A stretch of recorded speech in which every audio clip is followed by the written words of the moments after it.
Dreamscape presents The First Husband by McGarvey Black. Narrated by Aaron O'Sullivan. This is dedicated to my parents, Dorothy and Charles McGarvey, who showed their 4 children what a positive and loving relationship looks like. We and our spouses are eternally grateful. 1. Delhi, India, September 1988. The young American woman gripped the hand of the Indian man she loved, while the Air India ground agent printed out only a single ticket. With tears in his red eyes, the young man reluctantly picked up his fiancée's backpack, and together the couple slowly walked through security towards the gates. When the first boarding announcement for Trina Holmgard's flight home to New York was called, the couple looked at each other in a panic, and Sam put his arms around her as if unwilling to let her go. "We still have a little more time," Trina said, trying to reassure the man she loved, her light blue eyes getting teary again. "I'll board at the very end, right before they close the doors. That way we can stay together longer." "Do you have a picture of yourself that you can give to me?" said 21-year-old Sam as he squeezed his soulmate's hand. Trina frantically dug through her bag and pockets. The only pictures she had of herself were on her passport and her New York State driver's license. She needed her passport to get home, so she handed him her license. "It's not the best picture of me," she said, wiping away another tear, "but you can have it if you want." Sam looked at it, smiled, and eagerly accepted his future wife's photo. "You're so beautiful," he said, admiring her picture. "You must really love me if you think my driver's license picture is beautiful," she said, crying and laughing at the same time. "How will I make it through a whole year without seeing your face, hearing your voice, or feeling your arms around me?" she said, reaching over and stroking his thick, dark brown hair.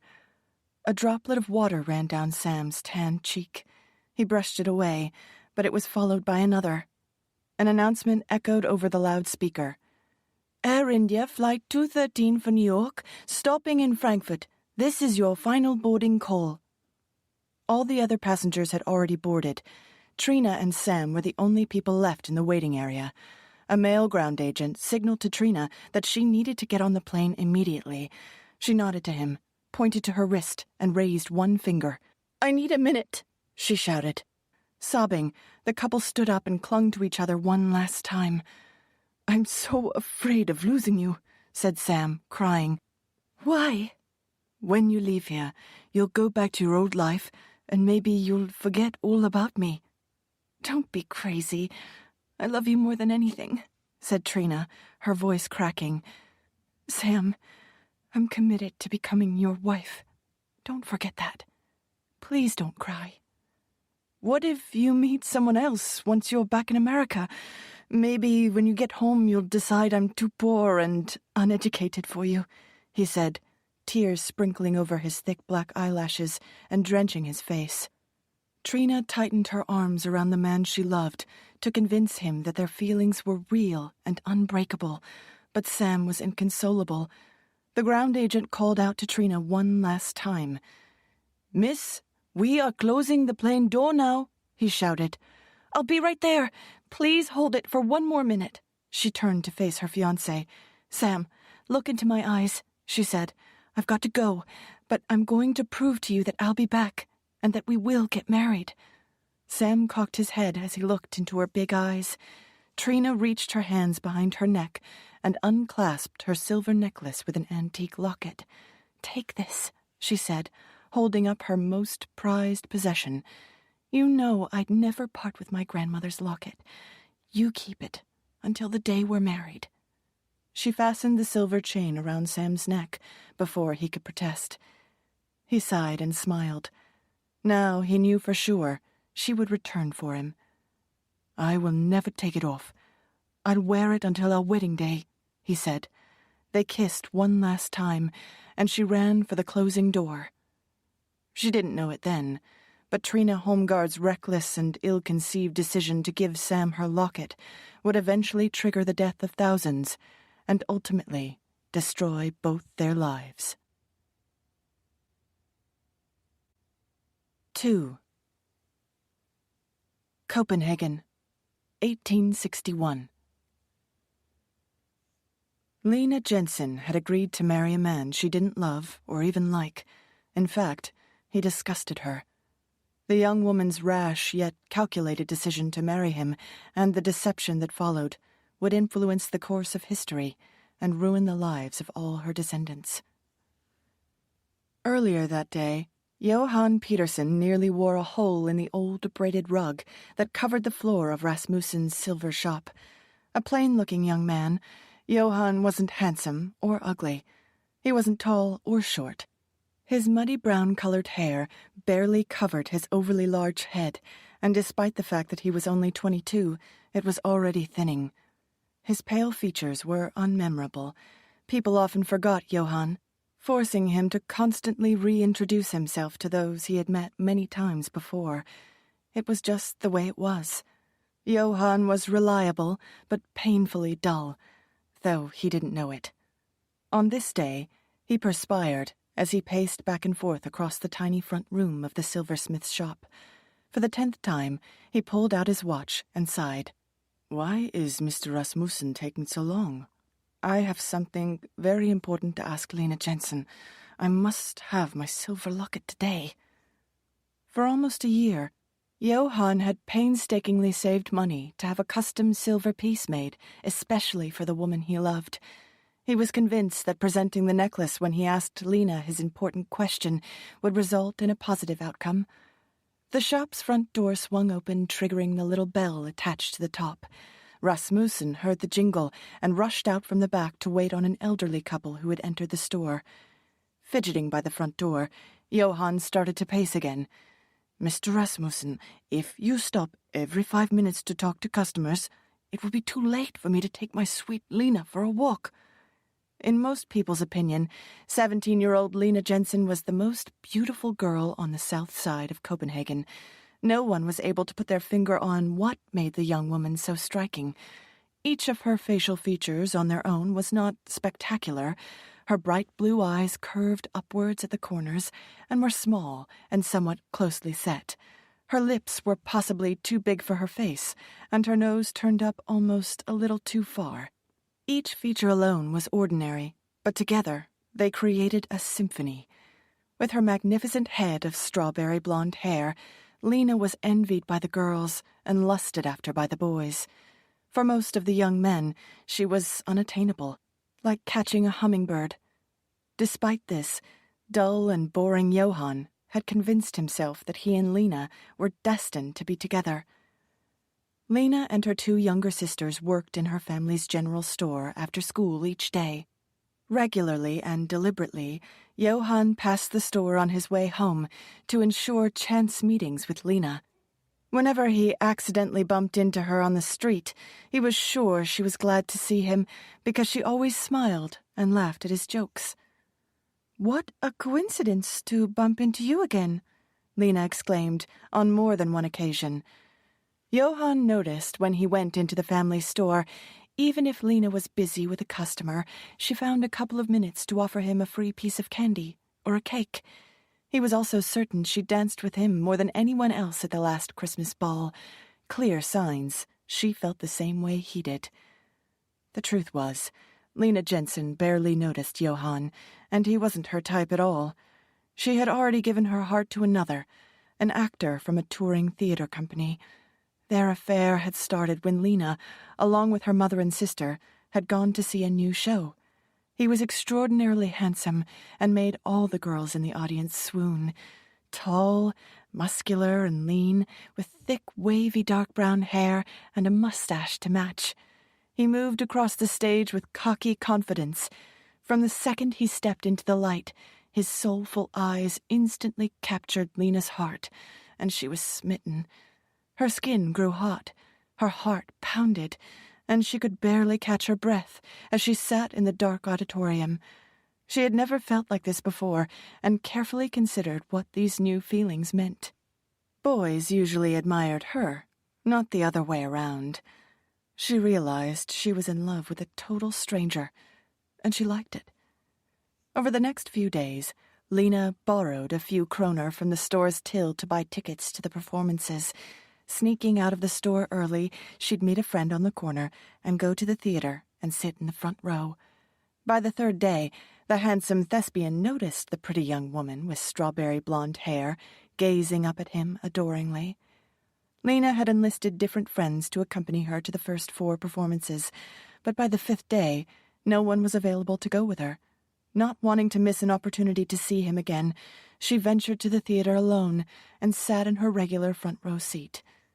At intermission, she received a note from an usher inviting her to join the actor in his dressing room after the performance. Nervous, but also thrilled, she interpreted this gesture as a sign that the actor felt the same way she did. When the last curtain call was taken, Lena walked out of the theater and around the building to the stage door. Her heart pounded so intensely that she thought it might beat right out of her chest and leave a gaping hole.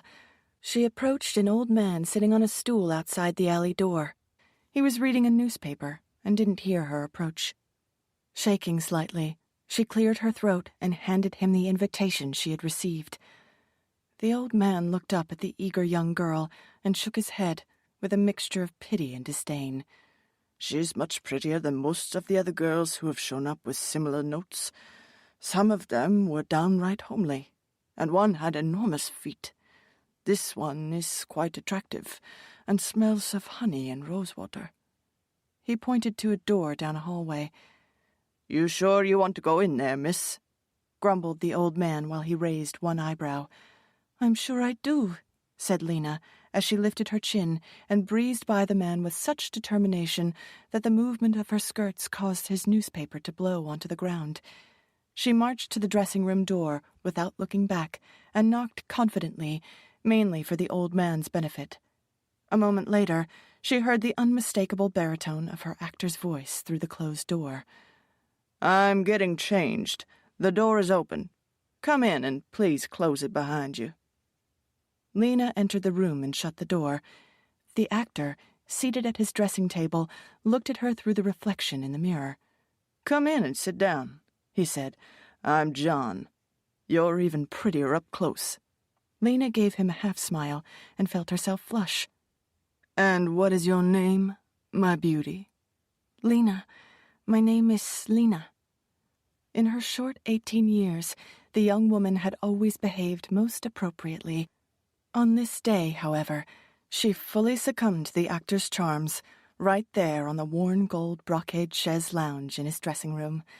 When they were finished, she dressed and made sure everything was in its proper place. John walked towards her and smiled before he kissed her on the forehead and told her he hoped to see her in the audience again. When she walked out of the theater and passed by the old stagehand, she heard him mutter something that she couldn't quite make out. "I don't care what that smelly old man thinks, anyway. I'm in love, and I know John loves me." For the next 6 afternoons, Lena attended every show. Afterward, she gave a command performance on the chaise lounge in John's dressing room. On the 6th day, as Lena buttoned the cuff of her sleeve, the actor shared some news. "I'm going to truly miss you, sweet Lena," he said, as he admired himself in the mirror and combed his thick mustache. "Our acting company is leaving tomorrow to travel throughout Europe, and then we're going back to America. We've got bookings in 28 cities. I'm afraid it will be a year or 2 before I return to Copenhagen." A high-pitched ringing filled Lena's ears, and she couldn't get any air into her lungs. "You'll be gone for a year?" she gasped. "But I thought we were going to be together. I don't understand. I thought we would get married." The man shook his head, wondering why all the young girls always misinterpreted his actions. He sighed as he walked over to a big black trunk in the corner and opened it. He fished out a wooden cigar box filled with several dozen beaded bracelets, each with a dangling charm in the shape of a rose. An engraving on the back of the charm said, "All my love, J.W.B." He extracted a single bracelet, closed the trunk, and faced the visibly pale and stricken young woman. "Put out your right arm, Lena. I've had a special gift made just for you, so you will remember me." With great fanfare, the man placed the beaded bracelet on Lena's wrist and stood back to admire his generosity. "I had it custom made for you, so you wouldn't forget me," he said, smiling. Lena gently touched the charm. Her fingertips ran over the roughness of the engraving on its surface. "It says, 'All my love.' He does love me, then." "My acting career requires I experience the world firsthand," said the actor. "I hope you didn't misconstrue the nature of our most pleasant friendship. Naturally, I have a deep affection for you." "But I thought," Lena said. "Surely you understand that I must maintain my independence for my art," said John Wilkes Booth, as his lips grazed her forehead. A moment later, he went back to his dressing table and continued his grooming. "It's getting late, sweet Lena. I must get changed or I'll be late for a dinner. Close the door tightly when you leave." She didn't remember exiting the theater, but somehow she made it home and went straight to bed without speaking to anyone. Damning recriminations screamed from inside her head. "What have I done? He doesn't care about me. What a horribly foolish girl I've been." That night she vowed never to see or speak of the actor again. Lena never did speak of him, not to anyone.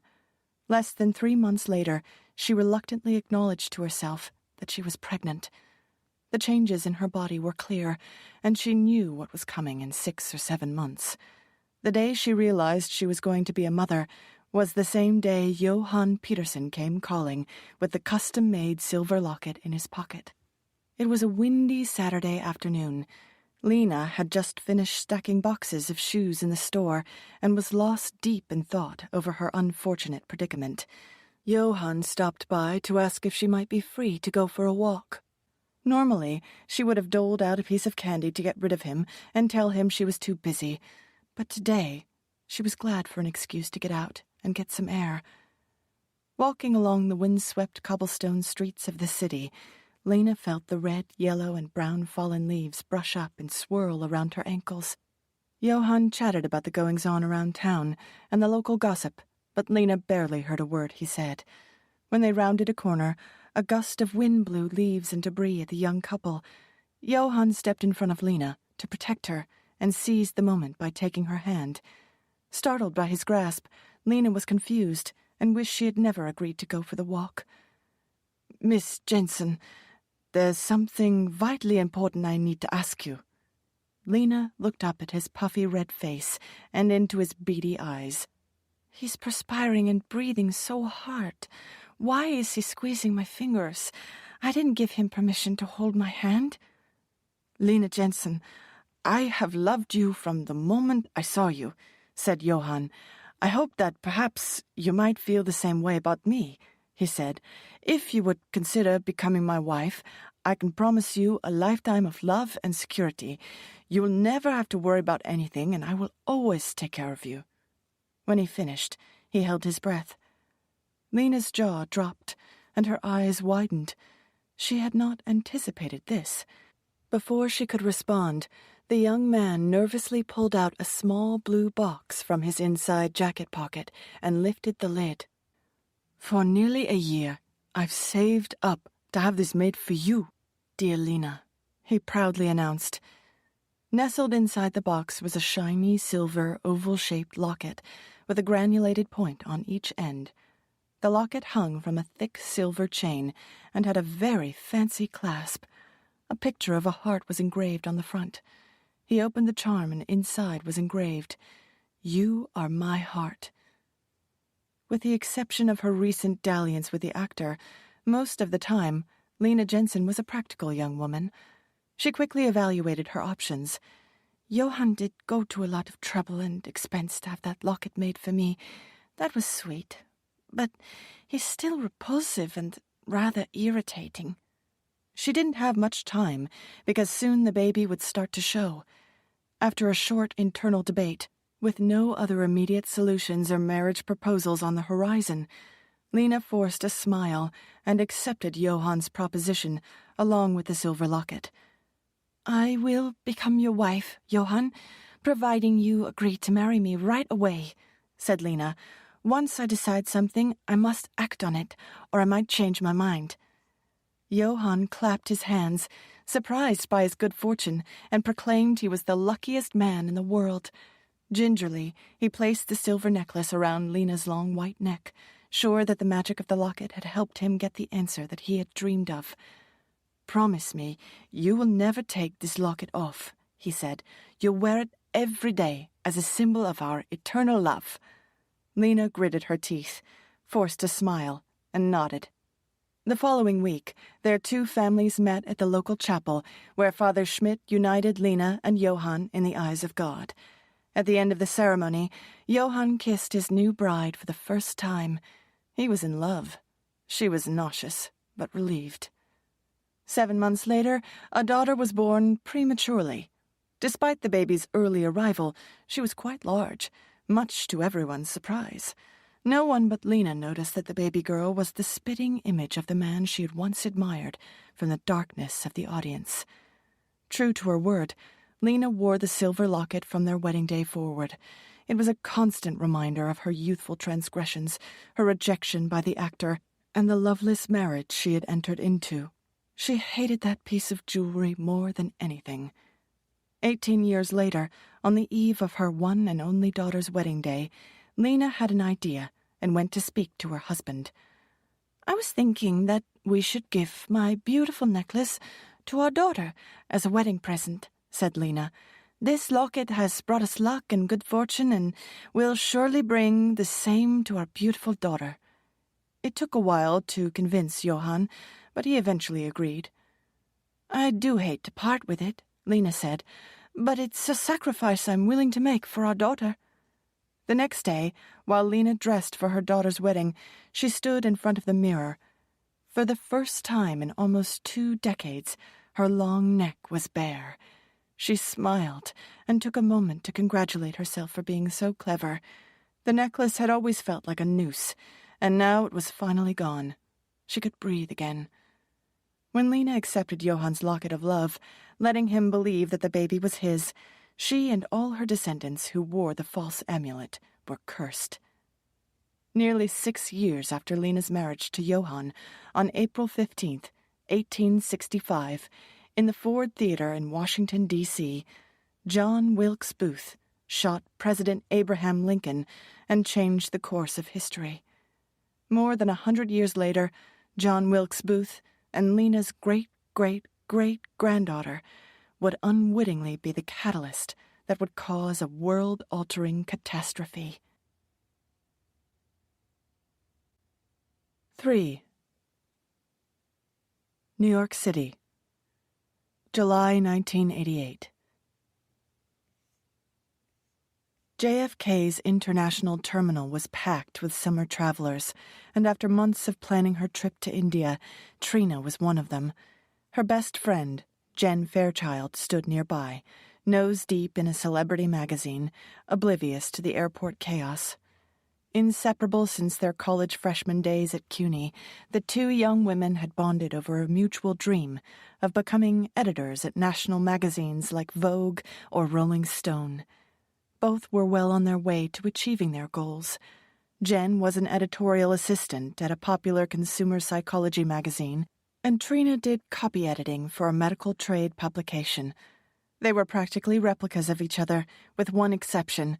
Jen's shoulder-length hair was jet black, while Trina's was dirty blonde. Both were precisely 5'5" tall, with blue eyes. Sharing clothes and dreams with equal passion, they were more like sisters than friends. As they walked to their gate, Trina thought about her grandmother, Nana May, and the long, painful year since the old woman had died. A lump formed in her throat, and she took a deep breath through her nose and blew out through her mouth. "Put a smile on your pretty face," Nana May always said with a wink.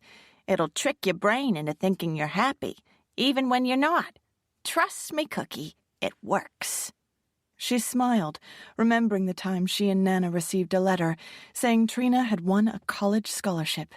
Her grandmother had danced around the kitchen, banging 2 pot lids together while crowing.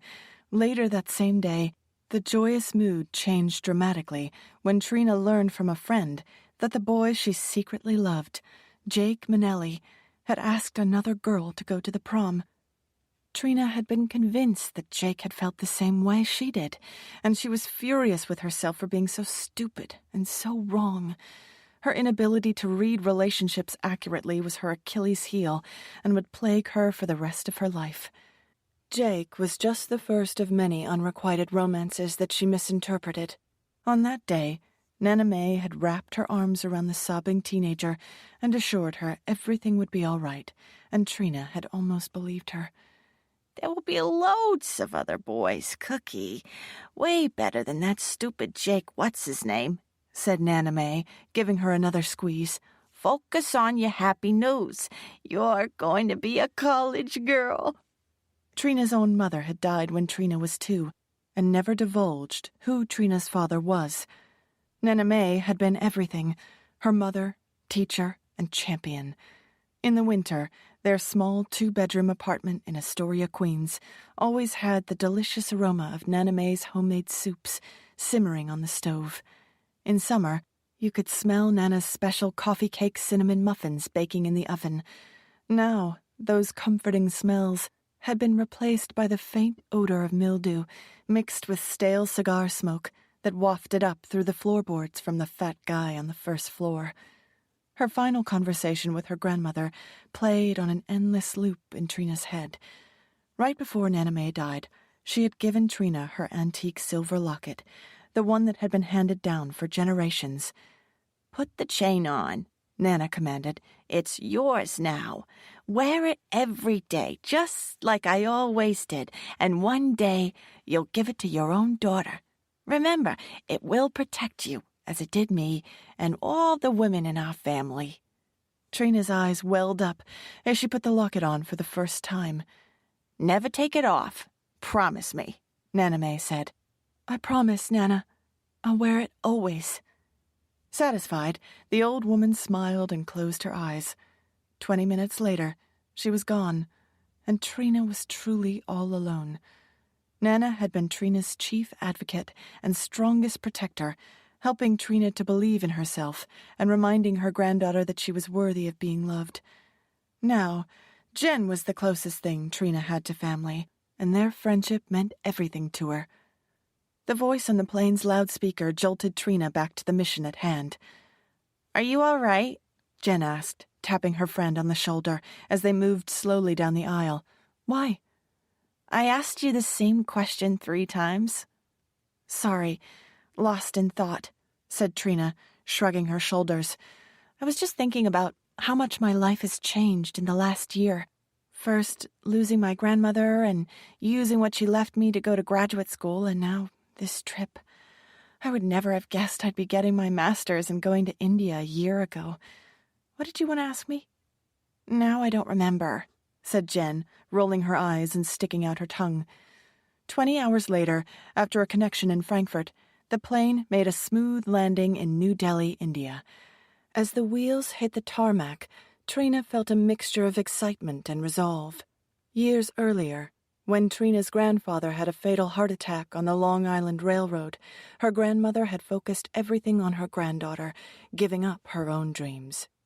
Trina was taking this trip in her grandmother's honor. She was going to see all the places Nana May had dreamed of going, but never had the opportunity. The Taj Mahal was on the top of the list. Though exhausted after checking into their small, marginally clean hotel, the 2 American women ventured out into the decaying quagmire of Delhi. Buildings appeared to crumble before their eyes, while deteriorating sidewalks and roads were overrun by too many people. Bodies, both human and animal, moved in every direction, yet went nowhere. Indian women in colorful saris, arms stacked with shiny yellow-gold bangles, colored dots on their foreheads, and tiny jeweled studs in their noses, created a spectacular rainbow. Roaming livestock darted in and out of alleyways, looking for scraps of food or water. Gas exhaust puffed in clouds of thick black smoke out of tailpipes as sirens blared. Car horns honked incessantly for what appeared to be no reason at all. The air was filled with a mixture of odors, some good, most bad, a combination of gasoline, cigarettes, cooking meat, curry, and the stench of rotting, putrid garbage. Worst were the flies. Massive numbers of big, fat, black flies landed on food and faces, flying into eyes and ears. Cover up and maintain a low profile when you're walking around India, ladies, their New York travel agent had warned. Delhi is not New York. Respect the local customs. Young, single Indian women do not walk alone without a chaperone, so don't draw attention to yourselves. The two friends tried to blend in with the locals by donning headscarves, long skirts, long-sleeved shirts, and sunglasses to hide their light eyes. They were significantly taller with much lighter complexions than the locals, and their camouflage did not work well. No matter how the women tried to cover up, scores of young Indian men catcalled to them and made lewd comments in Hindi and English. The women were poked, squeezed, pushed, and groped. Warm, rough hands grabbed at their thighs and thrust between their legs. Fingers brazenly grabbed at their breasts or cupped their buttocks. Hands jutted out from the crowds and reached under their skirts and up the front of their shirts for a quick squeeze. Here's how it's going to go. If one more guy puts his hands anywhere near my upper thighs, said Jen, defiantly raising her knee in the air, he's going to feel this right where it hurts. Remember, I've been taking kickboxing for the past 3 years. Might as well put it to use. In addition to the young men, the two Americans were constantly pursued by beggars, some missing a hand or a foot, hobbling around on makeshift crutches, often constructed of misshapen pieces of wood or tree branches. Bands of emaciated children in tatters followed and encircled the women, pleading for money or food, while reaching for the women's skirts and pointing towards their own, open, hungry mouths. "Bakshish! Bakshish!" the children cried, shouting the Hindi word for donation. Heartbroken that day, Trina and Jen gave away everything they had in their pockets. The next morning, the two women went to Agra to see the Taj Mahal. The enormous white structure, constructed almost entirely of marble, was one of the things Nana May had read extensively about and obsessed over. Depending on the time of day when the light changes, the Taj Mahal is supposed to look completely different, Cookie, Nana had said. Promise me you'll go at different times. As evening approached, Trina and Jen walked through the chaotic streets towards one of the man-made wonders of the world. They passed under an oversized, ornately carved stone archway, and there it was, the majestic Taj Mahal. "Wow," said Trina as she placed her hand on her throat and touched her locket. "Incredible," said Jen, eyes wide. "I've never seen anything like it." The evening light hit the building in such a way that it glowed. At some angles, it appeared two-dimensional, as if it was painted onto the horizon. The warm colors of the sunset cast a bright orange, melon-colored hue over the entire building. Long, reflecting pools leading up to the structure mirrored the building's colorful reflection in the water below. "It's so beautiful," said Jen. "I'll admit it, I'm impressed." The next morning, they went back for the sunrise show.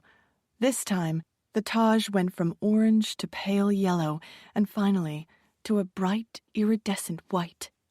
From there, they grabbed a cab to the central bus depot to take a 12-hour bus ride north to Kashmir.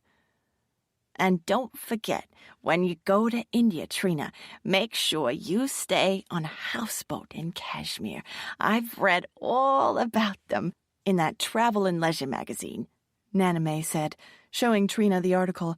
It's in the north of India, near Pakistan, but tourists can't always get there because of politics and warring tribes, it says. So only go if it's safe. "You've got to be kidding me," said Jen when she saw the condition of the bus they would take to Kashmir. "It's a freaking school bus and there's no air conditioning. It looks like it was built with spare parts." The driver put 3 people in seats meant for 2. Jen was crammed against the window, Trina next to her, and a fat, middle-aged Indian woman wearing a royal blue sari was on the aisle. When all the seats on the bus were filled, The driver lined people down the center aisle. "Oh my God," said Trina. "Those poor people have to stand in the aisle the entire trip." "They don't even mind. Look at their faces," whispered Jen, "like it's normal." "Buckle your seatbelts. Next stop, hell," shouted Jen to Trina over the noise. "Oh, what a surprise! There are no seatbelts. We're going to die on this thing." The rickety school bus wound its way along the steep, treacherous Rocky Mountain roads. Misty air made the visibility difficult. Driving at dangerously high speeds, the driver did not slow down on the jackknife turns. Trina and Jen clung to each other while they both gripped the metal rail on the seat in front of them. "The lunatic driving this heap of junk is going to send us right off the side of this mountain," yelled Jen over the noise of the engine's grinding gears. "I've read about buses going off mountains in India. It's a regular thing. They lose like one a week." 4. Kashmir. In the morning, the bus passed a sign that said Srinagar, the city they were going to in Kashmir. The vehicle made a left turn into a large bus depot and came to an abrupt stop. Yanking open the door, the bus driver released the exhausted passengers from their 12-hour misery. Trina looked out through the filthy window and bit her lower lip.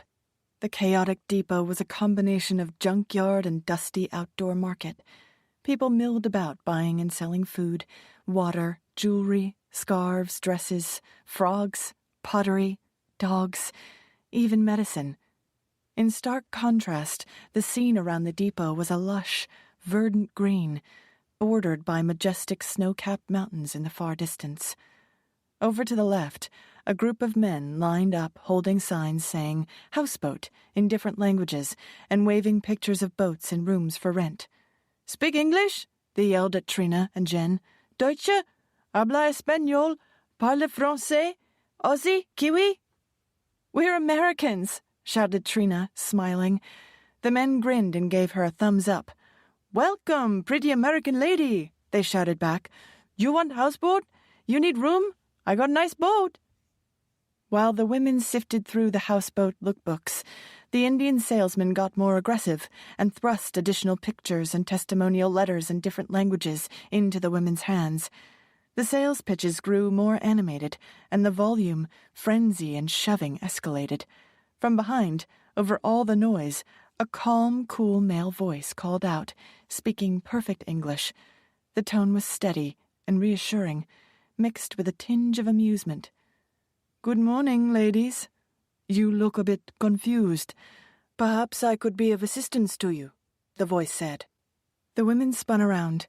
A smiling 20-something Indian man, holding a brown clipboard, clicked his ballpoint pen. He wore khaki shorts and a green Izod Lacoste golf shirt with its collar turned up ever so slightly. His curly dark brown hair was neatly combed, and his thick black eyelashes made him look like he was wearing eyeliner. "He looks like that actor from the class we took on silent movies," whispered Jen. "What was that guy's name?" "Rudolph Valentino," Trina replied, without missing a beat. "How do you remember that? You're a freak. You know that?" The man with the calming voice had a welcoming smile and 2 rows of straight, sparkling white teeth. Holding his clipboard and pen, he looked very official, like a cruise director. "Welcome to Kashmir. My name is Samir, but everyone calls me Sam," he said with confidence and a sly grin. "Do you need some help in choosing a place to stay? Our convoluted process here makes perfect sense to us, but can be very confusing to foreigners." As he spoke, Trina felt her anxiety level diminish. In 5 seconds, the young man had made all the crazy disappear. The crowd of barkers began shouting things to Sam in Kashmiri. "Yes," she said over the noise of the crowd, "we have no idea what we're doing." Sam smiled and gestured for the ladies to follow him, away from the other men. As the 3 walked away, the barkers raised their fists and yelled at Sam. The young Indian stopped, walked over and faced the barkers, and shouted back at them using big hand gestures. One of the men stepped closer to Sam and pushed him. Sam stumbled and fell. It looked like a fight was developing until 2 older men intervened and stopped it. They helped Sam up and spoke to him sternly for a minute. Brushing himself off, Sam walked back to the Americans. "Are you okay?" said Trina. "What just happened?" "Nothing," said Sam, flushed and clearly distracted. "Just a misunderstanding. Some of my neighbors need to learn better manners. Most of them are illiterate jerks. Don't give them another thought." When they were out of earshot from the others, Sam turned and faced the two women. Trina stared at his face. There was something unusual about him. He wasn't traditionally handsome, but something drew her to him. His voice, the timbre and pitch, were soothing, sounding as if he had been born and raised in a fancy neighborhood in London. "I'll bet you're both from America," Sam said, looking Trina over from top to bottom. She felt herself blush. Their little exchange did not go unnoticed by Jen. "How did you know?" said Trina, trying to compose herself. "It's the backpacks and the shoes," he whispered. "Everything else looks the same, but those are the tell." "And maybe," said Jen with a sly smile, "you heard us shout to those guys back there that we were American?" Sam laughed again. "That was another helpful clue," he said, with a twinkle in his eye. "It can be very confusing to choose a place with all those guys screaming at you," said Sam. "Do you want to be right on Dull Lake?" "I promised my grandmother I'd stay on a houseboat," said Trina. Sam nodded and told the two women about the different neighborhoods and the vastly different price levels of accommodation. "We can do about $35 US per night for the two of us," said Jen. "Will that get us a nice boat?" Sam clapped his hands and smiled. "Yes," he said. $35 is a perfect amount. I know of a very special houseboat right in the center of everything. It is quite beautiful, nicely maintained, and costs exactly $35 US per night. And it has the best cook in all of Kashmir." The two women looked at each other and smiled. "It sounds perfect," said Jen. "It turns out," Sam said, "the cook on this particular houseboat happens to be my mother, and this boat belongs to my family. Of course, you may want to look at some other options," he said, as he gestured to the mob of barkers still waiting to pounce. The women stepped away to talk privately. "What do you think?" whispered Trina. "I think he played us," said Jen. "You don't want to deal with those shouting guys again, do you?" said Trina. "I say we go for it." Jen nodded, and the two women walked over to Sam. "We look forward to meeting the best cook in Kashmir," said Trina to the Indian with a smile. He loaded their backpacks into an old green and white Volkswagen van, and they were off. While he drove, Sam described the nuances of the landscape while pointing out local flowers. He explained the history and development of over 1,000 private houseboats that dotted and lined the lake. "Dull Lake runs on a waterway economy," he said. "People live their lives on the lake and get around by small boats. Houseboats sell everything from bread to leather goods to plumbing supplies. Restaurants, gas stations, and hair salons all have storefronts on the lake." Sam stopped the van in front of a simple tan and white rectangular houseboat. Streaming banners of blue, yellow, and green flapped in the wind from the flat roof. A big white sign with red lettering hung across the top that said, "Zara's Palace." "Wait here," he said as he got out of the car. "I'll let my family know we are here." "He's one smooth operator," Jen whispered to Trina after Sam left. "While those other guys at the depot were fighting with each other, he marches up with his clipboard and snags us away in under 10 seconds. "We needed to find a houseboat anyway, and he seems perfectly nice," said Trina. "I think he's kind of cute." "I knew it! You like him!" "Don't be ridiculous." "Shh, here he comes." Sam opened the car door. "Good news! Everything is ready. My parents are waiting inside." He carried their backpacks onto the boat, and the two women followed him up the gangplank. Once inside, they were greeted by Sam's father, a small, wiry man with black hair flecked with gray, wearing a traditional white skull cap and long white gown. Sam's diminutive mother stood behind her husband in a long brown dress fitted over loose pants. Her dark hair was mostly covered by a yellow, orange, and green print scarf. Sam's parents waved and bowed their heads as they welcomed the women to their houseboat. "Neither of my parents speak much English, but I'll be around to translate," said Sam. "There are 4 bedrooms on our houseboat. Each room could sleep 4, but at the moment you are our only guests. For now, you'll have the place to yourselves. My family and I live on another small boat down the road. While you stay with us, I'm at your disposal for your entire visit, day or night."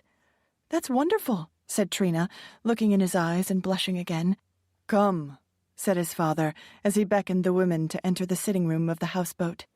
The front room was round, and while it looked old and dated, it contained 3 plush velvet maroon chairs and an ornate wooden coffee table in the center. Woven murals depicting life in Kashmir hung on the walls. Thick, colorful reddish and gold, handmade Indian rugs with black accents covered the wooden floors. An old crystal chandelier was suspended from the ceiling. The dining room was equally opulent, but visibly worn. The oval dark wood table, surrounded by 4 upholstered chairs, had such a high gloss finish that the women could see their reflections. Thick drapes were secured by cords with dangling tassels. An exquisitely carved china cupboard was against one wall and showcased colorful hand-painted dishes. Jen noticed many were cracked. Sam's father led them to their bedroom.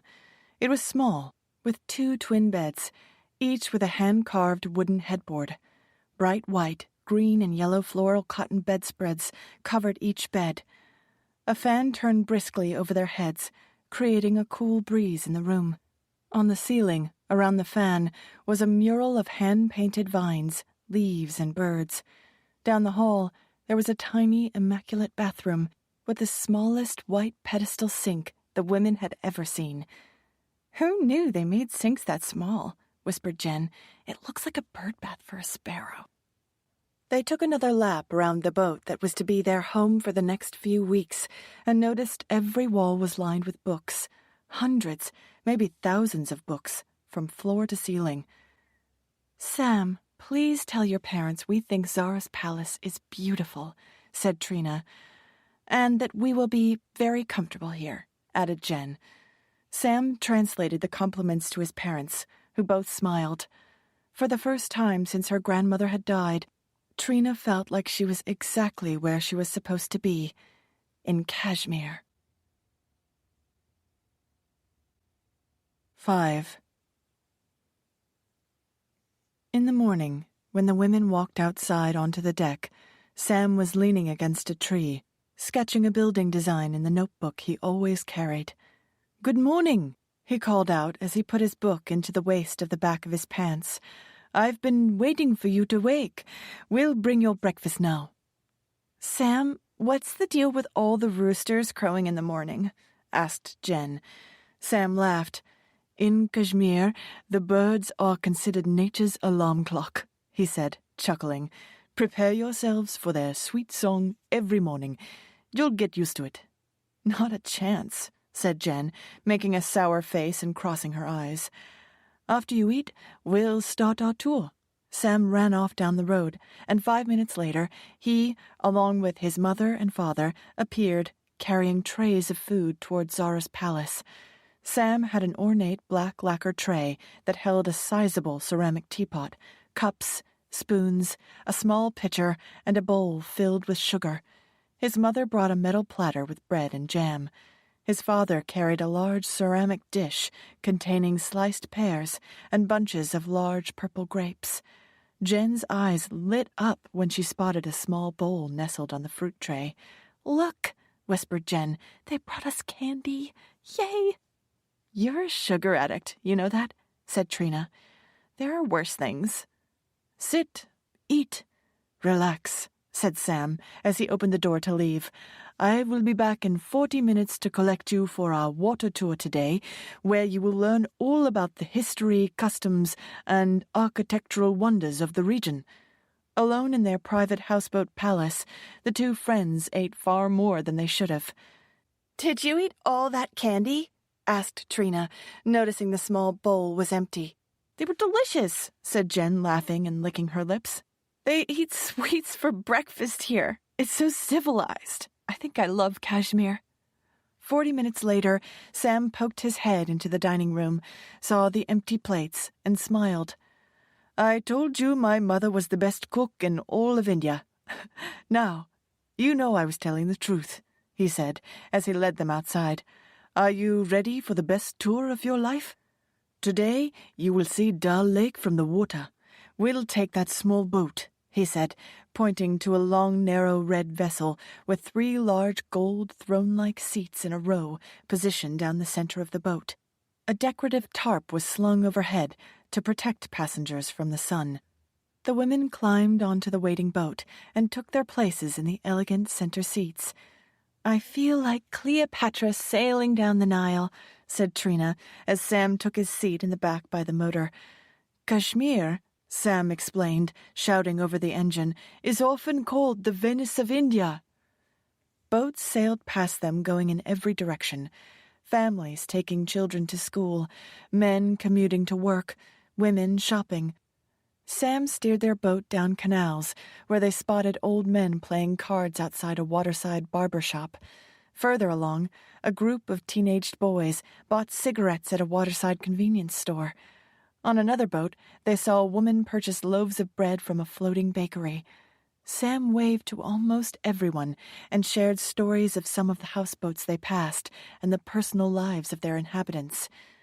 Throughout the day, Sam proved to be a thoughtful and attentive guide, describing every aspect of Kashmiri life, pointing out the tiniest details on wildlife, vegetation, religion, and architecture.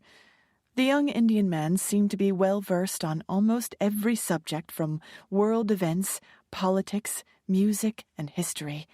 On top of his command of almost any subject, the women also learned he spoke 5 languages fluently. On the houseboat that night, Trina and Jen were treated to an extravagant meal of lamb kebabs and grilled vegetables. Moments after they were finished eating, Sam magically appeared to collect the dirty plates and review the itinerary for the following day. Tomorrow, I'll take you to see the sights of Kashmir on land. Did you know Srinagar is a city of over 1 million people? He said. Can I ask a personal question? Said Trina. Of course, anything. I have no secrets. Well, maybe a few, Sam said, smiling. You speak 5 languages. You know about astronomy, architecture, world history, literature, science, even philosophy. But you told us you stopped going to school when you were 12. How did you learn all this stuff? I was kind of wondering that too, Jen chimed in, suddenly interested in his answer. Sam stood up straighter, puffed his chest out a little, and smiled broadly. I have a secret weapon, a photographic memory, he said, pointing to his head. I can remember anything I read, forever. He pointed to the walls of books. Thousands of tourists have stayed on our houseboat over the years. From the time I could walk, I interacted with foreigners and learned their language. Pretty soon, I did all the communication with our guests and helped build my family's business. I read in other languages, too. My older sister also speaks English and German, but she's married now and lives across the lake. You learned to speak all those languages by yourself? Asked Jen. Every year, new tourists would come from different parts of the world, and they always left their books behind, said Sam. I read everything, novels, history, biographies, language books, textbooks, even instructional manuals. I can take a vacuum cleaner apart and put it back together. The 2 women laughed, and Sam chuckled at his own joke. There were also many travel books to read as well. I'm impressed, said Jen, and that almost never happens. Me too, said Trina. I can't even remember the Spanish I took in high school. Sam grinned proudly, clearly enjoying their admiration. Later, when Jen and Trina were alone on the houseboat getting ready for bed, they discussed their host. He's pretty amazing, said Trina, while brushing her hair. You'd never expect to find someone like him here in India, in the middle of nowhere. You like him, said Jen, narrowing her eyes. "You always fall for them too fast." "That's not true. He's intelligent and extremely nice. Don't you think so?" "He seems a little too proud of himself." "He taught himself 5 languages, Jen. 5. Jen rolled her eyes as the two climbed into their beds and turned out the lights. When she closed her eyes, Trina pictured Sam's face and wondered what it would be like to kiss him. 6. In the morning, Jen, Trina, and Sam went on a land tour through the crowded, chaotic city streets. After a while, Sam pulled over and drove up a long, rocky road leading to an ancient temple. He stopped the car in front of a large stone archway fitted with a thick, black iron gate. "Now, ladies, we must climb." Out of breath when they got to the top, Jen pulled out her camera and asked another tourist to take a picture of the 3 of them. Linking arms, Trina, Jen, and Sam smiled for the photo as if the 3 had been lifelong friends. At one point, Trina walked off by herself to drink in the quiet, majestic mountains in the distance. A wave of sadness overcame her. Everyone said it will get easier, but it still hurts every day. Sam's voice broke her spell. "It's time for the next stop on our tour." Sam pointed out landmarks and local highlights, farms, trees, plants, architecture, and the history of everything. He discussed the complexities of the government in India, both nationally and locally, and gave them a tutorial on how the Indian legal system was set up after the British left. Lastly, he shared his definite opinions on global politics, including his feelings about their American president, Ronald Reagan. "He's very old," said Sam. "America is such a young country. Why do you have such an old president?"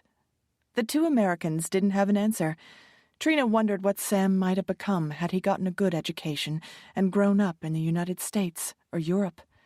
That night, 2 Italian women in their 50s arrived and occupied one of the other bedrooms in Zara's palace. In the morning, Sam took his new larger group to see incredible sights in the western part of the city. The Italians were both retired high school English teachers from Napoli. "You have boyfriends?" asked one of the Italian ladies, making a clucking sound. "Most of the men in New York," said Jen, "are so filled with self-importance that there's only room for one in the relationship." "That about sums up my love life, too," said Trina, grinning. "Finding a good man isn't easy." The Italian teachers talked about their high school students, and Jen and Trina laughed over how similar it sounded to high school in America. "It's universal. Teenagers are rotten," said Jen. "How about you, Sam?" asked Trina. "What were you like as a teenager?" "I did a lot of reading. I was always thinking about my future," said Sam. The other kids accepted that they would do what their fathers did and what their grandfathers did before them. I wanted something more. I'm going to move to London or Germany or maybe even America and open a rug store or become an architect. "Of course you will," said one of the Italians. "You can do anything you want. What about you, Trina? Tell me about your wonderful life in New York." Not a naturally funny person, Trina had to work hard to make people laugh, and often failed. Jen effortlessly managed to elicit a chuckle from everyone without breaking a sweat. Trina desperately wanted to make Sam laugh. She thought hard and remembered an incident that even Jen didn't know about. "There was a guy who lived in my building in Astoria," she said as she got up in front of the group. "He used to travel for work for months at a time, and apparently he wasn't very good about paying his bills. One Friday afternoon, in the middle of August, he came home after a long trip to Asia. New York City was in the middle of a wicked heat wave. And New York during a heat wave is like being in the face of the sun," Jen interjected, making the others laugh. "Anyway," said Trina, taking back center stage, "this guy hadn't paid his electric bill in 8 months, so the power company had turned off his electricity. He had no lights, but more importantly, no air conditioning. He called the power company at 4:45 p.m. that Friday and demanded they turn on his electricity. "Good luck with that," said Jen, laughing. "Nobody does nothing at 5 o'clock on a Friday in New York." Trina kept going with her story, becoming more animated as she progressed. Con Ed said the earliest they could turn his power on would be in 5 days. My neighbor started screaming into the phone and threatened to blow up the power plant if they didn't turn on his electricity immediately. 15 minutes later, 30 cops, a SWAT team, and the FBI banged down his front door. "Oh, my God, that's what happens in America when you don't pay your electric bill," gasped one of the Italian ladies. "It's a felony to threaten a public utility. They led him out of his apartment in handcuffs," said Trina with a smile. "We never saw him again." Everyone laughed, but Sam laughed the hardest, and that made Trina feel good. 7. The time passed quickly, and soon it was the day before Jen had to leave for her trip home. Trina hadn't yet decided if she would travel around India by herself or stay and explore more of Kashmir. Sam hoped she would stay in Kashmir. Jen wanted to go shopping before she left, and the three of them walked through the downtown market stalls, on the hunt for the perfect souvenir. Jen decided to buy a couple of saris to take back to New York, so Sam offered to take them to another area where he knew of several good dress shops. Trina begged off to run a few errands on her own, and they made plans to meet up later at a nearby market. "Let me do all the negotiating for you," Sam said to Jen before they went into the first store. "If you do it, they'll rob you, but if I do it, I'll get you the best price." The two developed a system. Whenever Jen found something she wanted to buy, she would touch it and wink at Sam. That wink was his cue to begin the negotiation. At the second shop, Boutique Jawad, Sam got into a long and spirited conversation in Kashmiri with the owners he was negotiating. After a while, Jawad's voice grew louder, as did Sam's. Jawad threw up his hands and got red in the face. So did Sam. Finally, Sam handed the angry shopkeeper the money, and he and Jen walked towards the exit. As they stepped out onto the street, the owner shouted something at them. Sam looked over his shoulder at Jawad and glared as he took Jen by the elbow and guided her away from the boutique. "What was that all about?" asked Jen, who had remained quiet during the whole altercation.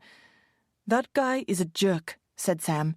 "He said I had no business being here and that I should let tourists pay what they are willing to pay.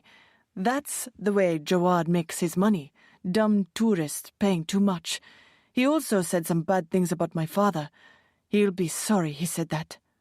Jen grimaced. "Don't worry," said Sam, putting a smile back on his face. "There's nothing to worry about.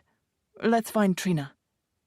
Carrying overflowing bags of colorful dresses and shawls, Sam and Jen arrived at the market and spotted Trina across the plaza, seated on the ground in a circle, playing with a dozen local children. A little boy galloped around, tapping the other children on their heads, saying something as he passed each one. "Look at your friend over there," said Sam, smiling. "She's having such a good time with the children." "That's Trina," said Jen. "She's really just a big kid." "She's as beautiful on the inside as she is on the outside," said Sam, causing one of Jen's eyebrows to go up. Later, when they got back to the houseboat, Sam excused himself to help his parents prepare their evening meal. Jen asked Trina to take one last walk with her before it got dark. The sun was low on the horizon as the day traded places with the night. When the women walked down an alley, an odd-shaped figure lumbered towards them. The shadows along the path and the advancing sunset made it difficult to see clearly who or what was coming. The strange figure was only a few feet in front of them when they saw exactly what it was. An old man was walking a brown chicken, wearing a blue collar tethered by a bright blue leash. The old man smiled proudly, nodded at the women as he and the chicken walked by. Once the odd couple was out of earshot, the two friends burst out laughing. "India is freaking crazy," said Jen, trying to catch her breath. "You'd never see that in New York." Don't leave tomorrow, said Trina. Send a telegram to your office saying your flight got canceled. Make something up. They'll fire me if I don't show up, said Jen, as they turned to walk back to the houseboat. I'm going to be all by myself. You'll have plenty of company, said Jen, smiling knowingly. What are you talking about? Sam, Jen said. I see the way he looks at you. When he tells stories, he tells them for you. He gets so happy when he makes you laugh. He told me he thought you were beautiful on the inside and the outside. Clearly, he doesn't know you like I do. He said that? And my gut tells me you like him too. When you told your little tale about your neighbor and the electric company, it was like you were doing a private audition for him. I was not, said Trina, looking away. Whatever you say. Trina felt herself redden, that full-body flush she used to get in high school whenever she'd see Jake Minnelli in the halls. He is kind of cute, said Trina, but it's not going anywhere. We come from different worlds, and soon I'm going back to mine. I'm certainly not going to stay here in Kashmir. You still have another month here, said Jen, laughing, as the two friends climbed onto the deck of their houseboat. A lot can happen in a month. After dinner that night, Trina learned Sam was a die-hard Bruce Springsteen fan, just like she was, and when he sang part of a Springsteen song with an Indian twang, it made the women laugh so hard they gasped for air. I know everything about American music, said Sam, boasting. I love rock and roll. A lot of our guests give me their old music cassette tapes. Tapes are my second favorite treasures, after books. In the morning, before he drove Jen to the bus depot, his father spoke to him. We've not had a lot of business lately, Sam, said his father. See if you can pick up a few people today. I will, Papa. I'll get 10 people, I promise. That would be nice, said his father. By the way, when your mother went to the market this morning, she heard from Mrs. Badar that someone threw a big rock through Jawad Boutique's front window, smashed the whole thing. What's happening in the world? He had to board up his shop and close it. Serves him right, said Sam as he walked out the door. All he does is cheat people anyway. Later at the depot, before she got on the bus, Jen handed Sam a bag filled with her cassette tapes to add to his collection. I can't take these from you, said Sam. Who are you kidding? Said Jen with a smirk. I'm done with them anyway. There's a Springsteen in there, too. You can return them to me when I come back. As the words left Jen's mouth, she knew she'd never see Sam again. He knew it, too, but they pretended anyway. Be careful, shouted Trina as Jen's bus pulled away. Still waving to her friend, Trina told Sam about all the groping they had experienced when they had walked around Delhi. Sam shook his head and apologized for the behavior of the men in his country. I would have killed those guys. Every single one of them, Sam said, with fire in his eyes. Trina smiled. He wanted to protect her. That's when she decided to spend the next 4 weeks in Kashmir with him. 8. As Jen's bus disappeared in the distance, Trina and Sam walked back to the car without speaking. Jen had been gone for only a few minutes, and already Trina could feel the dynamic between them had changed. You're lucky to have a good friend like Jen, said Sam. Trina nodded. They sat in the car in silence for a minute. I'm going to take you somewhere special today, Sam said. That way, we won't miss Jen so much. You're the boss, said Trina. Leave everything to me, said Sam with a grin. I'll take you somewhere on the lake. They stopped at Sam's family's houseboat to pick up the keys for the small boat. Wait in the car. I'll be right back, said Sam. Can I see where you live? Asked Trina. I'd love to see how a typical Kashmiri family lives. It's nothing to see. Please, I'd like to. Sam shrugged his shoulders and they stepped into his family's small, empty boat. Trina noticed the boat was old and the wood appeared to be rotting in parts. Sam opened the door to the main living space. It smelled of mildew. On the left side of the small room was a wooden table with 4 chairs. 2 worn, upholstered easy chairs flanked the far wall. Yellowed sliding glass doors led out to a deck on the water. The kitchen was outside, with only a tarp overhead. His parents' bedroom was big enough for a full-sized bed, a single standing lamp, and nothing more. Sam's room, entered from the outside at the other end of the boat, contained a bunk bed that he used to share with his sister until she got married. A single light bulb hung by a wire from the middle of the ceiling. Sadness washed over Trina when she saw that Sam and his family had next to nothing. Compared to the way Sam and his family lived, her apartment with Nana May was a palace. An hour later, Sam's red shikara glided towards several tiny verdant islands in the middle of the lake. "I'm taking you to my most favorite place today," said Sam with a wink. He ran the shikara up on the shore and pulled the boat up onto the muddy bank. Then he turned and reached out his hand to her. When she took it, an electric current went through her body, and it startled her.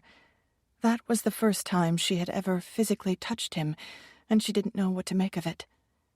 Sam led her to a secluded spot, surrounded by red flowering bushes.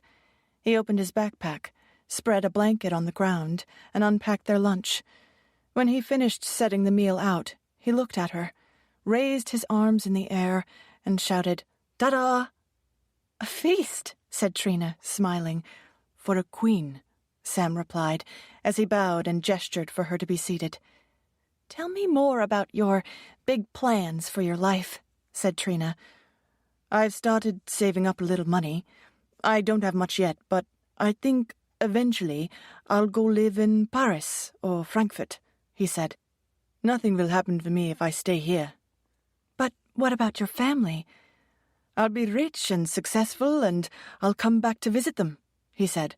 "I won't spend my whole life on the houseboat. By 6, I could speak English fluently and did most of the communications with our guests. At 7, I mastered conversational German, and by the time I was 14, I could converse in French, Italian, and Spanish, and did all the talking for my parents. I even know a few words in Japanese. Konnichiwa." Trina laughed. "You're amazing." "I was incorrigible," said Sam, laughing, "but I loved the attention." "I think you still do," Trina said, teasing him. "Guests gave me their old books, hats, toys, or money as parting gifts. When I got older, I got clothing, shoes, and cassette tapes. I've acquired an impressive Western wardrobe. I have 6 pairs of Italian sunglasses and golf shirts with little crocodile emblems in every color. I even got a pair of Birkenstocks from a Swiss guy." "What does your family think about all the tourists?" Trina asked. "My father just wants their money," Sam said, laughing and then imitating his father. "I don't care which country has the most beautiful women, Sam, or what country makes the best sunglasses," my father would say. "All I care about is that they pay their bill in cash." Trina laughed at Sam's almost perfect impersonation of his father. "But here's the thing. Everything I know I learned from other people," said Sam. "I've never experienced anything for myself. That's why I must move away. Over the years, I have collected hundreds of names and addresses from many of our guests.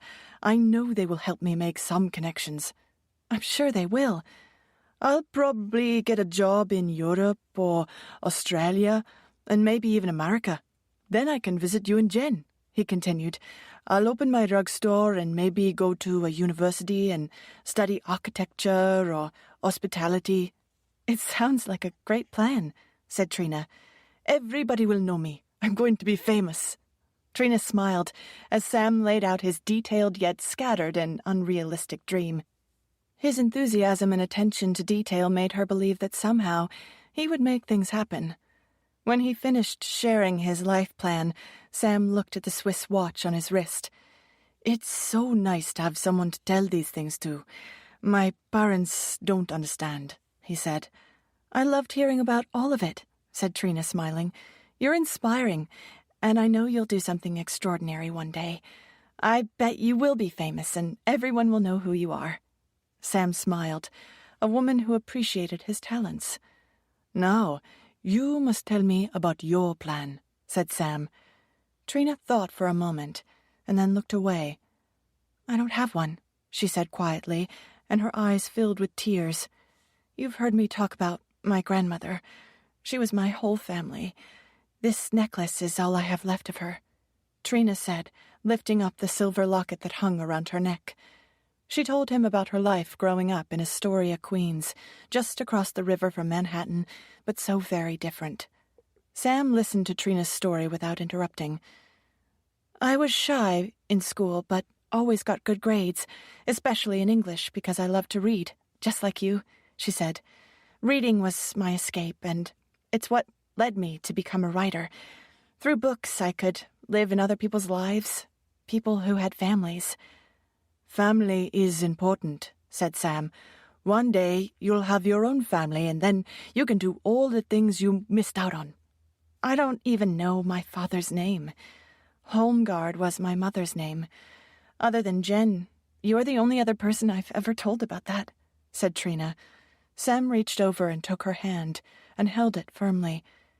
In one fluid move, he leaned over and kissed her, a long, gentle kiss. A wave of warmth overtook her body as she leaned in and kissed him in the same way. "You know something," said Sam, sitting back and looking at her. "You might be the most beautiful girl I have ever known." Trina blushed as he leaned in and kissed her again. "I don't even know how old you are. Maybe I'm too old for you," she said coyly. "You're not too old for me. I will turn 21 on September 1st, said Sam. "I can't believe it. That was Nana Mae's birthday, too," said Trina. "See? It's in the stars. The moment I saw you, I felt something powerful. It was like whoosh," said Sam. "You're smart, beautiful, and kind. I'm already sad thinking about you leaving in a few weeks." He kissed her again, but this time a long and passionate kiss that she responded to in kind. Feeling his body next to hers, skin touching skin, and then being in his arms felt oddly right. Later, when the shikara sidled up next to Zara's palace, Sam jumped out and reached back for Trina's hand to help her off. Sam's mother was walking towards the houseboat at that moment and saw her son with the American woman. She noticed he held the American's hand a second too long. "Sam!" yelled his mother in Kashmiri. "Get to the bus depot. No more idle time with the guests. We have empty rooms to fill. This one American isn't going to cover our bills. You need to find more people. Do you hear me?" "I know, Mama," he said. "I'm going soon. I promise to bring back enough people to fill all the empty rooms." "Would you like to accompany me to the bus depot?" Sam asked Trina. "We'll have to keep it a secret, though. My father said I have been spending too much time with one of our guests and not enough time bringing in new customers." 9. Sam wore a yellow golf shirt, khakis, boat shoes, and his favorite pair of Ray-Ban aviator sunglasses. "What do you think?" said Sam to Trina. "Do I look like Tom Cruise in Top Gun in these glasses?" Trina giggled as he led her to a particular spot to wait. Soon, a dirty yellow coach pulled into the courtyard and was immediately surrounded. The symphony of shouting went into full throttle. As the tourists descended from the bus, Sam waited until they appeared sufficiently agitated, and he moved in for the kill. Within minutes, he had secured a group of Brits for his family's boat. The scene looked familiar to Trina, and she realized it was exactly the same as on the day she and Jen arrived. That night, after Sam and his parents served dinner to their guests, Sam stayed on for several hours, chatting about sightseeing plans for the week. Trina watched him, in awe of how easily he was able to charm the entire group. By 10, the Brits, exhausted from their long trip, said goodnight and went to their rooms, leaving Trina and Sam alone in the lounge. "Now I know how I ended up on your houseboat," she said. "You're very clever, aren't you?" "Many people think I'm also charming and handsome, too," he said playfully as he moved closer to her. "Oh, you're charming," Trina teased, "but handsome might be a bit of a stretch." He hung his head. Trina moved towards him and lifted his chin and kissed him. Sam wrapped his arms around her and pulled her in close, and they kissed again, deeper and more passionately. Trina's body felt like it was on fire. Without speaking, she took his hand and led him back to her room and quietly closed the door. In the morning, she was awakened by the familiar crowing of roosters, and she smiled. Lying in bed alone, she thought about their first night together. She had only known Sam for 3 weeks, but she felt more connected to him than any man she'd ever met. With every conversation, she felt more grounded, and her heart opened further. The final test had been the previous night, and he more than passed. Everything had been perfect with one exception. He had to leave her in the middle of the night, to return to his family's boat before anyone noticed he was missing. "My parents wouldn't understand," he whispered. "I don't want to leave you, but I must. It's better this way." He kissed her one last time, and then he was gone. Trina stared at the spinning ceiling fan over her head. "I'm falling in love with a guy who only finished the 5th grade. Is this really happening?" For the next week, Sam took Trina and the other houseboat guests on tours around the region. In the evening, he would say a formal goodnight and leave. Later, after everyone had gone to bed, he'd quietly sneak into Trina's unlocked room. They'd whisper, kiss, laugh, and make love as quietly as possible, holding each other tightly until it was time for him to leave. 10.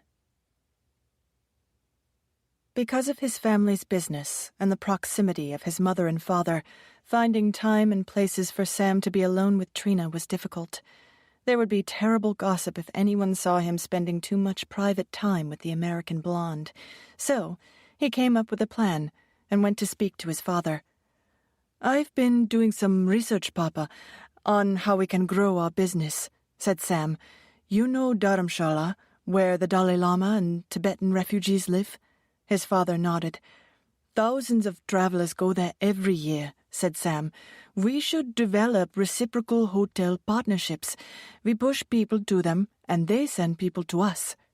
Sam's father listened to his son's idea and gave his blessing for Sam to make the trip the next day. "One day, Sam, you'll do something of great importance in the world," his father said. "Also, Papa, the American woman, she's going home tomorrow. I'll drop her off at the bus stop on my way out."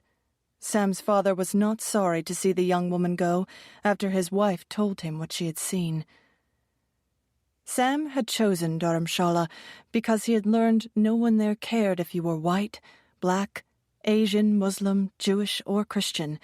Creating hotel partnerships would bring in business for his family, and the trip would also give him time alone with Trina. "We'll have a romantic road trip," he said, as he outlined their itinerary that night while they lay in bed. "It will be like a honeymoon. We can be totally out in the open there," he said. "We wouldn't have to hide from anyone." Trina's heart was full. Sam is what I was supposed to find here. He's the reason I came to India. The next morning, they drove for hours, laughing, talking, and singing old Beatles songs as loud as they could. When he pronounced a lyric with an Indian accent, she found it endearing, and it made her laugh. "Did I tell you that my father was originally from Egypt?" Sam said. "He came to Kashmir many years ago to work, met my mother, and they fell in love. I was actually born in Egypt while they were visiting my father's brother. If I wanted, I could get a dual citizenship from both Egypt and India." "You're so international, like James Bond," she said, laughing and giving him a kiss. They held hands the entire ride, sharing their most intimate secrets and dreams, opening themselves to each other like they had never done before. "It was the universe that brought us together," said Sam. "I think you're right," said Trina, smiling at him. When they arrived in Dharamshala, the air smelled clean, and the views of the snow-capped lower Himalayan mountains in the distance created a magical backdrop. McLeod Ganj, the section of Dharamshala they were going to, looked nothing like the rest of India. The main cobblestone and dirt road that rambled through the center of the town was filled with small, dilapidated cafes, shops, and bars, many flying flags with peace signs. 1960s rock and roll music blared from almost every establishment, giving the compact, ramshackle city the appearance of being locked in a mid-20th century time warp. The Tibetan people were warm and welcoming, and young children danced around the couple as they walked. The street was dotted with groups of young Tibetan men with shaved heads, wearing long robes in various shades of red. The young lovers walked through the courtyard of the Dalai Lama's residence, passing statues and giant prayer beads the size of small suitcases. It was in this courtyard that Sam took Trina's hand for the first time in public. "We need to find a place to stay," said Trina. "I'll pay for it." "I can pay," said Sam, the smile disappearing from his face. "If I had stayed on your houseboat, I would have been paying $35 a night," said Trina. "Here we can get a room for only $14. I'm actually saving money." He looked into her blue eyes and nodded. "When I'm a big success, I'll take you to the penthouse at the biggest hotel in London." The next few days passed quickly, and soon, to the young couple's surprise, it was time to leave. On their last night, after they finished making love, Sam was uncharacteristically quiet. "What's wrong?" Trina asked, reaching over, putting her arms around him. "I keep thinking about you leaving for America," he said, as a tear trickled down his cheek. "The days with you have been the happiest of my life. When you leave, my life will be nothing. Trina, I'm so in love with you." "I love you too," she whispered back. "Let's not talk about me leaving now," she said as she kissed him. "We have tonight, and we still have our drive back to Kashmir." "You are so beautiful. I want to spend my life with you. I want to marry you, Trina," said Sam as he pulled her closer. "We're soulmates. The odds were against us ever finding each other, but we did," said Trina, kissing him again. "Something stronger than the two of us made it all happen."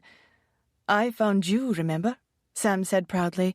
"When you got off that bus, my heart nearly beat out of my chest. It wasn't an accident when I approached you and Jen. I never leave anything to chance." The two lay in bed devising a plan on how they might build their lives together under what seemed like impossible circumstances. "How would we ever make this work?" said Trina. "We're from two completely different worlds. New York City and Kashmir couldn't be more opposite." "I'm Muslim and you're Catholic," said Sam. "My family would never accept you." "Maybe they'd get used to it," said Trina, "especially after we have kids." Sam grinned and she blushed. "Religion always gets in the way.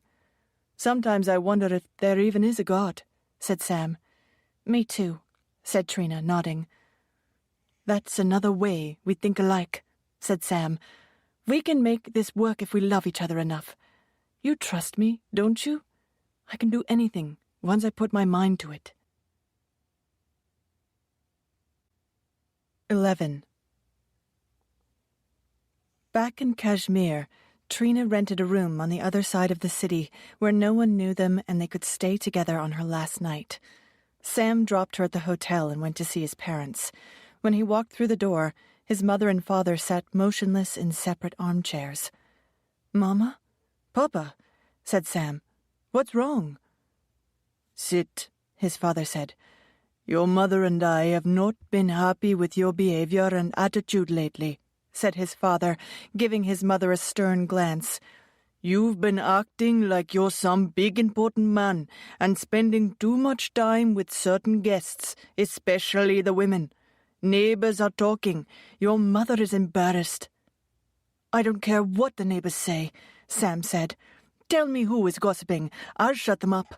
"I will not have it," his father continued, his voice rising, "and it stops now."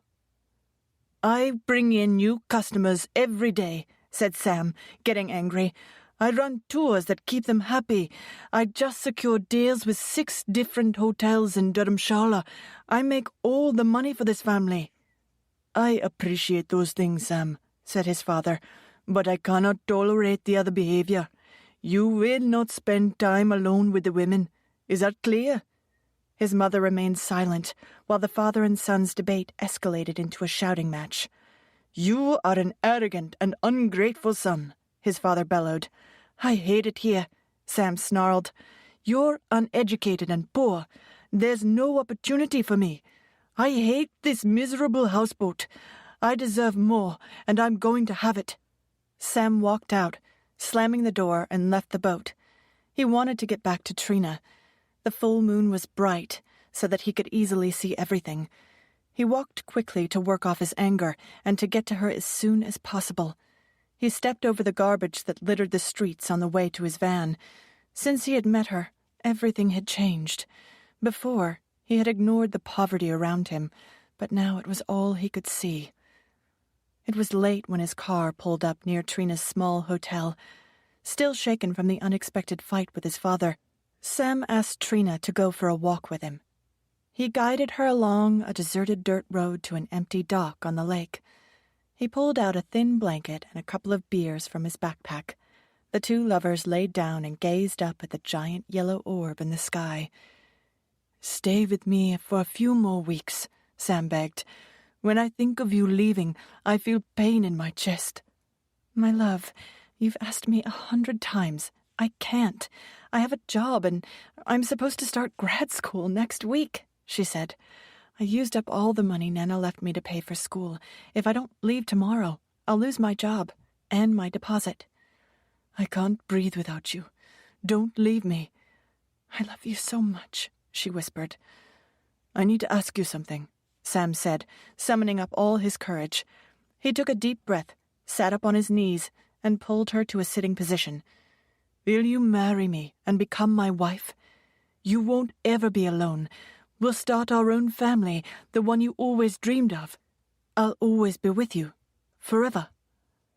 Trina thought her heart might burst. She knew she belonged with him, but was at a loss as to how it could work. She touched the surface of her locket with her fingers.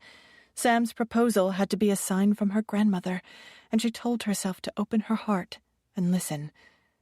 "But where would we live?" said Trina. "I can't live here." "I would come to New York with you and open a rug store like I had planned," he said.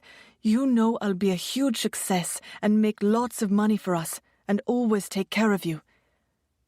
Trina looked deeply into his dark eyes. "I will." "You'll marry me?" "Yes." "Oh, my God, this is so crazy," said Trina, laughing and crying at the same time.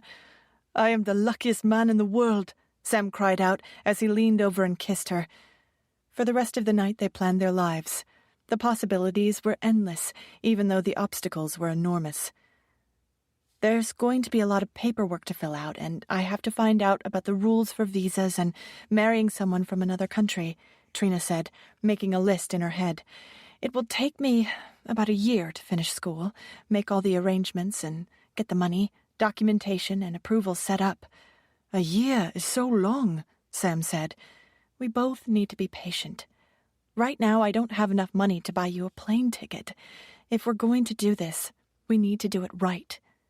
They walked back on the deserted streets to Trina's hotel room for one last night in each other's arms. Now that they had pledged to marry, everything was different. In the morning, when she opened her eyes, she found Sam staring at her. "Good morning, my wife." "What are you looking at?" she said, blushing. "You're so beautiful when you're sleeping," he said, as he climbed on top of her, and they made love one last time. Knowing his parents would be out, Sam stopped at his house and left a note for them, saying he had gone to take care of some business in Delhi. 14 hours later, Sam and Trina were at the Delhi airport.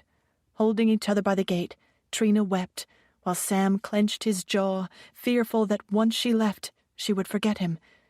Tears sprang from his eyes and rolled down his face. His voice caught in his throat as he tried to speak. Seeing him in such distress, Trina desperately wanted to make his pain go away. That's when she got the idea. She put her hands up behind her neck and unclasped her silver locket. "Wear it until our wedding day," she said, as she put the chain around his neck. He closed his eyes and nodded. That gift changed everything. Now he knew she would come back for him. Moments later she ran for her plane and was gone. Standing by the gigantic picture window overlooking the runway, Sam watched his future wife's plane taxi down the airstrip and take off. He played with the charm hanging around his neck. Soon, he'd be going to America. After boarding the bus to Kashmir, he took a seat in the back near a bunch of boisterous Australian girls. He looked out at the window and smiled, dreaming about his new life in New York. He considered the brightness of his future for a few more minutes, and then started a conversation with the Australians. They were funny and loud, and Sam spent most of the long, tedious bus ride making them laugh.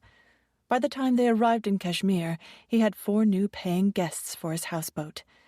One of the Australian girls was particularly pretty, and Sam gave her a wink, flashed her a smile, and wondered for a moment what it might be like to live in Australia. "I could open a rug shop in Sydney. I've always wanted to see a kangaroo." 12. Miss, are you all right? Can I bring you anything?" The Air India flight attendants had taken note of the distraught blonde woman who had been last to board in Delhi and were doing their best to comfort her each time they passed. Trina shook her head and waved the kindly flight attendant away. She blew her red nose and wiped away the tears. "No one can help me. The man I love is on the other side of the world and I'm alone." 3 days later, still jet-lagged, she was back to work at the small medical publishing company on Madison Avenue and 38th Street. Piles of manuscripts and yet-to-be-published articles were waiting for her on her desk. Urgent projects had been handled by co-workers, but the rest, 6 weeks of day-to-day stuff, lay in one massive disorganized heap. "I'm going to be working until 10 o'clock every night," said Trina to a co-worker when she saw the backlog of paperwork. All day, people stopped by her desk to ask about her trip, but she only had one thing on her mind: Sam. She ached for him, and her stomach was churning. She couldn't focus on anything, especially not the files on her desk. At lunchtime, Trina went to the post office to get some prepaid international stationery so she could write to Sam several times a week. She passed a newsstand and scanned the headlines. The Olympics were about to start in Seoul. Vice President George H.W. Bush was the favorite to beat Michael Dukakis in the 1988 presidential election in November. At the post office, she purchased 20 pale blue onion skin paper envelopes, each with a red and blue chevron patterned border on the outside. On her way back to her office, she stopped at a little coffee shop for lunch and began her first letter. September 15th, 1988. My love, I can't believe it's been almost 4 days since I've touched you. I think about you from the minute I wake up until I fall asleep at night. I got nothing done at work this morning because my brain was completely focused on you. People stopped by my desk and talked to me, but I didn't hear what they were saying because my mind is always on you. Does that happen to you too? I go over every minute that we spent together in my mind so I can relive it. Everything reminds me of you. Sounds and smells, colors, and even the moon. I'll tell you my little secret. I miss smelling you. Does that sound crazy or weird? You smell delicious, by the way. I miss the breakfasts on the houseboat and even those annoying roosters in the mornings. In New York, we use an electric alarm clock to wake up, and not poultry. Maybe I should get a rooster. My New York neighbors would chase me out of my building if I did that. I miss you and love you so much. I'm getting all my pictures developed this week. I'm going over to Jen's tonight. She's already developed hers, and I'll get to see her pictures of your handsome face. I start school tomorrow night. Working full-time and going to school is going to be tough. I love you, my darling and future husband. I guess that means you are my fiancé. I have a fiancé. How cool. Love always and forever. Trina. She was about to lick the envelope but stopped and dug into her bag and pulled out a bright red lipstick. Carefully coating her lips with extra gloss, she placed a big red kiss on the blue paper next to her signature. Satisfied, she smiled, sealed the envelope, and put it into her satchel to be mailed on her way to the office. The next night, after work, Trina stopped at Jen's apartment on East 35th Street on her way home. Jen lived in an old walk-up building and had a bottle of white wine, 2 glasses, and a plate with cheese and crackers sitting on the coffee table when Trina arrived. Jen poured 2 generous glasses of wine and plopped cross-legged on the couch next to Trina. "Okay, let's have all of it. I want to know everything that happened after I left Kashmir," Jen demanded. "Every bit of juice, leave nothing out. I will decide what's important. I've got lots of time and plenty of wine."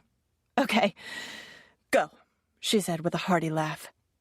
Trina got comfortable on the sofa, leaned back, picked up her glass, and took a ceremonial sip, milking the moment in the spotlight for all it was worth. She told Jen the story about her month with Sam in Kashmir, the secret island when they kissed the first time, the night on the docks, their romantic trip to Dharamshala, and sneaking around the houseboat at night so Sam's parents wouldn't find out.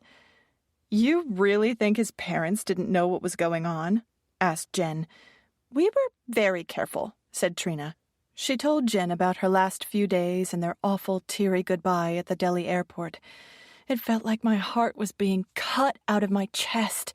He was so upset that I gave him my locket." "Wait, what?" shouted Jen, doing a spit take with her wine. "You gave him your silver locket? And my driver's license. But you never take that thing off. You love it more than anything," said Jen as she paused to consider what she had just been told. "Why did you give him your license?" "He wanted a picture of me. It was all I had." "You're holding something back," said Jen suspiciously. Trina took a deep breath and let it out slowly. "He asked me to marry him, and I said yes." "We're engaged," said Trina with a big smile. Jen's eyes rounded and her mouth opened wide, but no sound came out. "Oh my God!" she finally shrieked. Trina told her about their plan for Sam to move to New York the following year. Jen remained unusually quiet and listened without interrupting, remembering the time she saw Sam have that bitter fight with the sari shop owner. "I want you to be my maid of honor," continued Trina. "Of course I will. You know that," Jen replied, brightening. "That was truly big news." Jen leaned over and gave Trina a hug. "You want to see my pictures now?" Jen took out a yellow and red photo hut envelope that contained her newly developed pictures from India. As the 2 friends looked through the images, they reminisced about their great Asian adventure and talked more about the wedding plans. "You took me totally by surprise," said Jen later that evening. "You know I love you and I'm a little protective of you. I can't believe it. Trina, oh my God, you're going to be a bride." Jen hugged her friend and regained her usual good humor because she knew, in the end, the wedding would never happen. There were too many obstacles. When Trina came back down to earth, she'd realized Sam was just an exotic vacation fling. Jen had one of those when she had gone to Peru the previous year. Pedro had been an attentive and skilled holiday lover during her visit to Machu Picchu. Eventually, Sam would just be a pleasant memory for her best friend, and things would go back to normal. 13. New York, 1988. Tired and famished when she arrived home in Astoria after her night class at NYU, Trina opened a can of lentil soup and heated it up in an old dented pot on the stove. Sitting at the kitchen table, she pulled out a blue envelope with red and blue chevron trim and began to write. Over the next few weeks, she would write a letter to Sam almost every day. A few times she sent 2 letters on one day. With each passing week, her feelings intensified, making it difficult to focus on anything besides the man she loved, who was thousands of miles away. Staying on task at work and in her new writing classes was proving to be a challenge. Each night she would race home from work or school, hoping a letter from Sam had arrived, but there were none. Trina wrote to Sam religiously, but after a month she had not received a single letter from her paramour. What if he doesn't love me anymore? I should have received at least 1 letter by now. What if he met someone else? That night, when she got home from school, Trina pulled out a fresh blue envelope. October 10th, 1988. Dear Sam, it's been nearly 5 weeks, and I've not heard anything from you. It can't take that long for a letter to go from India to New York. Why don't I hear from you? We pledged our lives to each other that last day in Delhi. Do you not have enough money for the postage? If that's a problem, you must get word to me so I can help you with expenses. Your silence is scaring me. I love you so much, but when I don't hear from you, it makes me crazy. If you love me, then why don't you write? I need to hear from you, now. Jen says I'm being silly and that I need to be patient, that sometimes international letters take a long time. It's possible, but it's been so long. I need to hear from you, now. I mean it. Please write soon. I miss you so much. My heart is breaking. Love you, always and forever. Trina. She included her customary lipstick kiss at the bottom, but she could feel anger coursing through her body. On her way home the following night, Trina's pace quickened, and her heart beat faster as she got closer to her apartment building. Entering the vestibule, she thrust her key into the mailbox lock. When the little bronze metal door creaked open, it revealed several blue par avion envelopes nestled within a bunch of junk mail. Yes! She screamed, grabbing the mail from the box. 1, 2, oh my God, there are 5. He loves me. With the letters clenched in her fist, she raced up the stairs 2 at a time to her apartment. 5 minutes earlier, she had been sad and angry, and felt gullible and used. When she opened her mailbox, her world was suddenly brighter. She was loved. She sat on the couch and organized the envelopes by date, so she could read them in the order they were written. Picking up the first one, she waited a moment to savor the feeling, and then carefully tore open the delicate blue paper. September 12, 1988. Dearest Trina, I stopped at the post office in Delhi to pick up some envelopes so I could write to you on this bumpy ride back to Kashmir. Leaving you today at the airport was difficult. When your plane left the ground, I thought my heart would break in 2 pieces. Then I touched the locket around my neck, and it was like you were there, telling me everything would be all right and that you would come back for me. One day we will have a family, just the way we said, and we will have a perfect life. Forgive my bad handwriting. This bus is bouncing around and I'm writing while leaning on a book. The bus is very crowded, but at least it's given me a chance to find some new customers for the houseboat. I met some backpackers from Australia. I'm happy to report they will all be staying on my houseboat for a week, maybe more. My father will be happy. See, Trina, I'm already starting to make money for our future. I will make as much as possible and save it for our new life in New York. I have a goal now. You are my goal. I might even make some extra money finding customers for other houseboats and make commissions. That's about all I have to say since I just left you at the airport, and nothing much has happened. I will write to you tomorrow. You are my heart. Sam. All is forgiven. He totally loves me. He said I was his heart.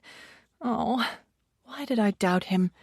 The heavy physical weight that had been on her for the past few weeks slowly lifted. She felt light, happy, giddy, almost drunk.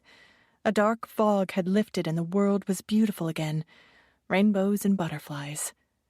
Wanting to pace herself and savor each letter, she poured herself a glass of white wine and inhaled a deep breath.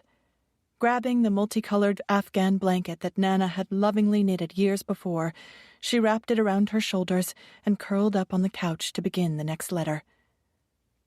September 15th, 1988. Dearest Trina, 3 long days since you left me in Delhi. As much as a person can miss someone is how much I miss you. While you were here, Kashmir was filled with colors. Everything smelled better, tasted good. The sky was bluer, the grass greener. Even the grumpy old man who runs the bakery seemed nicer. While you were here, it was like being in heaven. And now, Kashmir is only a place. But I will make the best of it, because I know we have a plan to build our lives together. A year seems like a long time, but when you think about it, it's only a small part of a lifetime. I have made a deal with 3 other houseboats, and I will be looking for customers for them and make commissions. I'm thinking of taking a free class in bookkeeping, too. There is a school here in Srinagar that teaches all sorts of accounting classes. If I'm going to run a rug shop or a cafe in New York, that might help. I need to prepare for my life in America. Think of me as often as I do you, which is every minute. You are my heart. Sam. Trina took a big gulp of her wine. Everything is fine. He loves me. She had worried that he might meet another woman, another tourist. Now, after reading his letters, she knew he was devoted to her, and all would be good. She opened the third letter. This one was a little different.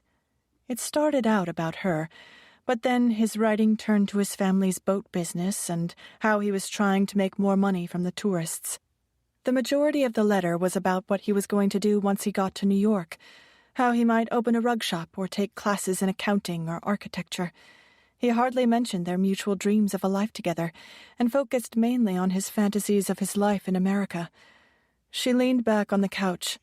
She loved that he worked so hard and was always trying something new, but she liked it better when the letters were more about her. She felt her insecurities creep up the back of her skull. He is everything I want, and I mustn't sabotage this relationship with my usual doubts and crazy thoughts. Pouring herself another glass of wine, she opened the fourth letter. She let out a sigh when she realized that this one was filled with more pledges of his love for her. How could I have doubted him? He does love me. The final letter lay unopened on the coffee table. She picked it up slowly and held it in her hand for a moment. She wanted to make this one last. Who knew how long it would be before new letters arrived?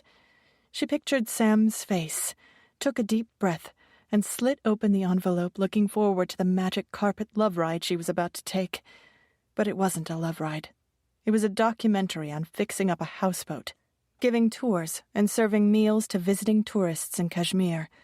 There was no mention of their great love, only paragraphs about taking an inventory management class, working so hard on the houseboat, and finding people at the bus depot to make more money. Why is he telling me about all the guests? I don't care that there's a couple from Switzerland or 3 sisters from Rome staying on Zara's palace. Does he like one of the sisters? Is he trying to tell me something? Stop it, Trina. You always do this. She put the letter down, and tears welled up in her eyes as she talked herself off the ledge.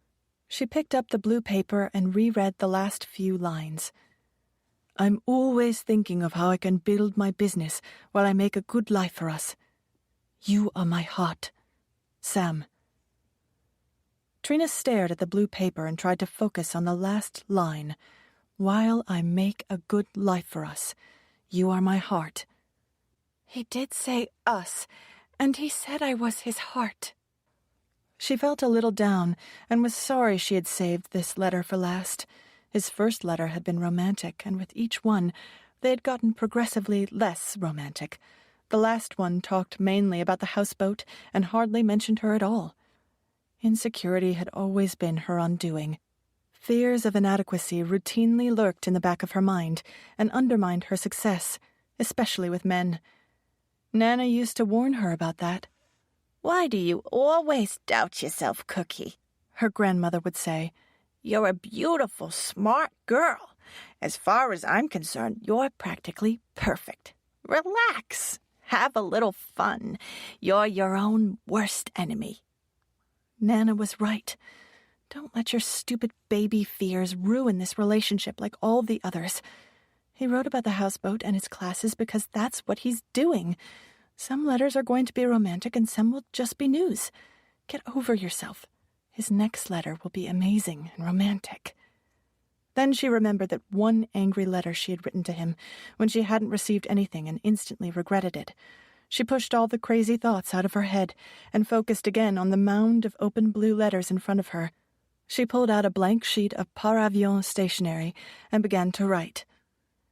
October 21st, 1988. Dear soulmate, when I opened my mailbox today, I found not one, but 5 letters from you. Until today, I had not received anything. I was going insane. When I didn't hear from you, I thought maybe you didn't love me anymore. That's why I wrote that last cranky, crazy letter to you. I was upset and scared because I hadn't heard anything. Forgive me for doubting you. Just rip that letter up. Don't even read it. I'll have to get used to the slow Indian mail service. I guess it could take a couple of months for a letter to get through. Being apart from you is torture, and I think about you all day long. I love you with all my heart. All my love and kisses. Trina. XOXOXOX. She loaded up her lips with red lipstick and placed a big red kiss on the inside of the letter next to her name. She had to keep him wanting her. 14. It had been nearly 6 months since Trina and Sam had parted at the Delhi airport. Despite the distance between them, her love for him had only grown stronger. She missed looking into his eyes and ached for the feeling of his arms around her. She loved him even more after 6 months of being apart than the day she had left him in India. Grad school was going well, and Trina liked her teachers and classes. Soon she would finish her coursework and apply for a bigger and better journalism job, where she would make more money and bring her true love to New York. Working all day and going to school at night with studying and papers on the weekends had at times been overwhelming. But she kept her eye on the prize. Sam. All the hard work would be worth it when she landed that dream job at one of the top magazine companies in New York, Hearst or Condé Nast. Without a degree from the right school, those two organizations wouldn't consider hiring someone for an editorial job. Trina's undergraduate degree from City College was not considered the right school, but a master's from NYU could be the golden entry ticket. A better job meant more money, and she could bring Sam over much sooner. She still regularly wrote to her future husband several times a week, but lately had noticed his letters came less frequently. She needed to hear from him and be reassured. When she didn't get a letter, her mind would wander into dark places, creating all sorts of scenarios of Sam romancing other women. When she opened her mailbox and saw blue envelopes, her doubts faded away. One thing she was desperate for was to talk to her soulmate, to hear his voice, to melt from his laugh. It had been more than 6 months since they had actually spoken to each other, and in her next letter she suggested that Sam pick a time to do their first phone call. "I need to hear your voice, my love. International calls are so expensive. It will cost $10 for the first 3 minutes, and then $5 for each additional minute, but it will be worth it. I've saved up. We'll just have to keep the conversation short, okay?" Sam's family houseboat had no phone. He would have to take the call at the Western Union office. Trina would call the following Sunday, when phone rates were cheapest. Kashmir was 10.5 hours ahead of New York. On that particular Sunday morning at 8 a.m. New York time, Trina carefully dialed the international number of the Western Union office near Sam's home. After 8 double rings, a man's voice answered and said something in Kashmiri, followed by, "Western Union." "I'm calling from America," Trina shouted into the phone. "America? 1 minute," said the man. She heard a lot of garbled noise, and then after 10 seconds, "Trina, is it you?" Her heart pounded as his voice electrified her entire body. A wave of relief and gratitude washed over her and made her limbs tingle. "Yes, Sam, it's me. Oh my God, I've missed you so much. It's so good to hear your voice. Every night I dream about all the time we spent together in Kashmir, just the two of us.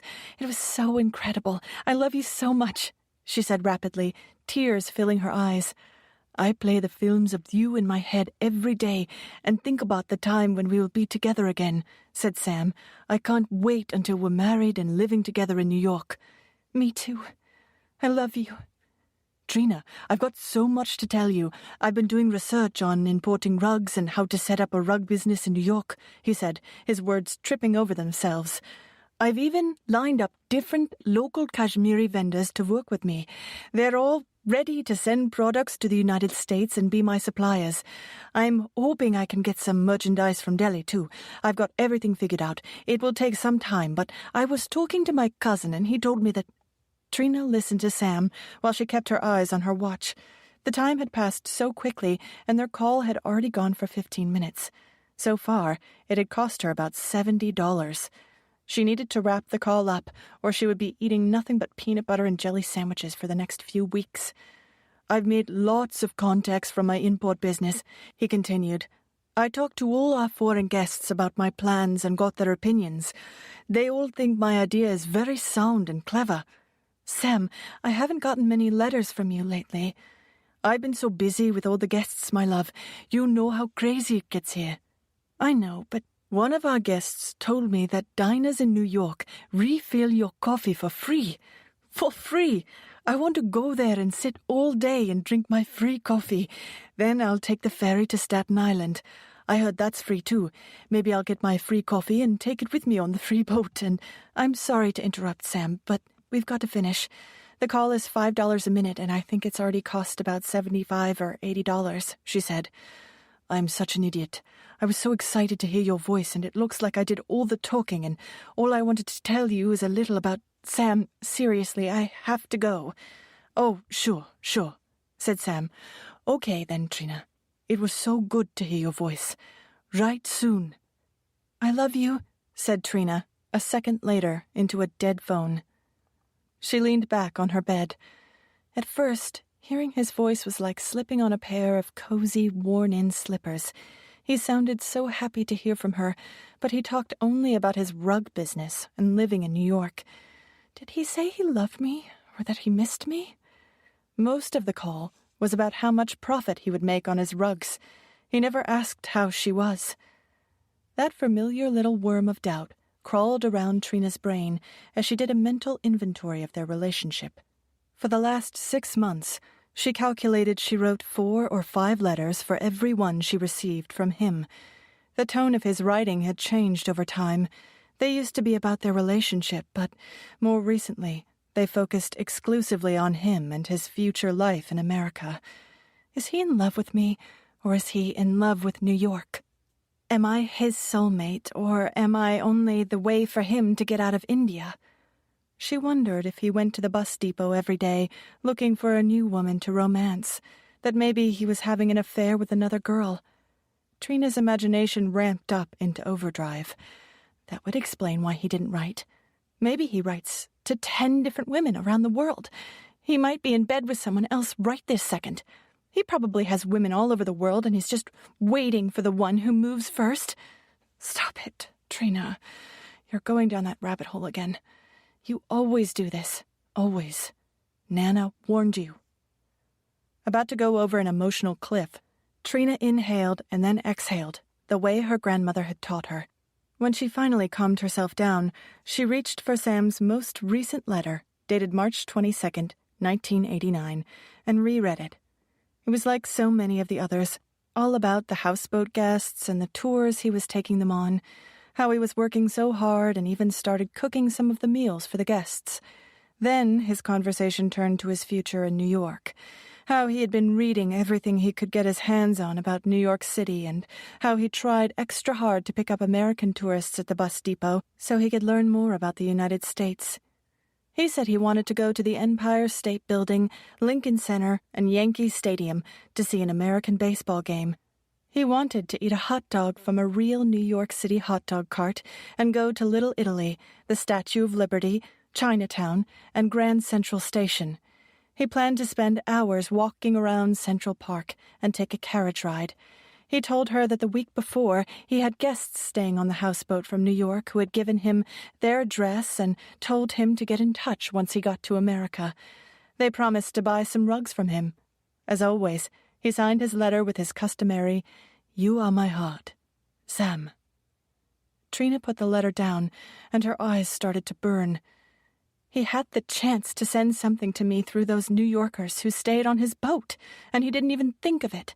Everything is always about him, his new life, what he's going to do, the friends he's going to make. It isn't about me or us, only him. Trina felt nauseous as she wondered if everything Sam had told her was a lie, and if it was all a setup for him to get to America. I've been so stupid and gullible. Those walks through the gardens, the passionate nights, the boat rides, the tenderness, the laughter. Is he my soulmate, or is he using me to get to a better life? He always said he never does anything by chance. Teetering on the edge of a full meltdown, Trina called Jen for a reality check. "I think Sam's using me," shouted Trina into the phone as she sobbed. Without stopping for a breath, she told her friend about the phone call and the change in tone of Sam's letters. She read several of them to Jen, and they spent the next 3 hours dissecting them line by line. "First of all, I think you are overreacting," said Jen. "You haven't been face-to-face with him in a long time. It's possible he's using you, but that's a pretty devious long-term game he'd be playing. I don't think Sam is that diabolical. He was a nice, sweet, smart guy who was totally infatuated with you." "You really think so?" "Look, there's nothing wrong with your American citizenship being an appealing factor for him," said Jen. "Plenty of men go out with women because they're beautiful or have a good body or big boobs. And loads of women marry men who have a lot of money and are successful." "I guess," said Trina, sniffling, beginning to calm down. "Wanting to come to America doesn't mean he doesn't love you," Jen continued. "The American citizen part is just an extra cherry on top." "You really think so?" "My mother always said, 'You can love a rich man as well as a poor one,'" said Jen. "So what if a new life in New York is part of the attraction?" "You're blowing this out of proportion." When their call ended many hours later, Trina was calm until she reread Sam's last letter and got angry and paranoid all over again. "He's using me. I know it. He played me." She thought about all the moments they had shared. The trip to Dharamshala, their nights under the moon, his kisses. For months, she had been reliving and clinging to all those romantic scenes and building them up in her mind. Now she saw everything through an entirely different lens, one of deception. "I'm just the vehicle for him to get to the United States and get his American citizenship. That's all he wants." With tears running down her cheeks, Trina snatched up his letters in her hand. She was about to throw them all into the trash when she remembered Nana's locket. She had given it to Sam in that reckless moment of passion at the Delhi airport. Not 100% sure about Sam's true motives, she knew one thing. She had to get her locket back, no matter what. "I told him he could keep it until the day we got married. Shit." April 5th, 1989. Dear Sam, hello, my darling. I just reread one of your letters today, and it made me miss you more than ever. I'm looking forward to seeing you soon, and hoping I can book my trip to India sometime in July. Only 4 more months until we're together again. Still saving up for it, my love. I can't wait to see your handsome face and feel your arms around me. Soon we'll begin our lives together. I can't wait for you to hold me again. In the meantime, I have a favor to ask of you. I know I gave you my locket to keep until I came back, but it reminds me of my grandmother, and I've been missing her so much lately. Would you mind terribly sending it back to me now? We'll be together soon anyway. Thank you for understanding, my love. You know how much I loved Nana May. Kisses. Love always, Trina. She coated her lips with red lipstick and planted a big red kiss next to her name like she always did. 3 weeks later, in early May, she got his response. He wrote about the usual stuff. Houseboat guests, his future life in New York. I've been reading all I can about America and watching movies, too. I saw a movie called Wall Street and read a book called Bonfire of the Vanities. There sure are a lot of crazy people in New York with a lot of money. Money makes people do terrible things. About the locket, you promised I could keep it until we got married. It gets me through the days and nights without you. I never take it off because it's like having a piece of you with me. You told me I could keep it until our wedding day. I promise I'll put it on your neck right after we say our vows. You are my heart. Sam. When she read his response, she made her decision. She would have to go back to India to get the locket herself. Only then, when she looked into his eyes, would she know what was in his heart. He was either her soulmate or a world-class liar. The next day, she booked a July flight to Delhi and wrote to him about her arrival. Sam was surprised and delighted Trina was returning to him. Everything was finally coming together. In no time, he'd be living in New York. 15. India, July 1989. 2.5 months later, an old yellow bus lumbered towards the depot in Srinagar, Kashmir. Trina wiped her clammy hands on her shirt and wondered if they were wet because she was excited to see Sam or scared to learn the truth.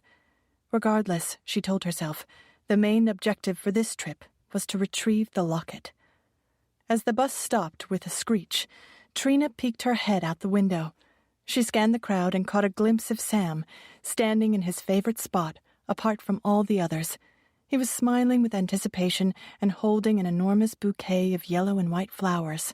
His creamy tan complexion was offset by a crisp white linen shirt. She noticed his thick wavy brown hair was longer and thought it looked sexy. He was taller and looked more mature than she remembered. He looked good. When he spotted her through an open window, he smiled from ear to ear and waved.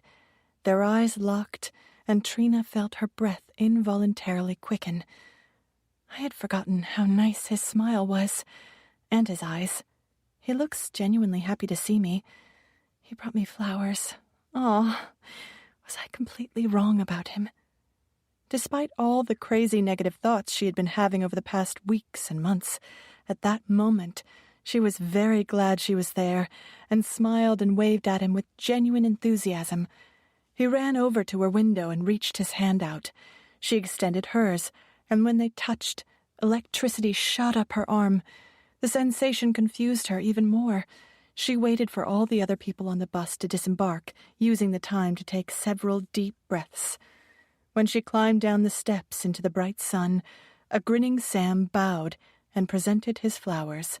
"I can't believe you're really here," he said as he stepped back to get a better look at her. "You know I'd pick you up and kiss you if I could, but there are too many people around.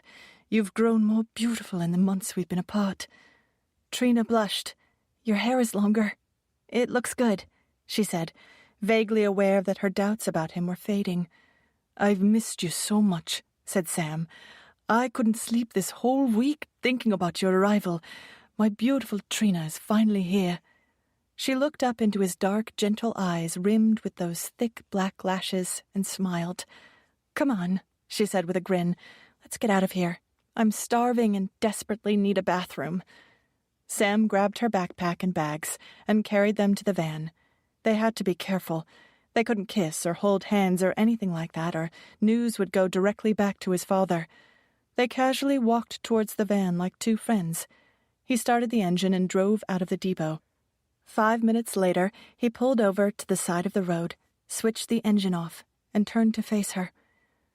He leaned over and gave her the most loving kiss she had ever received in her entire life, and she kissed him back in the exact same way. With his arms around her and his lips on hers, all her concerns dissolved. He told her everything was arranged for Trina to stay on Zara's palace. She would have the same room that she had had the last time. As they drove, Sam chattered on about all the upgrades and improvements he had made to the boat and was eager for her to see his handiwork. When they stopped at a little cafe for some lunch, Sam talked non-stop, filling her in on a year's worth of information in less than an hour. Trina smiled as each detail was shared. His classes, boat renovations, new business ideas, and all the guests he had procured. When they got to the lake, everything was just as Trina remembered. She looked out on the beautiful water with its rows and rows of houseboats. Chickens, roosters, and an assortment of other animals roamed about without a care in the world. Sam honked the horn 3 times when they pulled up to Zara's palace, and Sam's mother and father came out and waved. "Welcome," said Sam's father, looking at her skeptically as she climbed out of the car. "Not many people come back here." "Tell your parents that this time I'm only here for a week because of my job," said Trina. "It takes a full day to get to India from New York, and then Another day to get from Delhi to Kashmir. I only get 2 weeks off from work, and I spend 4 of the days traveling. This will be a quick trip, but I'm glad to be here. As Sam translated what Trina had said, he thought he detected a look exchanged between his parents. "Tonight," said Sam's father, "my wife will make something special for you to eat, in honor of your second visit." I can't wait, said Trina, smiling. But now I need to lie down for a few minutes. Sam's mother and father nodded and gestured for Trina to board the houseboat. His father turned to his son and spoke to him in Kashmiri.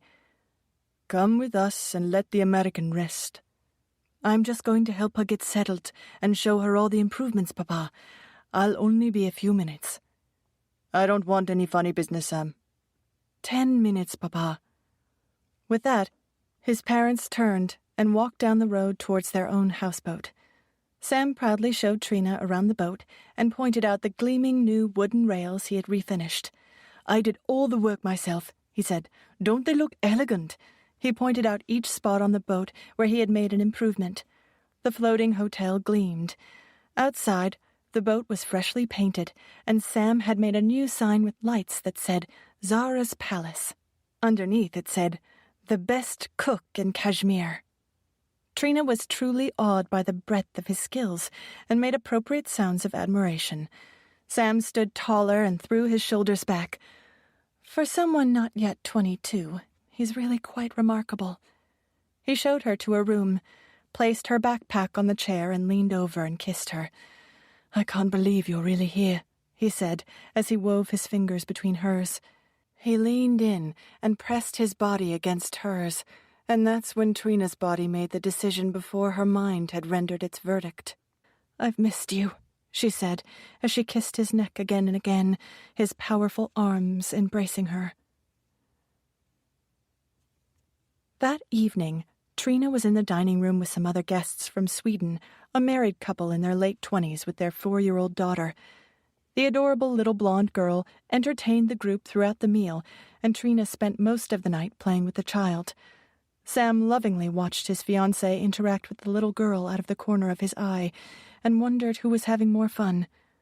"One day, she'll be a great mother for our children."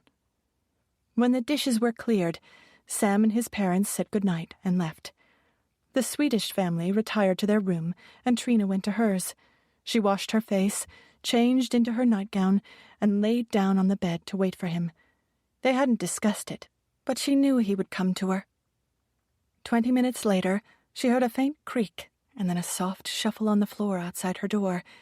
The knob turned slowly, and Sam stepped into the dark room. "I told my parents I was going out with some friends," he whispered, and took off his shirt and pants in 2 quick moves. He stretched out on the bed next to her. With his body pressed into hers, the same old intoxicated emotion overcame her, so thick you could cut it with a knife. Everything felt familiar. It felt right. She remembered now what had drawn her to him. "It's like a dream that you're here," said Sam, when Trina kissed his neck. She felt the chain of her grandmother's locket against her lips.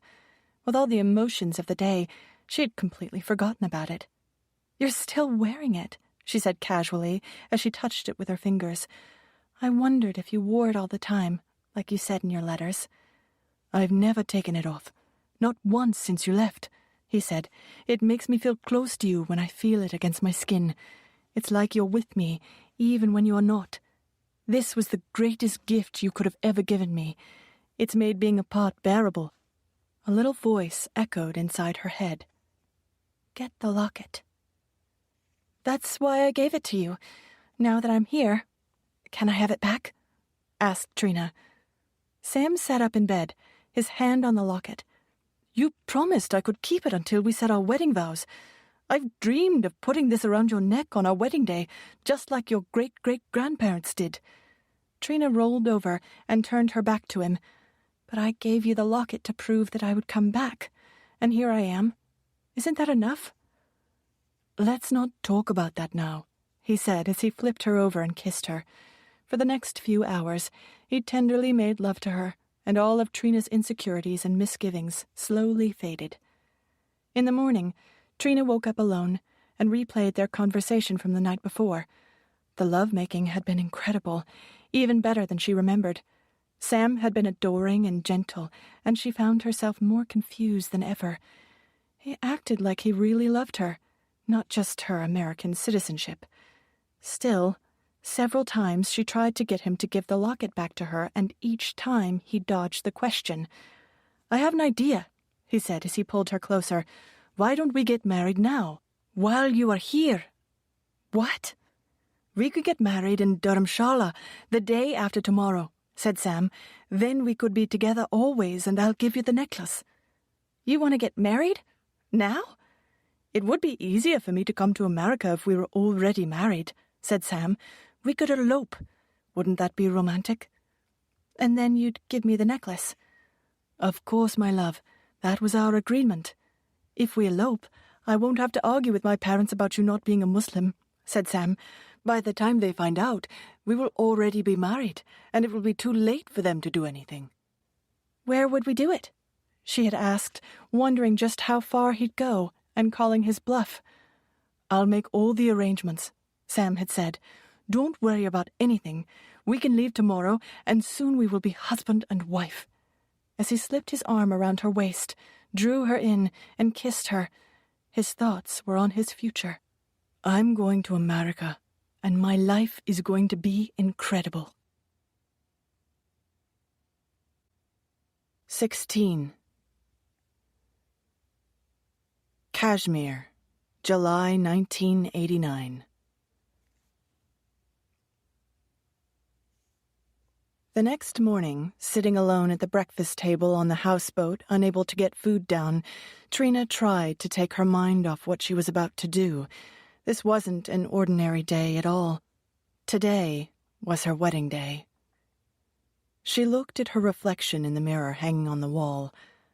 "I'm getting married today. I only came here to get my locket. What am I doing?"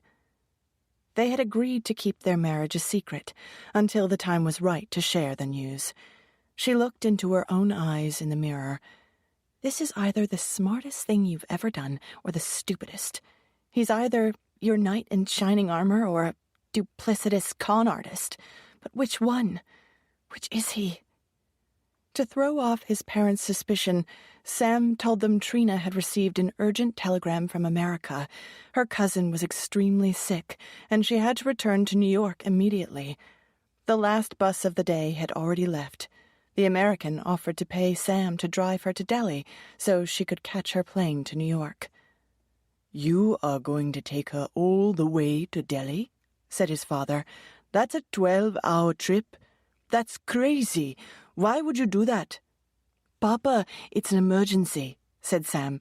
"She's my friend, and besides, she offered to pay me a lot of money to take her there, and she'll pay for all the gas, too.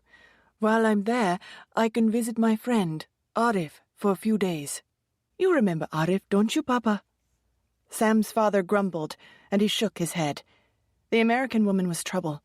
He wanted to forbid his son from going, but he could see the look of determination on Sam's face. At least the American would finally be gone from his houseboat, and he hoped this time it was for good. Trina tried to wrap her head around what was happening. Only a few days earlier, she had been at her desk in New York, editing a men's fitness and grooming book. Now she was about to travel into the mountains and marry her Indian lover. This is crazy. With her head spinning, she recognized the ridiculousness of the situation and started to laugh out loud, picturing Jen's incredulous face. Wait until Jen hears about this. She'll lose her freaking mind.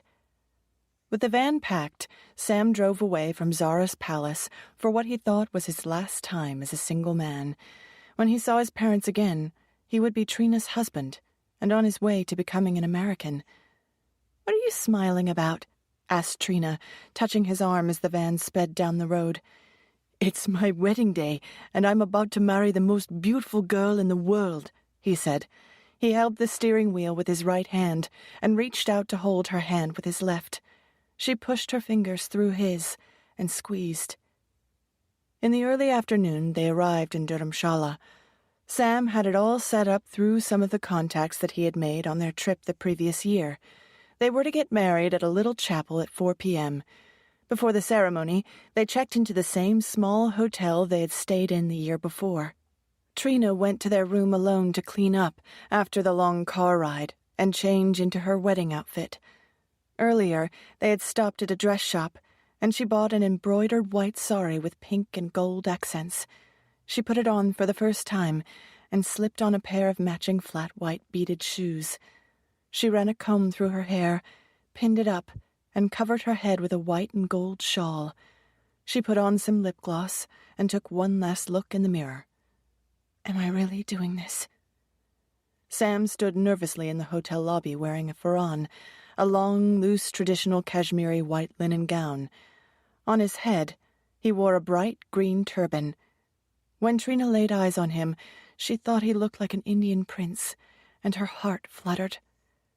Sam's eyes opened wide when he saw his beautiful bride for the first time. Always mindful of the details, he smiled and pulled a small bouquet of wildflowers from behind his back and handed them to his bride with a sweeping bow. "Flowers for the beautiful bride," he said. "You are the most perfect woman that ever walked on this earth." Trina blushed. "He does love me. This is a good thing we're doing. We're going to be so happy." It was time to go. They left the hotel and walked through town to a tiny one-room government registry office. "We will be married in a religious ceremony later, but we must first register here," said Sam to his bride. "I will receive the official documents of our marriage from this office in about 30 days to 90 days or more. You never know. This is India." Trina nodded, while opposing inner voices battled inside her head. "Run away! But he loves me, doesn't he?" In the registrar's office, the two young people signed some papers and then headed over to a small Buddhist temple, where a monk with a shaved head and a red-orange robe waited to marry them. 2 other monks came into the room to be witnesses. Sam took Trina's hands as the first monk took his place in front of them.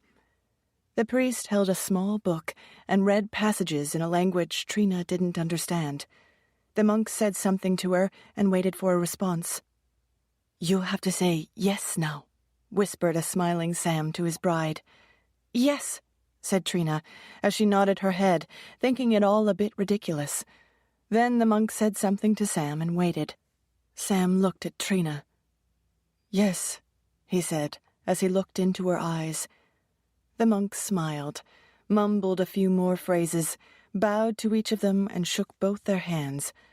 Then he leaned over and whispered something to the groom. Sam nodded and pulled out 2 very thin silver wedding bands from his pocket and smiled at Trina. "I never forget anything," said Sam. "One is for you, and one is for me." I guessed at the size. The monk conducting the ceremony said a few more unintelligible words and waved his arms in the air. Sam lovingly put a silver ring on her finger, and she did the same with his ring. It was all over so fast. Moments later, the monks left the room. "Are we married?" Trina whispered to Sam as they stood alone.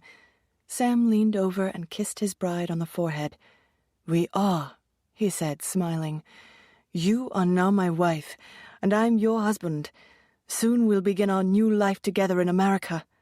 "I can't believe we just did this," said Trina, smiling nervously, trying to calm her conflicting emotions. "Are you sorry you married me?" "It all happened so fast, that's all." "Soon we'll be together all the time. Once we're in America together, everything will be great. You'll see." Later that night, after they enjoyed a wedding supper together and received congratulations from everyone at the hotel, the newlyweds sat in bed, talking. "Remember, I can't do anything to bring you to America until I receive the marriage documents from you. I did some research on this. U.S. immigration can be difficult, especially when it comes to foreign marriages." That night, as they undressed, Sam unhooked the locket and placed it around his wife's neck as he had promised. Trina sighed with relief. The locket was back where it was supposed to be, and she vowed never to take it off again. That evening in bed, all of her concerns about Sam disappeared as their bodies became one again. "I was crazy to think he didn't love me. He does. He totally loves me." The following morning, the newlyweds drove south towards Delhi. They had a final few days together as husband and wife before Trina flew home to arrange for her new husband's passage to America. "Just think," said Sam, smiling at his new wife and squeezing her hand. "A year from now, we'll be together in New York City." 17. Delhi, July 1989. The newlyweds arrived in the sprawling city early the following evening and planned to spend 2 days and nights there for a short honeymoon before Trina took her flight home to New York. They stopped at the airline office in downtown Delhi to pick up Trina's tickets. A mob of angry travelers stood inside, outside, and all around the Air India storefront. The crowds prevented Trina and Sam from getting anywhere near the entrance. "What's going on?" Trina asked a woman standing nearby. "It's a bloody nightmare is what it is," said a woman with a posh British accent. "The airlines have screwed everything up. They overbooked all the flights to Europe and America by thousands. Everyone's stranded." "They can't do that," said Trina. "I have to get back to New York. I have to be at work on Monday." "The airlines in India do this all the time," said a second British woman joining the conversation. "Usually they only bump a few people, but this summer it's thousands. There was a riot out here yesterday. People were fighting and throwing rocks and bottles, and then the police were called." "What am I going to do?" said Trina to no one in particular. "We heard people are organizing chartered buses to Germany," said the first British woman. "We might do that. Come with us and you can pick up a flight to the States from there. All the airlines are overbooked. There's not a seat to be had for another 2 weeks." "Then we'll have more time for our honeymoon," said Sam, leaning over and kissing the top of Trina's head. Surprised, the 2 British women looked at Trina and then at Sam. "You two are newlyweds," blurted the first British woman, suddenly more interested. "Congratulations! I'm Emily, and this is my sister, Olivia. When did you two get married?" With much fanfare, Sam told the women about their elopement and how he and Trina had met for the first time a year before and had fallen madly in love and continued their relationship through letters. He told them about the locket and how it was the one thing that got him through the long months of missing her. "That's so romantic," said Emily, nodding to her sister. "When Trina came back to visit, we decided we couldn't wait any longer, and we got married," said Sam. "I'm moving to New York, and I'm going to import Indian rugs and open a rug store." He told them about the plans he had for the expansion of his single store into a rug empire. "I might even have cafes in my stores so people could have something to eat while they shopped for new carpets." The 2 British ladies got a kick out of Sam's enthusiastic storytelling, and the 4 decided they would all hang out together while they waited to get out of Delhi. For the next 5 days, each morning, the 4 new friends trudged across the city through the hot, sticky summer heat to the Air India office, only to be told to come back the next day and try again. Sam sent a telegram to his parents, telling them that the van had broken down in Delhi and it would take a few days until he could get it repaired. Trina sent a telegram to her office in New York, explaining the delay and praying her company would accept her explanation. The next morning, when she and Sam went to the airline office, she received good news.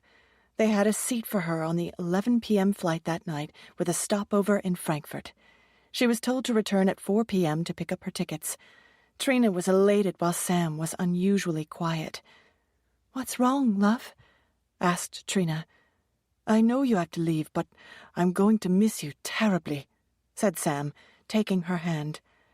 They went back to their cheap hotel to meet up with Olivia and Emily, who were waiting for them at the hotel cafe. "Guess who got a seat on the 11 p.m. flight to Frankfurt tonight?" said a smiling Trina. The British ladies hugged and congratulated her and said they too were leaving on a bus that night through Iran and bound for Europe. The 4 sat down at the cafe to have a beer and celebrate their last few hours in India together. "It's quite amazing, really," said Emily. "I've known you two for only a few days, but it feels like a lifetime, doesn't it?" Soon we will all be going in different directions, said Olivia. We'll be riding in a bus across the Middle East to England. Trina will be flying to New York, and Sam, you'll be heading up to Kashmir. Right now, here we are, sitting together at this tiny cafe in Delhi, drinking a beer. In just a few short hours, we'll be in disparate corners of the globe. Sam, tell us more about your family's houseboat, said Emily. It sounds beautiful. Sam obligingly described the boat in detail, with Trina occasionally chiming in. Soon he segued into his plans for his life in America. While she listened, Trina noticed once again Sam never mentioned her in any of the future scenarios. Not once. It was only about him and the things he was going to do, the places he was going to see. Sam went on and on and on. I always knew I'd end up in America or Europe, Sam said. It was my destiny. I almost married a French girl 1.5 years ago and moved to Provence. I would have opened up a rug store there, of course, but... A bolt of clarity hit Trina between the eyes as she grappled with the piece of information she had just learned. A French girl? He never mentioned a French girl or that he almost married her. Trina grew quiet while she tried to make sense out of what Sam had just said. The British women didn't notice his comment, and they and Sam continued their convivial conversation. At 3 o'clock, as planned, Sam excused himself to go across the city to pick up his wife's plane tickets. Before he left, he leaned over and kissed her on the top of her head. "Take care of my little wife while I'm gone," he said to the British ladies as he ran off. "I don't want to lose her." "He's scrumptious," said Emily, leaning over the table towards Trina as they watched Sam disappear down the road. "He's so bright, and he obviously adores you. You're a lucky girl." "He's lovely, Trina," said Olivia. "Every guy I meet is either unemployed, lives with his mother, or worse. Your darling husband is so ambitious with all those ideas about importing rugs and opening restaurants. He's quite the entrepreneur. It must be difficult for you to leave him now, right after your wedding." Trina pressed her lips together. "Don't worry, hon," said Emily. "He'll be with you soon enough." Trina looked at the two women for a moment before she spoke. Different realities were competing for space in her brain.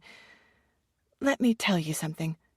Tonight, I'm leaving on the 11 o'clock flight to New York, and that will be the last time he ever sees me. After today, he will never hear from me again," said Trina, with no emotion in her voice. The British women gasped in unison. "What do you mean?" said Emily. "You don't know him the way I do. He's an excellent liar, and puts on a good show," Trina said icily. "You don't know it, but everything he says is a lie. It took me a while to figure it out because he's so manipulative, and I was naive and stupid. What you don't understand is he never loved me. He only wants to get to America and get out of India. It could have been me. It could have been anyone. And apparently it could have been a French girl. I'm nothing more than his ticket out of this dump of a country." Noting the British women's shocked expressions, Trina explained further. She told them the story of her first trip to Kashmir and how Sam had romanced her and showered her with compliments. "He said all the right words to make me believe he loved me, and I fell for it," said Trina. "Over time, his love letters went from prose about adoring me to long narratives on the great new life he was going to have in New York, how successful he was going to be, and all the friends he was going to make. After a while, his letters were only about him." "But how can you be so sure?" said Olivia. "He seemed genuine to me." "Why did you come back to India if you had so many doubts?" asked Emily. "Why did you marry him?" "I had to get my grandmother's locket back. I thought when he saw me in person he would give it to me, but he was playing the long game, and I underestimated him. Now that I know the truth, he'll never see or hear from me again. Ever."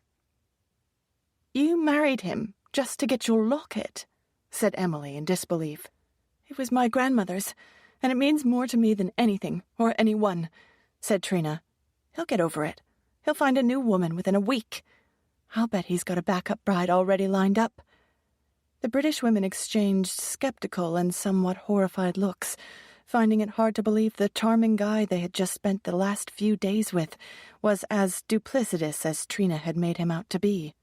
"Tonight, I'm going back to New York to resume my life. If he writes, I will never answer. One day he'll stop writing, and that will be the end of it." "What if he goes to New York to find you?" asked Emily, who, like her sister, was shocked by Trina's story. "What if one day you want to marry someone else? Then what?" Trina let out a mocking laugh before she responded. "He'll never be able to scrape together enough money to get out of India. No one in America will ever know about my marriage. One day, if I meet someone else that I want to marry, then I'll marry him. No one will ever know about Sam." Emily and Olivia stared at their American friend. "He brought this all on himself. I'm not the bad guy," Trina said, wanting them to take her side. "When I say goodbye to him at the airport tonight, that will be it. He'll be erased from my mind permanently." As Trina uttered those last chilling words, a smiling Sam walked up to the group waving an Air India ticket folder. "Got your tickets, my love," he said, leaning down and kissing the top of her head. "You are officially confirmed on the flight to New York tonight. One day soon, I'll be able to say the same thing." "Thank you, sweetheart," cooed Trina, shooting a warning look at the other two women. The British ladies stared at the smiling man sitting across the table, who was completely unaware of what was about to happen. Whether Trina was right about Sam or not, the women knew the young Indian man was in for a whole lot of pain, and they felt genuinely sorry for him. The four travelers said their goodbyes and wished each other safe journeys. Trina and Sam began the last leg of their trip together to the airport. They held hands as they walked into the terminal and checked in Trina's luggage. Sam walked with his wife to the gate and sat close to her while she waited for her flight to board. "Tell me again how you are going to grow your rug business in New York, and how you'll become the best skater in Central Park," said Trina, driving the invisible knife only she knew about, deeper. Sam chattered on, happy to take her for another ride on his American fantasy train. There was nothing he liked more than talking about his future life in America. With each sentence he uttered, he further cemented her suspicions in her final decision. "You played me. Now I'm playing you." Overhead the loudspeaker blared. "Air India Flight 670 to Frankfurt is now boarding at Gate 12. "I should get going," said Trina without emotion. Sam looked ill. "I didn't think it was going to be so hard this time. Now that we are married, I thought it would be easier, but my heart is still breaking thinking about being separated from you," he said with tears in his eyes. He reached over and gently pulled her into him to give her one final kiss. Automatically, she started to kiss him back, but stopped herself and pulled away, saying she needed to board. "Goodbye, Sam." "How long do you think it will be before we see each other again?" he asked, reaching for her hand. "I don't know. As long as it takes, I guess," she said, pulling her hand away. "I've got to go. They're boarding, and I can't miss this flight." Trina turned and walked to the entrance. As she walked past the ground attendant, her right hand reached up and touched the locket hanging around her neck. She never looked back. 18. Trina had hours to process her decision during her long flight home. She had been so sure he would return her locket once she arrived in Kashmir. When he wouldn't, it had taken her by surprise. But soon he charmed her. Once again, she believed that he truly loved her, until earlier that day in Delhi, when he divulged that he had almost married a French girl. That's when she knew the real truth, and finally saw him for who he was, a con man. "I had every right to get back what belonged to me. He manipulated me, not the other way around. I was his free pass out of India. Anyone with a beating heart and American citizenship would do. I finally see him for who he is. I'm so stupid." She thought back to the beginning of her relationship with Sam, when she believed she was so in love with him and she thought he was with her. I was pathetic. He must have laughed when he received my syrupy love letters. Faint nausea started in her stomach as her mind replayed different memories. It was all so obvious. Why didn't I see any of it? She was almost as angry at herself for being such a sucker as she was with him. Almost. Sam had expertly orchestrated everything. All those hours he spent waxing poetic on life or nature, or telling me about the history of India. What had initially seemed like his simple pride in the many languages he spoke, she now saw it as him boasting. Now she thought his strong opinions on world politics, from a kid who had never left his tiny village on the lake, was laughable. The nausea enveloped her as she thought of all the times she let him touch her body, the nights they lay together, the times she held him, and he held her. He was faking the entire time. He used me. She thought about the dozens of stupid, simpering love letters she had written to him, and all the phony lies she had received back. "I love you, Trina. You are my heart," he had signed off on each letter. It was all a big fat lie. He carefully fabricated a story meant to convince me that he loved me so I'd bring him to America. I hate him. Would he have pretended to love me after he got to New York? Now he won't have the chance to screw me over. I'll have the last laugh, not him. Trina turned and stared out of the window of the plane at the clouds, big balls of cotton hanging in the sky. She wanted to stop thinking about him and tried to clear her mind by focusing on the peaceful, wispy clouds. It worked for only a minute, and her anger reared up again. She got up out of her seat, walked down the aisle to the lavatory, went in, and locked the door behind her. She stared at her face in the mirror. Her eyes were red, and the skin on her face dry and blotchy. "You look like shit. Do what you came in here to do." She looked down at her left hand and saw the glint of her shiny silver wedding ring. She tugged it off, dropped it into the plane's toilet, leaned over, and pushed the flush button. With a grumble and swoosh, her silver ring vanished, and the last remnants of Sam were gone. She rubbed her naked ring finger, glad to have it gone, and looked in the mirror at her reflection again. He'll wait for eternity for the letter from me that will never come. Every day he'll go to the post office looking for a blue envelope from me, but it will never be there. Each day forever. There will be nothing. Furious thoughts of retaliation ricocheted around the confines of her skull. I'll be home soon, and will put India and Sam out of my life forever. Once I land in New York, I will never think about him again. The plane ride was her time to try, convict, and hang him. After that, Sam would cease to exist. Many hours later, a physically and emotionally exhausted Trina arrived at her apartment in Queens. She dropped her bag in the hall, walked directly to her bedroom, and opened her top dresser drawer. Dozens of light blue par avion envelopes with the chevron trim filled half the drawer. Next to them were photos of Sam and Trina, taken the year before in Kashmir. She picked up the letters, walked to the kitchen, and put them in her empty sink. From the cabinet overhead, she pulled out an oversized box of kitchen matches. She struck a match and lit the corner of one blue envelope and watched as it hungrily spread across the paper in colors of white, gold, and green. Holding the corner of the burning paper up to another envelope, she saw the flames leap from one to the other. She threw them both into the dry sink and opened a nearby window so the fire alarm would not be set off from all the smoke. One by one, she added another envelope to the pyre until there was a small blaze in her sink. She could feel the heat. As she watched them burn, a calmness enveloped her. She had destroyed the last remnants of Sam, and she felt nothing. When the letters were mostly ash, she turned on the faucet, allowing the streaming water to put out the remaining embers. She looked at the photos one last time. We looked so happy then. The two of us laughing in a garden or smiling in a cafe. Sam posing, always posing.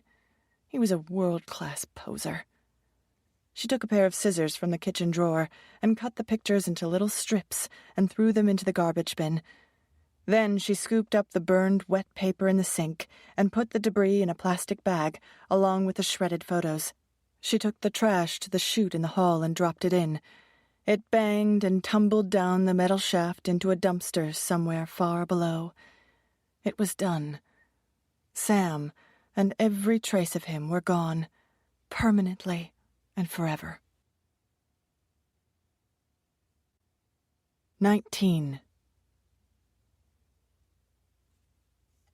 New York, August 1989. Trina's first Wednesday back at work was a blur. The jet lag was worse than she remembered, and it was days before she felt normal again. Getting back into her regular routine after the tumult of the trip felt good. True to her commitment, she didn't think about Sam after she burned his letters.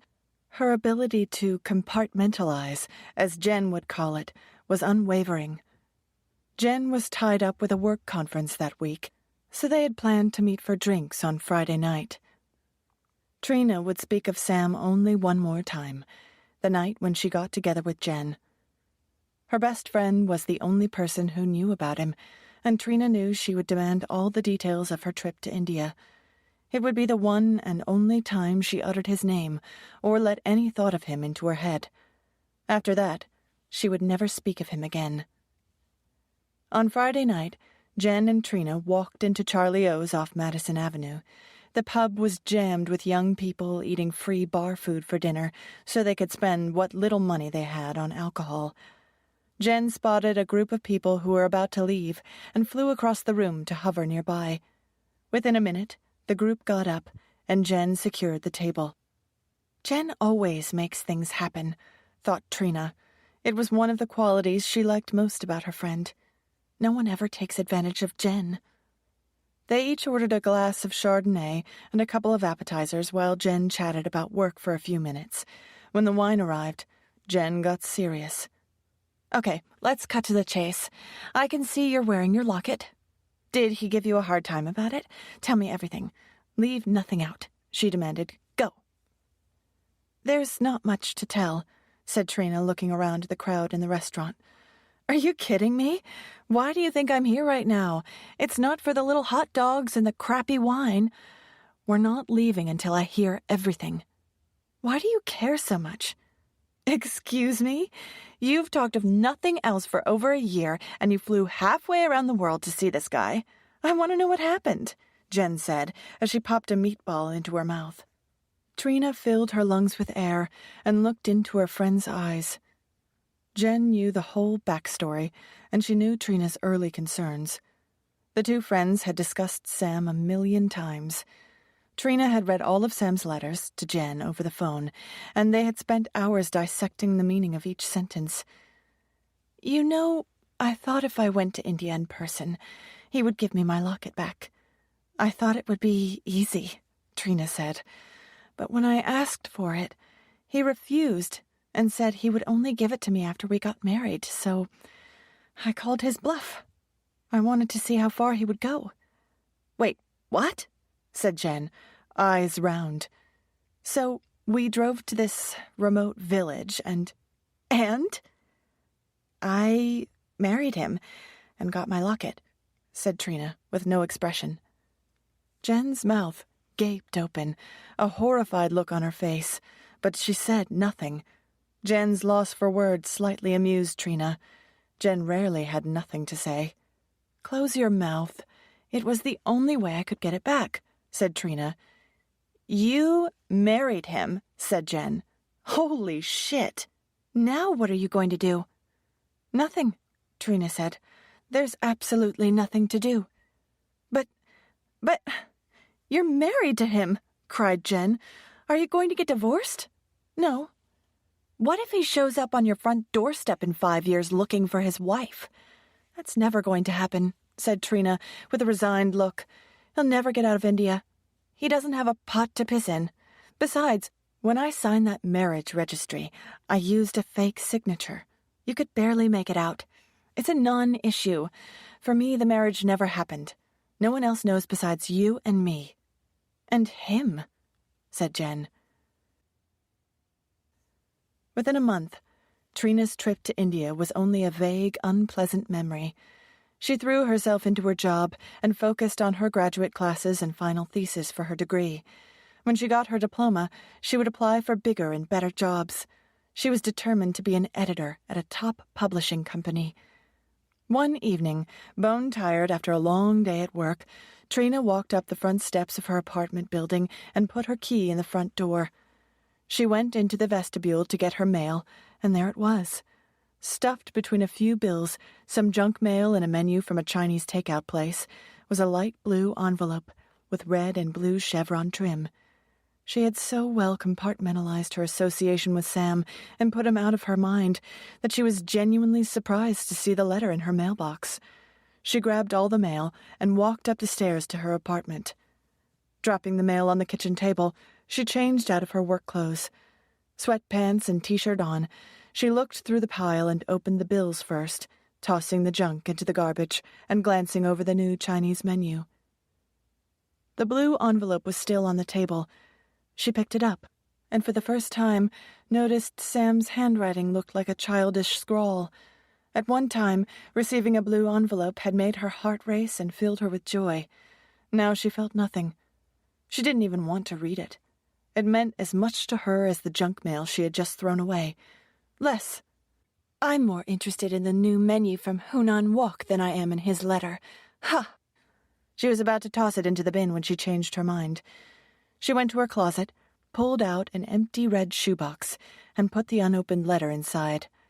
Closing the lid, she put the box on a high shelf in the hall closet. One day, Jen and I will open that letter together over a bottle of wine and have a good laugh. He thought he was so clever, smarter than everyone. He must have thought I was a fool.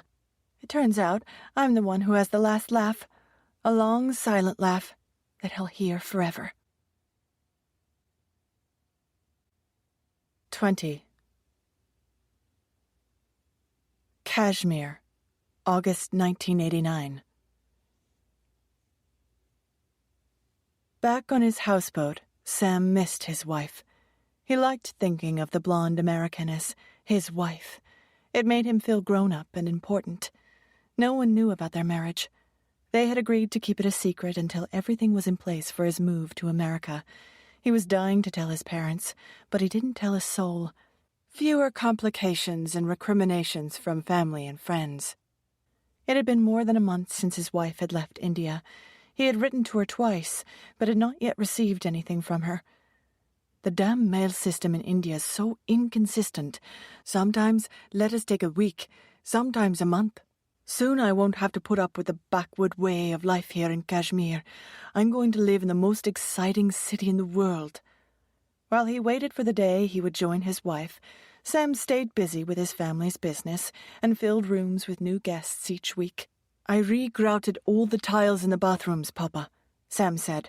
Tomorrow I'll install new lighting in the hallways, and next week I'll start refinishing the wood floor in the sitting room. Keeping busy helped him pass the time.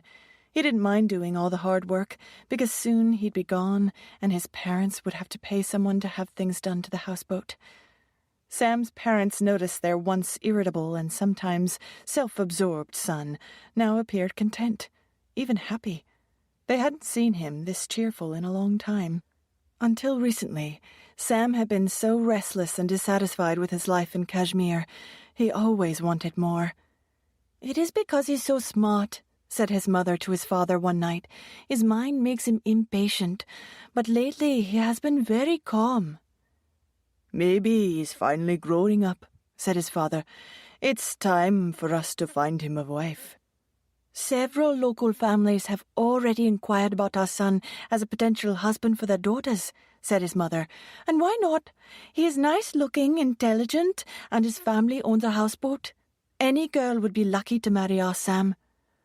"Yes, but he's also hot-tempered," said her husband.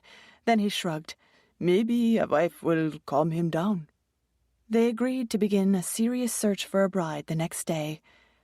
As another month passed, Sam was so busy with work on the new boat, entertaining tourists and fantasizing about his future American life, that he almost didn't notice there had been no letters from Trina until the day he did. It had been 8 weeks since his wife left him, and he hadn't received anything from her. Later that night, Sam got out a blue envelope and wrote a long letter to his beloved Trina. October 14th, 1989. Dear little wife, it feels like a lifetime since we were together, although it's been barely 8 weeks. I was thinking I might go to the university in New York. I could study architecture or medicine or maybe become a pilot for some big American airline. Your husband the architect or the pilot? How does that sound? Kashmir is the same. Nothing changes. I've been working night and day, and my father fixing up the boat. I won't be here much longer, so I'm doing as much as I can to help my family before I go to America. The big problem we have now is the tourist business has slowed. Remember we talked about the political issues here? It has gotten worse, and there are more problems on the border with Pakistan. People have been killed, and tourists don't want to come to Kashmir anymore. They're afraid. Last week, a bus filled with Indians and tourists was pulled over by some crazy group, and a few tourists died. That's not good for business. Why can't everyone live together peacefully, like you and me? We come from entirely different cultures. You're a Catholic, and I'm a Muslim. And look at us. We're married. Everyone should be like us. My beautiful wife, I know you are busy getting things organized for me to come to America, but please write. I haven't received any letters and I miss you. This time, I don't have the locket to keep me company. It's probably the terrible Indian mail system that's slowing things down, but please write soon. Maybe I will be in America for Christmas and we can go to Times Square on New Year's Eve. 1990 is going to be the best year of our lives. You'll see. You are my heart. Sam. He carefully wrote her name and address on the outside of the envelope and sealed it. He smiled and looked up at the sky. His future was so bright, it almost burned his eyes. 21. Kashmir, November 1989. 3 months had passed since his wife had left for New York, and Sam had still not heard from her. He became increasingly anxious. Letters between them had never taken this long before. His mind tried to make sense out of her silence, and came up with the worst possible scenarios, all ultimately pointing to his wife being dead. Frantic, he imagined all sorts of awful possibilities. What if she's sick or injured? What if she was hit by a car or one of those yellow New York City taxis? She could be in a hospital unconscious. No one knows I'm her husband. They wouldn't know to contact me. She could be dead. There are so many guns in America. What if someone shot her? Surely she would have written to me by now if everything was okay. Stop it, Sam. She's just busy with school and work and planning my arrival. He calmed himself down and started a brand new letter to his wife. November 5th, 1989. Dear little wife, I'm very worried about you. I've not heard from you in 3 months. I know you would have written to me if you could, so I must conclude it's because you are sick or possibly worse. You need to write to me and tell me that you are all right. I've imagined all kinds of terrible things. You wouldn't believe the crazy ideas I've had. I remind myself that we're married and soon everything will be fine when we're together again in New York. Please, write to me immediately. I'm going crazy. You are my heart. Sam. On a cold and dark evening a few weeks later, Trina walked along the streets of Astoria to her apartment. Thanksgiving was coming up, and she had met friends earlier that night for drinks to kick off the holiday season. After a couple of glasses of wine and some laughs with her co-workers, she was feeling rather merry.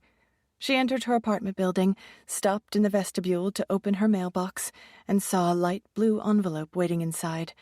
Its presence irritated her. She grabbed all the mail and went up the stairs. Once inside her apartment, she opened the hall closet, pulled out the red shoebox on the upper shelf, and put the unopened envelope inside with the other unopened blue letters, and replaced the lid. December 16th, 1989. Dear wife, why is there this deafening silence? 4 months ago, we said our marriage vows and pledged our lives together, and in 4 months I have not heard from you. I get nothing. My worst fear was that you were hurt or dead. A horrible thought. I wondered if you were in a hospital and couldn't write. I asked myself if I did something wrong to offend you. Are you angry with me? Trina, I'm your husband, and you have to know that I love you. I continue to hope that there will be a letter waiting for me at the post office tomorrow. You are my heart. Sam.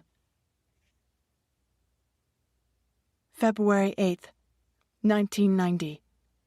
Wife, I have sent you 22 letters in the past 6 months, with no response from you. When we got married, you committed yourself to me and became my wife. I continue to be a devoted, loving, and loyal husband to you, yet I hear nothing. What am I to think? None of my letters have been returned, so I don't think you are dead. Did you find another man? I demand to know. Have you found an American man and now love someone else? Was our marriage a joke? Please, Trina, write to me. Remember all of our plans and all the loving nights we spent together. I won't divorce you. You are already my wife, and you can't change that. Maybe this is all a misunderstanding on my part. Please write to me and tell me everything is fine. You are my heart. Sam. April 26, 1990.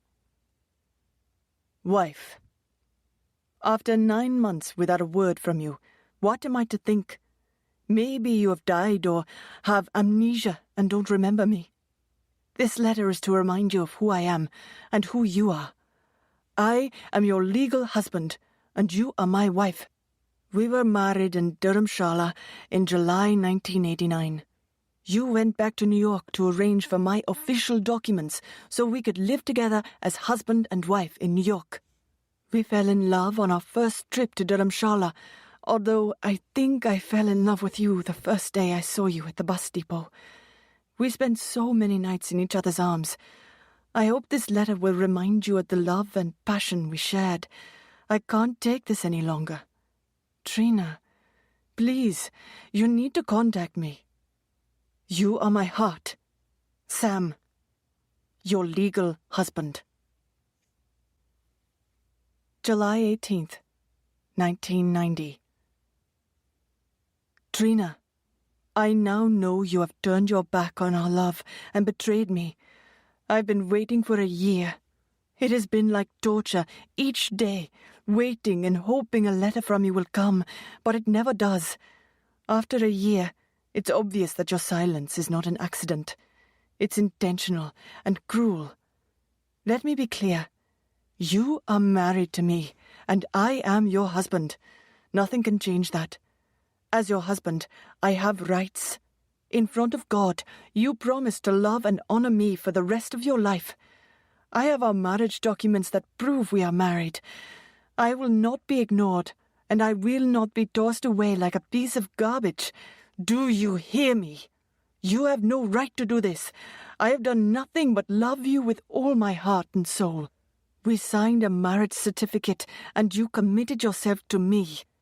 I expect to hear from you immediately. You are my heart. Sam. October 26, 1990. Wife? Funny, I still cling to the idea that you are my wife. After more than a year with only silence, I know I won't hear from you. I have given up all hope. I have been through so many lonely days and nights, wandering and waiting. I have sent you over 30 letters, and nothing. What changed you from the loving, sweet, and beautiful wife I married to the cold-hearted bitch you have become? You can't just walk away from me like that. I am legally your husband whether you like it or not. What kind of woman marries someone and then disappears? You are without a soul, without a conscience. Know this. One day I will find you. I will track you down and take my wife back. You made a promise to me when I put the wedding ring on your finger. If you know anything about me, you know I never forget anything. One day soon, when you least expect it, I will get your complete, undivided attention. Of that, you can be sure. Your husband, Sam. 22. Kashmir, 1992. Bloody political fights on the India-Pakistan border had gotten worse. Bus travel into Kashmir had become too dangerous for most tourists. Only the real adventurers braved the hostile route to get there and made it all the way into Srinagar. Bombs or guns were often found hidden in the undercarriage of buses, and bandits held up, robbed, and sometimes killed the people inside. Not a great incentive for pleasure travelers. Day after day, Sam went to the depot looking for a stray guest to bring back to his houseboat. More often than not, he came back alone. These days, only locals and their relatives got off the buses. The few visitors that his family depended on to survive were a rarity. Things were getting dire. Everyone in the region was hurting. Sam's father worried how they would survive and hoped the fighting would stop and things would go back to the way they were, with everyone getting along. He was equally concerned about his son. Sam had become despondent, withdrawn, and angry. When he wasn't keeping to himself, he was surly and even nasty. He refused to consider getting married and forbade his parents from bringing up the subject. "He's always sad and angry," said Sam's mother to his father. "He takes no pleasure in anything anymore. Even when I make his favorite foods, it doesn't change his mood. I'm worried." What his parents didn't know was that in the 2 years that had passed since Trina had disappeared, Sam was fueled only by his anger and his desire for revenge. He wanted to know what had happened, but more importantly, he wanted her to feel the same pain he felt. The last moments with his wife had been beautiful, so he determined that she must have been lying to him all along. Each passing month of silence only furthered his hostility and bolstered his desire for retribution. His worried parents, unaware of their son's marriage, watched him slowly deteriorate, with no idea of why. Life used to excite their son, but now he had no joy. He was often rude, and even impolite to the rare house guests they were lucky enough to get. Sam had become a bitter, angry young man, and it was all a mystery to his family. "What's wrong with you, Sam?" his mother pleaded. "You're not acting like yourself. You're never happy anymore." "This is who I am now, Mama," he replied. "If you don't like it, then don't talk to me." "We found many local girls who are interested in a marriage with you, but you refuse to consider any of them. I don't understand you at all." Knowing they had to do something soon, or they would lose him, his father wrote to his older brother in Cairo and asked for help. His brother, a successful mechanic with a small Egyptian air cargo company, had pulled a few strings to get his own son, Sam's cousin, into an air mechanic training program. Sam's father hoped that his brother might be able to do the same for Sam. He needed to find something that would give his son purpose and a goal. He thought that going to school in Cairo would give his son the new adventure he longed for. "I don't want you to send my son away," complained Sam's mother after the letter was sent. "Sam's sharp mind needs more than an empty houseboat in Kashmir," said his father. "If he stays here with us, he'll wither on the vine." A month later, a letter came from Cairo. "Dear brother, greetings. With regards to Sam, there are not many opportunities for training programs. I don't know if I will be able to get him into one. Still, I know he speaks many languages, and that might work in his favor. They look for people who have language skills because mechanics and pilots need to communicate with people from many countries. I can't promise you anything, but let's get Sam to Cairo for a while and see what happens. I will help him to find a job and make some inquiries with my contacts. I will arrange for a free seat on one of our cargo planes for him so you don't have to pay for his transport. Your devoted brother, Ali." That day, when Sam returned to the houseboat after doing some errands, his father told him they needed to have a serious talk. "Does my father know something about Trina? Is she dead?" Sam braced himself. As angry as he felt towards her, he hoped that she was alive. If she were dead, he wouldn't be able to show her how he felt, and he wanted the opportunity to do that. His father told him about the letters he exchanged with Sam's uncle in Cairo. "Your cousin is doing very well in an aviation program, and your uncle thought in time there might be a chance for you too," said his father. "No guarantees, Sam. I have saved up a little money. We will use that to get you started in Cairo." "Papa," said Sam, "I can't take your money." "It's my decision. I'm sure you will be accepted into a school once they meet you. When you are a big success, you can pay me back," said his father. "Then you might get a job with one of the airlines. Maybe you'll fix engines, or even fly jets for Air India," he said, laughing. "Or maybe you'll fly private planes for rich millionaires from Saudi Arabia or Greece. Wouldn't that be something, Sam?" Whatever it was, his father knew it would be better than his son wasting his time on a houseboat with no guests. Despite his all-consuming anger, Sam was moved by his father's gesture. For the first time in a long while, he started dreaming again. Besides, a move to Cairo was one step closer to her. "I would be a great mechanic, or maybe even a pilot. I'll be the best student that school ever had, and fly rich people in private jets to parties all over the world. I'll wear a uniform with gold buttons and a captain's cap. People will respect me and look up to me." 2 months later, on the day he was to leave, he got up early and said goodbye to some of his neighbors. His sister and her husband came across the lake to wish him safe travels. Sam hugged his parents and got on the bus to Delhi to begin his new life. The last time he had taken this long bus trip, he had been with his new wife. It reminded him of how she had deceived him and ruined his life. He was almost as excited about going on a plane as he was about going to another country, neither of which he had ever done. When he boarded the cargo plane, the captain greeted him. Sam noticed the pilot's tailored uniform and how the other crew members treated the pilot with deference and respect. In the jump seat, Sam buckled his seatbelt. Minutes later, he would be up in the clouds for the first time. He braced himself as the plane taxied down the runway and felt it miraculously lift ever so gently off the ground. Soon they were in the sky, surrounded by white vapors. Out of a window, looking down on the ground, he could see dots and lines that were the houses, buildings, and roads far below. "I'm in the sky. Things are going to change for me. I can feel it. I'll get into a program in Cairo.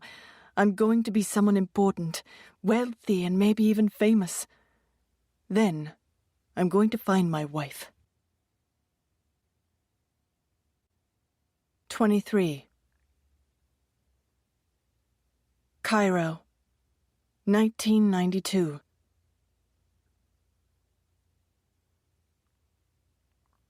"What do you think, Sam?" said his uncle as they gazed up at the pyramids of Giza. "Have you ever seen anything like them? They're thousands of years old." "Truly magnificent, uncle," said Sam, looking up at the humongous tombs. "Imagine how difficult these were to erect without modern equipment." "I never get tired of looking at them," said his uncle. "How they were able to move those giant stones, I'll never know." Many of Sam's houseboat guests had described the pyramids to him. Now he was finally the tourist and would have his own stories to tell.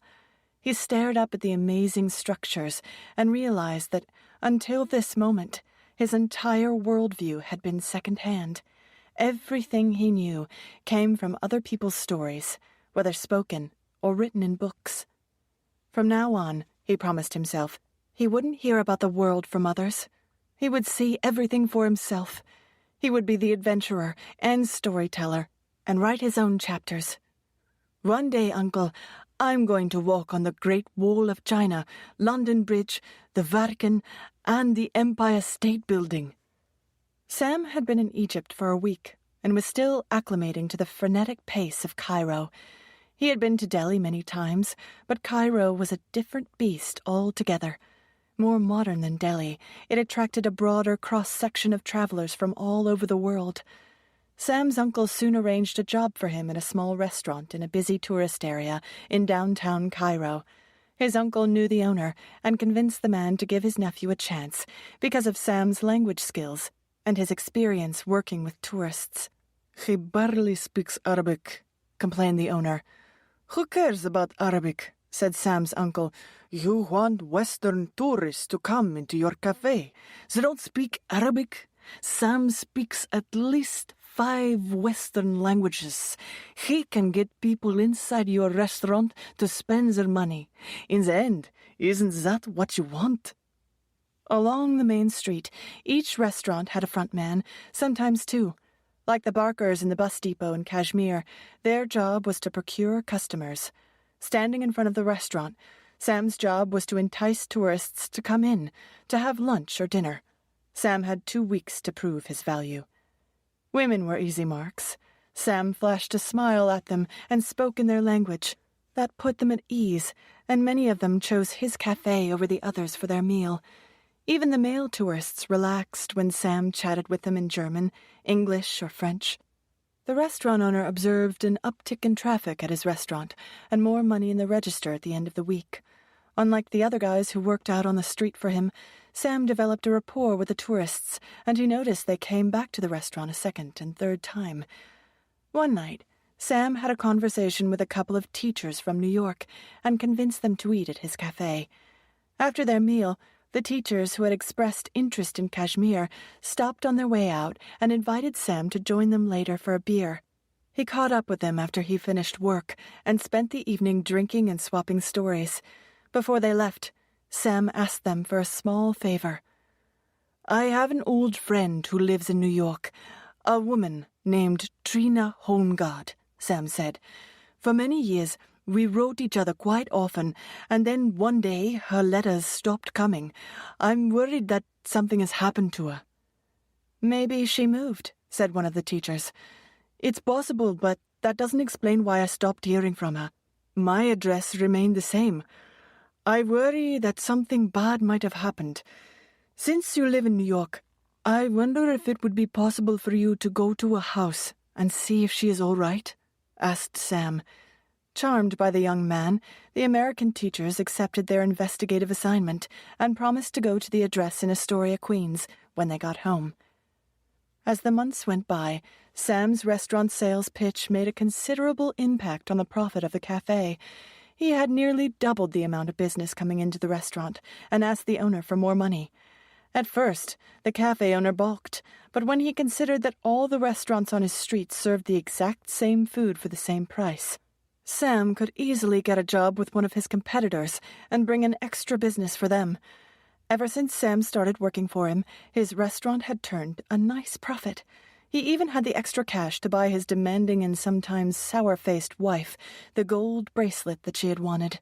After he gave his wife the bangle, she had been much more pleasant, and his life was much improved. He carefully evaluated the pros and cons and decided to give Sam the raise he asked for. With more money in his pocket, Sam saved and sent money to his parents. Meanwhile, his uncle and cousin continued to work various angles with the hope of getting Sam into one of the travel industry training programs. His uncle, who was a well-respected employee at his air cargo company, pulled in some favors, paid cash under the table to some administrators, and got his nephew an interview. On the morning of his meeting, Sam put on his best and most Western-looking outfit. He shaved with a new razor, combed his hair, and said a little prayer, even though he didn't believe, just in case. He arrived on time at the 4-story brick building, took the elevator to the 3rd floor, and walked down the hall to the administrator's office and knocked on the door.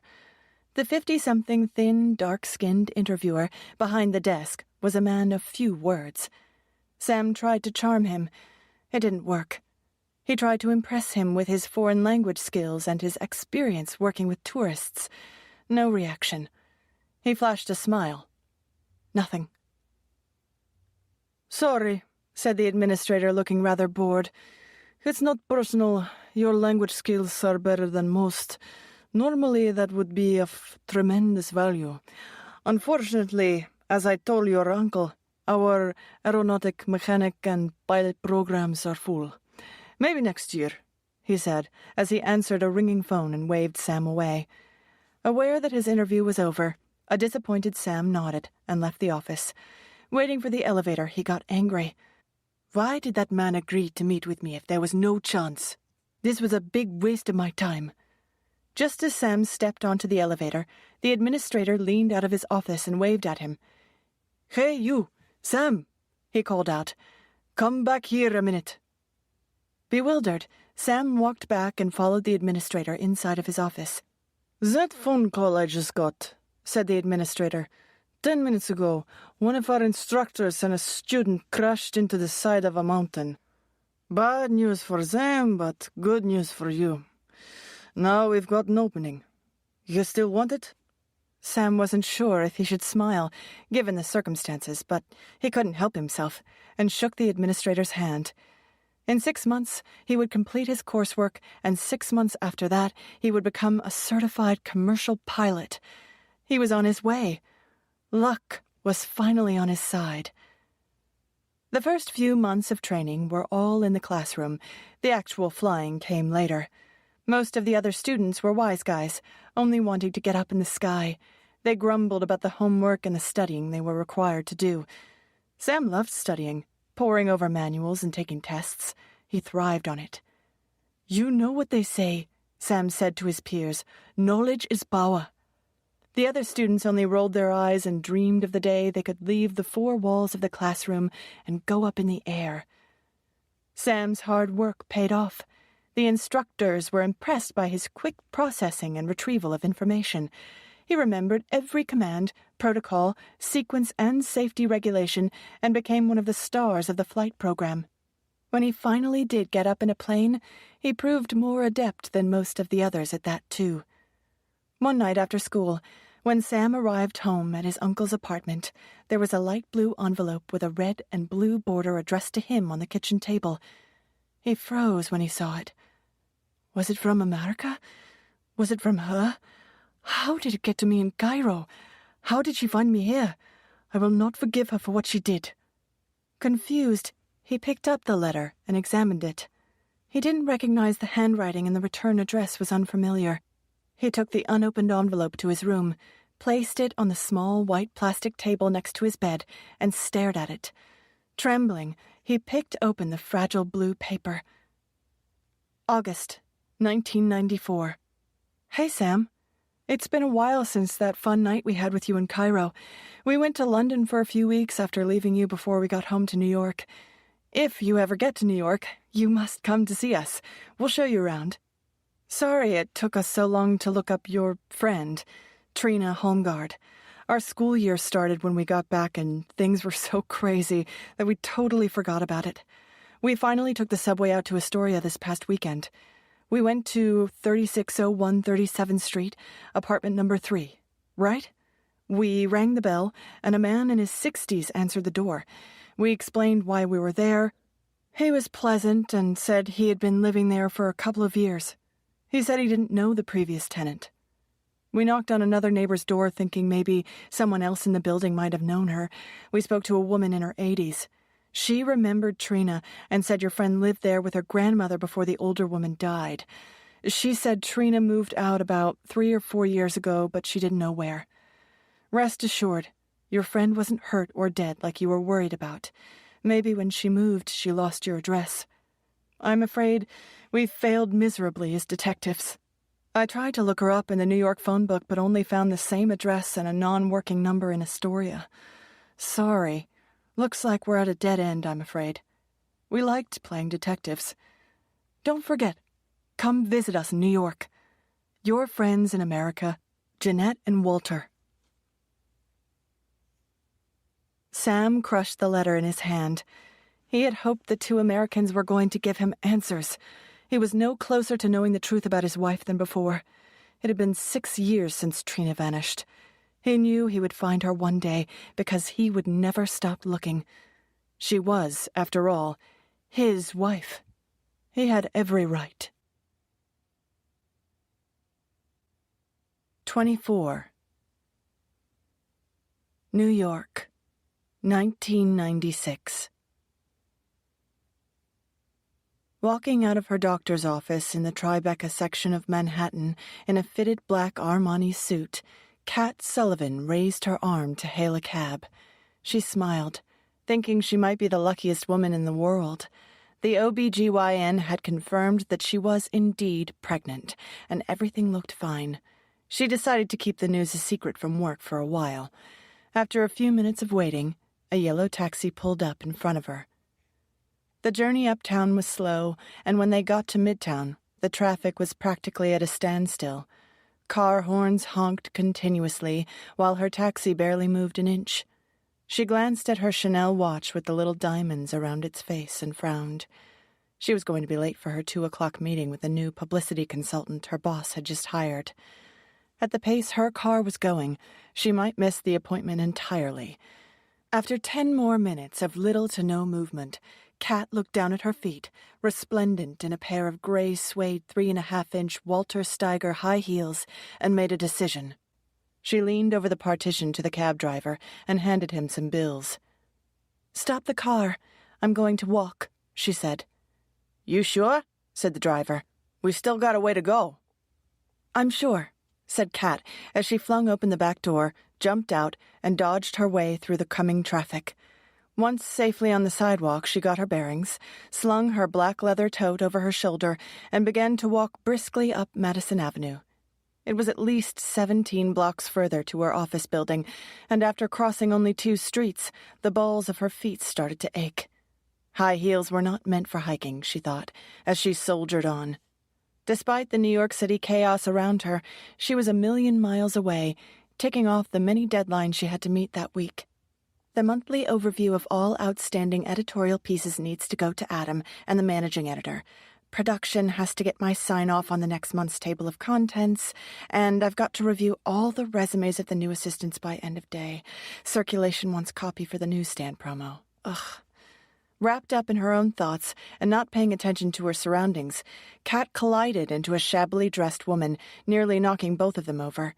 Packages and bags went flying. "I'm so sorry," said Kat, regaining her balance. "Are you all right? I wasn't paying attention. That was totally my fault." "I'm okay," said the woman, bending over to pick up the shopping bag that had fallen during the collision. When the woman stood up, she looked at Kat with a hint of recognition on her face.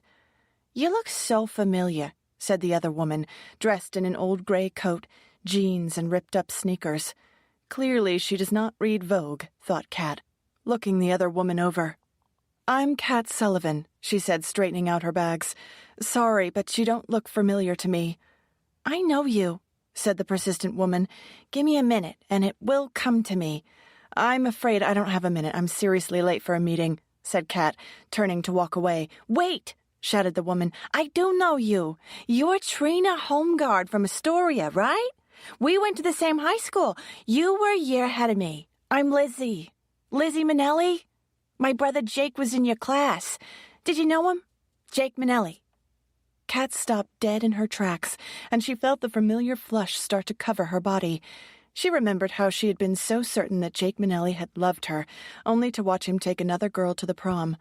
She slowly turned her head and stared at Lizzie. Kat hadn't seen or heard from anyone from her previous life in years.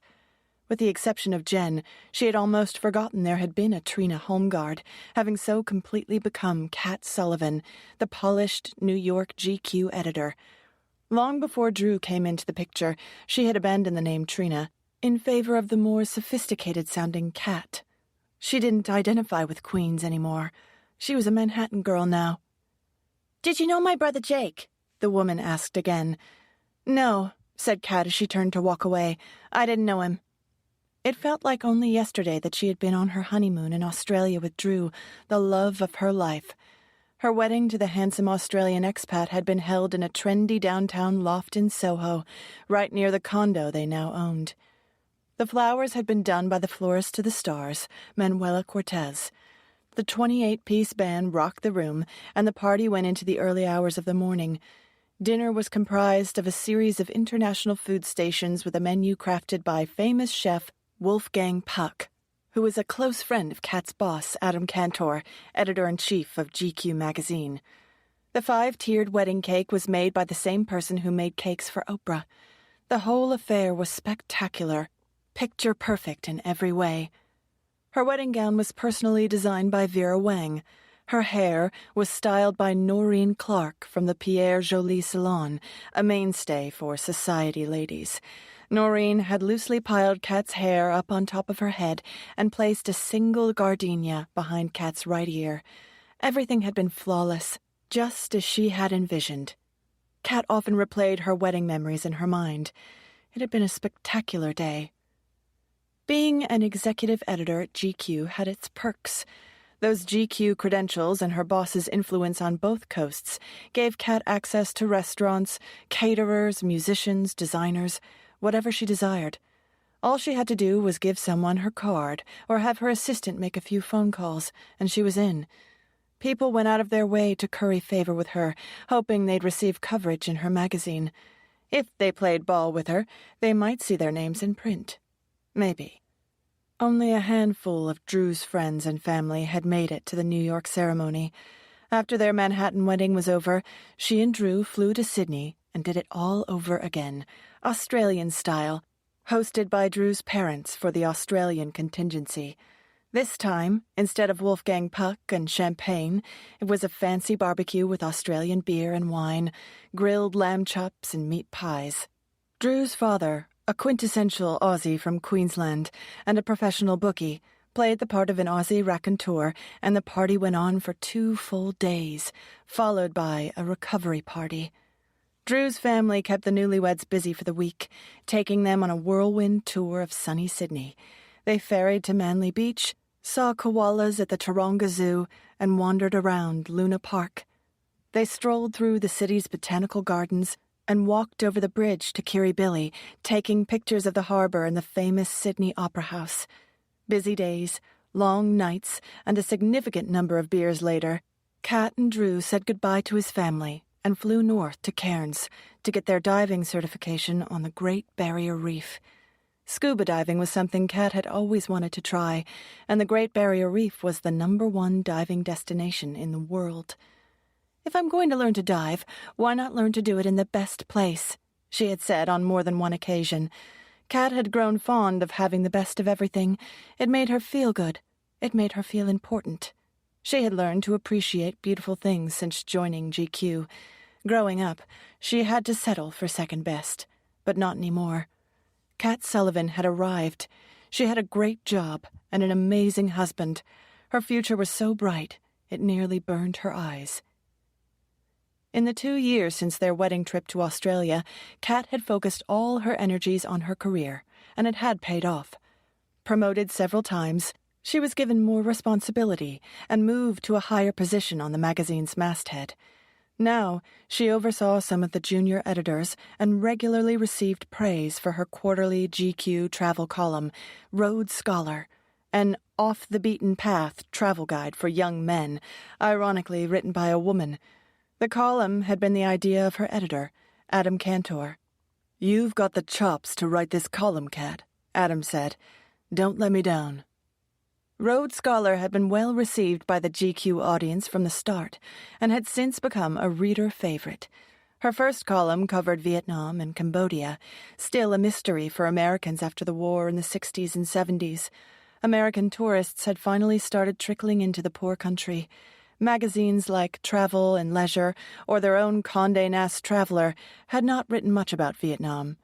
Adam especially liked when GQ, considered a men's fashion and lifestyle magazine, outscooped the travel books.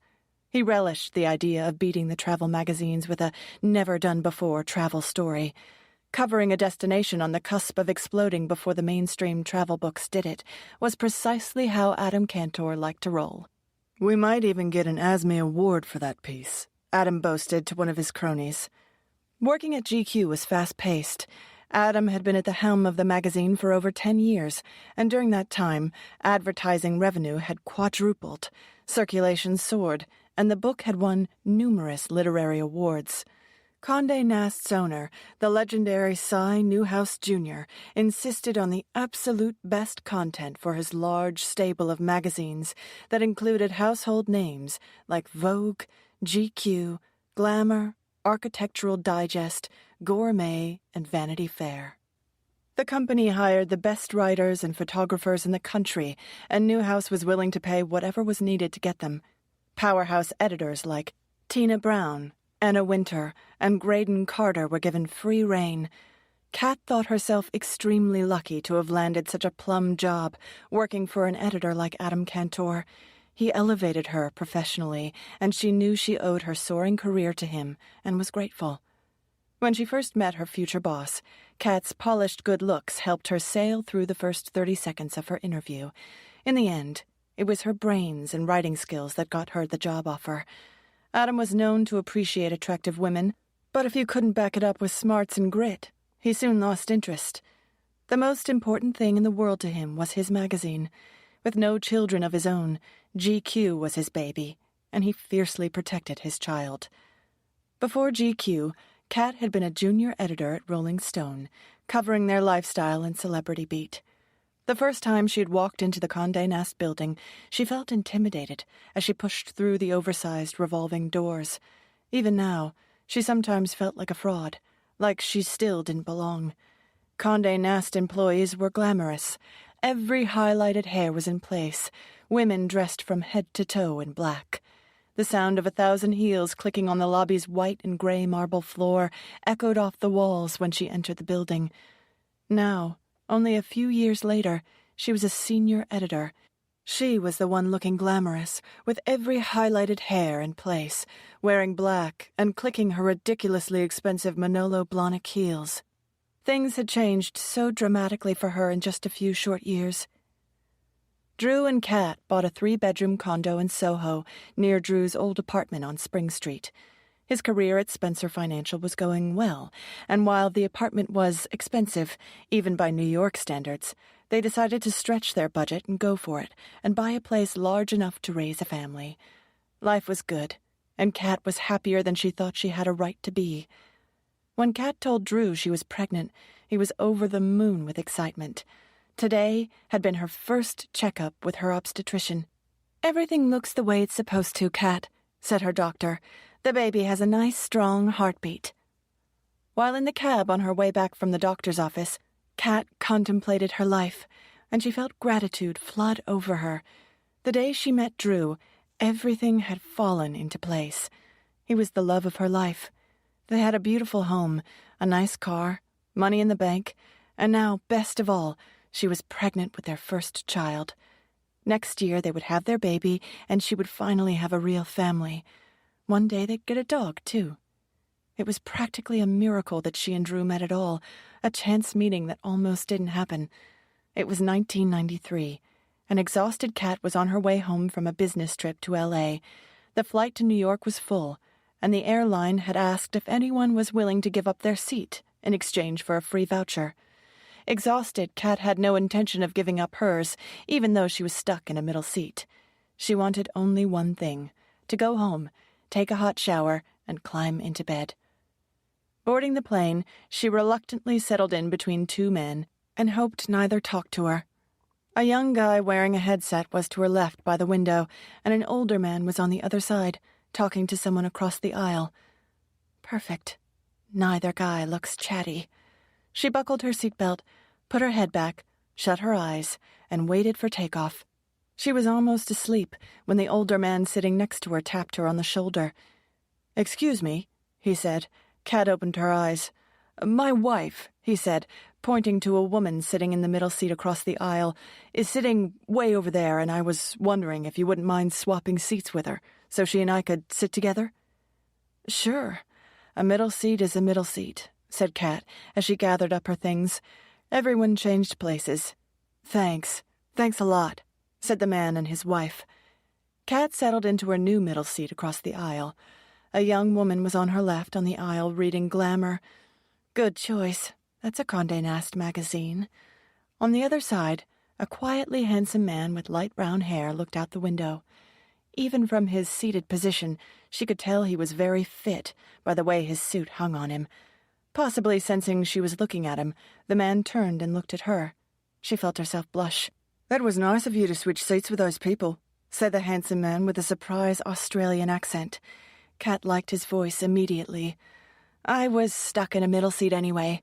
Might as well make someone on this overcrowded misery of a flight happy, right? And so you did. I'm Drew, by the way, said the handsome man, with a twinkle in his blue eyes as he put out his hand. Cat, nice to meet you, she said, smiling and shaking his hand.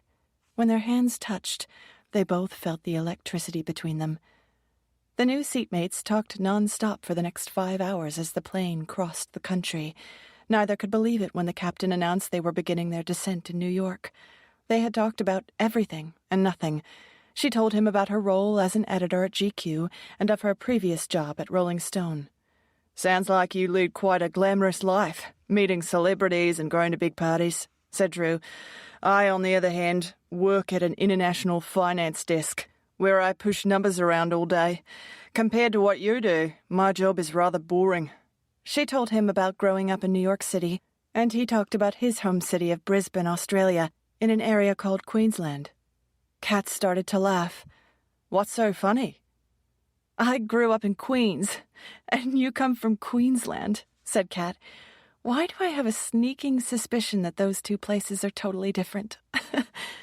I've been to Queens, New York, said Drew with a laugh. I assure you, it's nothing like Queensland. Not even close. There are definitely no kangaroos in Queens, New York. Cat giggled and shook her head. My family doesn't live in Queensland anymore, said Drew. They live further south in Sydney now. Though Cat and Drew came from opposite sides of the world, it somehow didn't matter. They were connected in a strangely deep and profound way, and Cat felt herself completely drawn to him. While the plane landed at JFK and taxied to the gate, Cat had a knot in her stomach. The last 5 hours had possibly been the best 5 hours of her life. Do I just walk away and never see him again, or should I say something? He's not wearing a wedding ring, but he might have a girlfriend. A girlfriend isn't a wife. They got off the plane and walked into the terminal together. As they neared the exit, Drew asked her if she wanted to share a cab into the city. Yes, please. Cat smiled and nodded. I'm sure you're exhausted after that long trip, Drew said hesitantly as their taxi cruised down the FDR Drive. And I would totally understand if you didn't want to, but are you up for having dinner with me tonight? I would love to, said Cat, without missing a beat. She loved that he asked and didn't let the moment pass. She fell in love with him that very night. I'm going to take you to my favourite restaurant, said Drew. We'll have the cab drop off your bags at your apartment on 5th Avenue. Then we'll go to my place on Spring Street and drop off my stuff. We can walk to the restaurant from there. My favourite restaurant is on Spring Street, said Cat. Are you talking about Balthazar? Drew smiled and nodded. Balthazar was crowded on that Tuesday night. Drew, a regular, was warmly greeted by the stunning blonde hostess with a British accent, who regularly flirted with him, and quickly found them a quiet table in the corner. The place was lively, and everyone appeared to be having the time of their lives. Cat and Drew were no exception, and their conversation flowed effortlessly. In sync on every topic, they laughed at the same jokes, and their hearts mutually ached over the same stories. That night, they found out they both loved crème brûlée, and in particular, the sound when the spoon broke through the hardened sugar shell. After several hours, the once noisy restaurant was quiet. The couple hadn't noticed.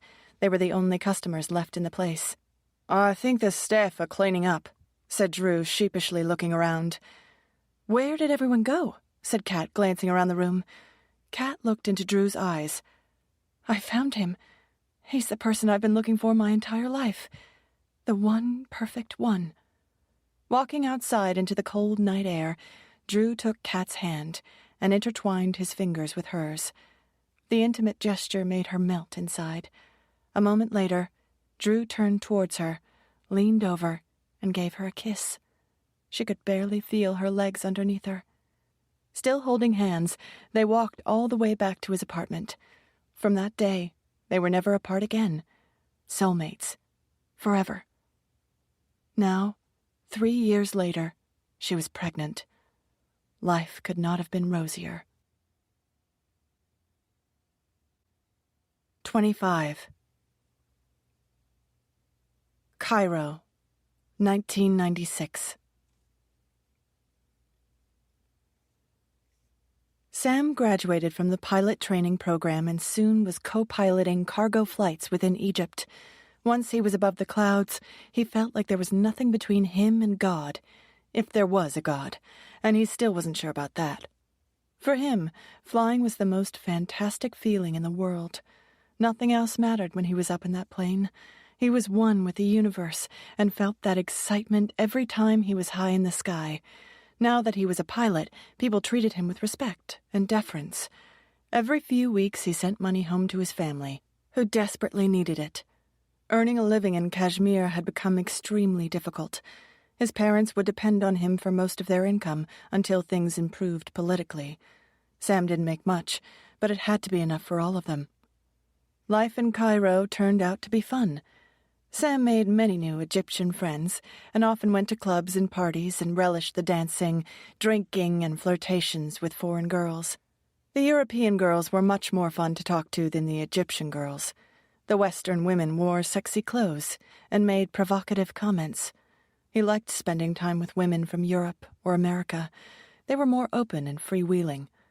The Muslim women were demure and more guarded, while the European girls were bold and sassy and put it all out there. He liked that. It was hot.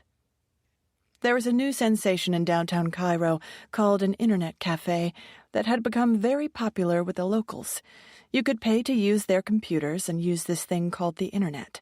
He tried this internet a few times and soon realized it might be the way to find his wife. Internet computer time was expensive, but worth it, and several times a week he went to the cafe to search for any information he could find that might lead him to Trina. It had been more than 6 years since he had any contact with his wife, but he still wanted to find out what happened to her. Nothing had changed for him over the years. Rather, his feelings had intensified.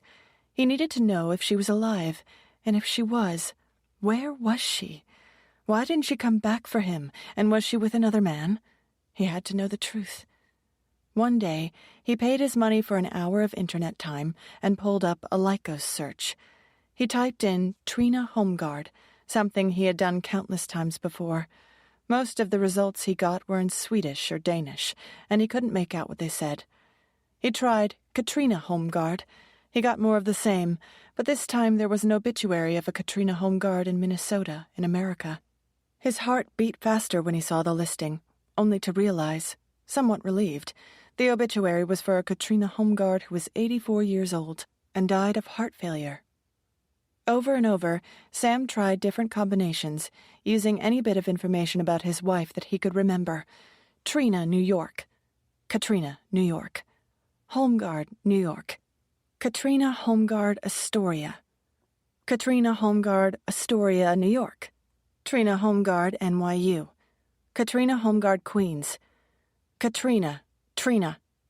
Homeguard, Trina, Astoria, New York. May Homeguard. Time and time again, he either got no results or the listings that came up were the wrong people, not his wife. Week after week, month after month, pound after pound, Sam tried new search terms and new combinations of words, hoping one of them would work, or that there would be something new posted that hadn't been there before. He often got results for a fashion designer named Trina Turk and thought maybe she was his wife. Trina Turk was about the right age and looked a bit like his Trina, except the fashion designer had dark hair. He scrutinized the online photos of the designer carefully and decided she was not his Trina. Because he spoke English and German, Sam applied for a new position within his company. He got a new route to fly, mainly within Egypt, but occasionally he would fly cargo internationally between Egypt and Germany. He was now an international pilot. Granted, he only carried cargo and not people, but still, he got to wear a pilot's uniform with a cap, and that made him important. He flew short trips within Egypt, and once a month flew a long haul to either Frankfurt or Hamburg. Sometimes he would have a layover in Germany for a day or two before his return flight. On those days, he experienced the European lifestyle, and he loved it. He was never happier than on his layovers in Germany. The Germans were open-minded. just the way they had always been when they stayed on his family's houseboat. They didn't have all the social rules like they had in India or Cairo. They did what they felt like doing. He liked German food, beer, and clubs, and when he wore his pilot's uniform, the young German girls would come over and buy him a drink. Sometimes they would end up on his lap. Egyptian or Kashmiri girls would never do that. Whenever he had downtime in Germany or Cairo, he would always make sure to stop at an internet cafe. During one session in Cairo, he tried a search term he hadn't used before. Trina once told him her dream was to work for the biggest and best magazine company in New York. When Sam searched on New York Magazine Company, he got hundreds of results. What did she tell me about one company in particular? Was it the biggest or the best? What was the word she used? Sam typed in all sorts of search combinations. Affluent magazine, high-end publisher, expensive magazine, and on and on. After exhaustive searching, he narrowed it down to 2 magazine companies, Hearst and Condé Nast. Both published the top lifestyle magazines in America. From what he read, either could be the type of company Trina had referred to and described to him so long ago. He typed in Trina Holmgard Hearst. Nothing. Then he tried Katrina Holmgard Hearst. Still nothing. Frustrated, he typed in Katrina Holmgard Condé Nast.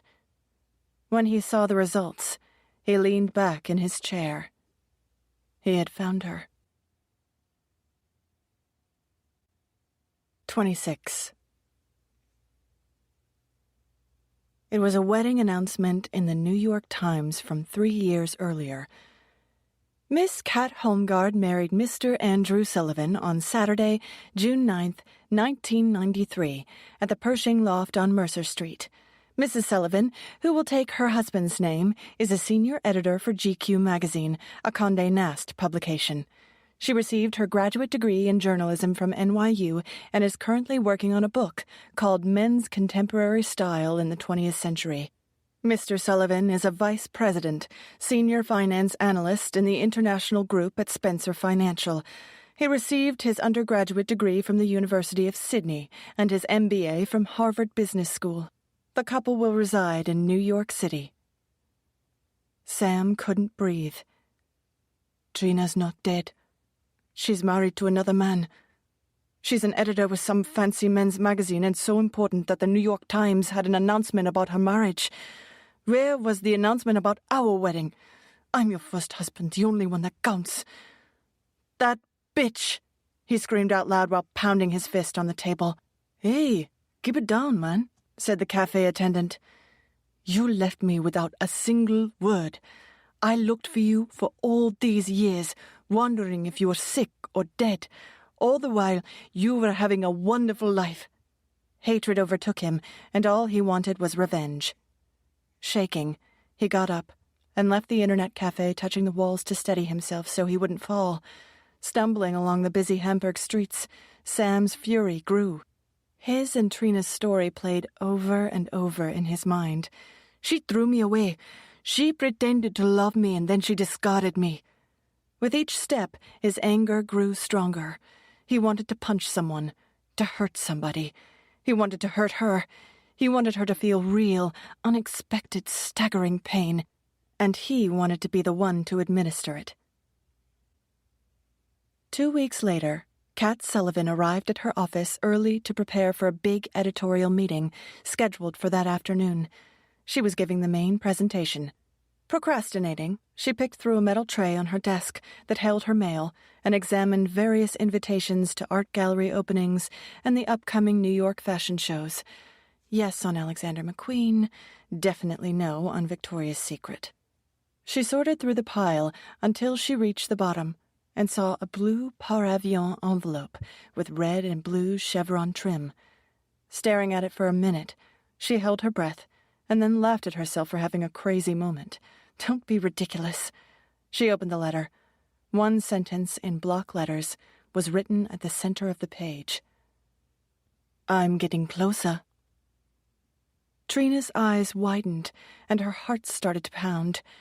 There was no return address, but it was postmarked from Cairo. She felt an adrenaline rush go through her entire body and clutched her stomach.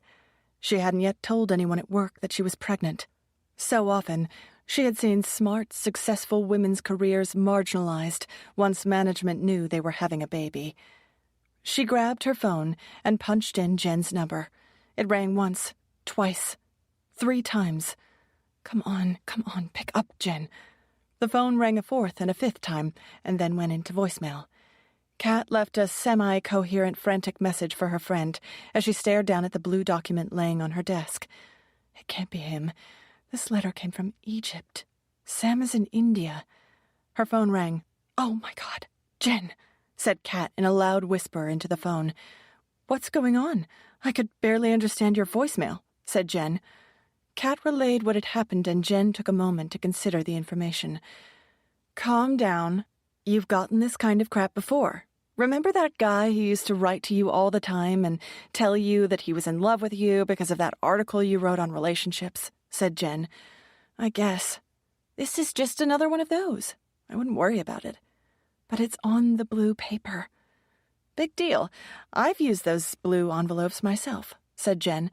Does that make me a stalker? Besides, you said it was from Cairo. That's nowhere near India.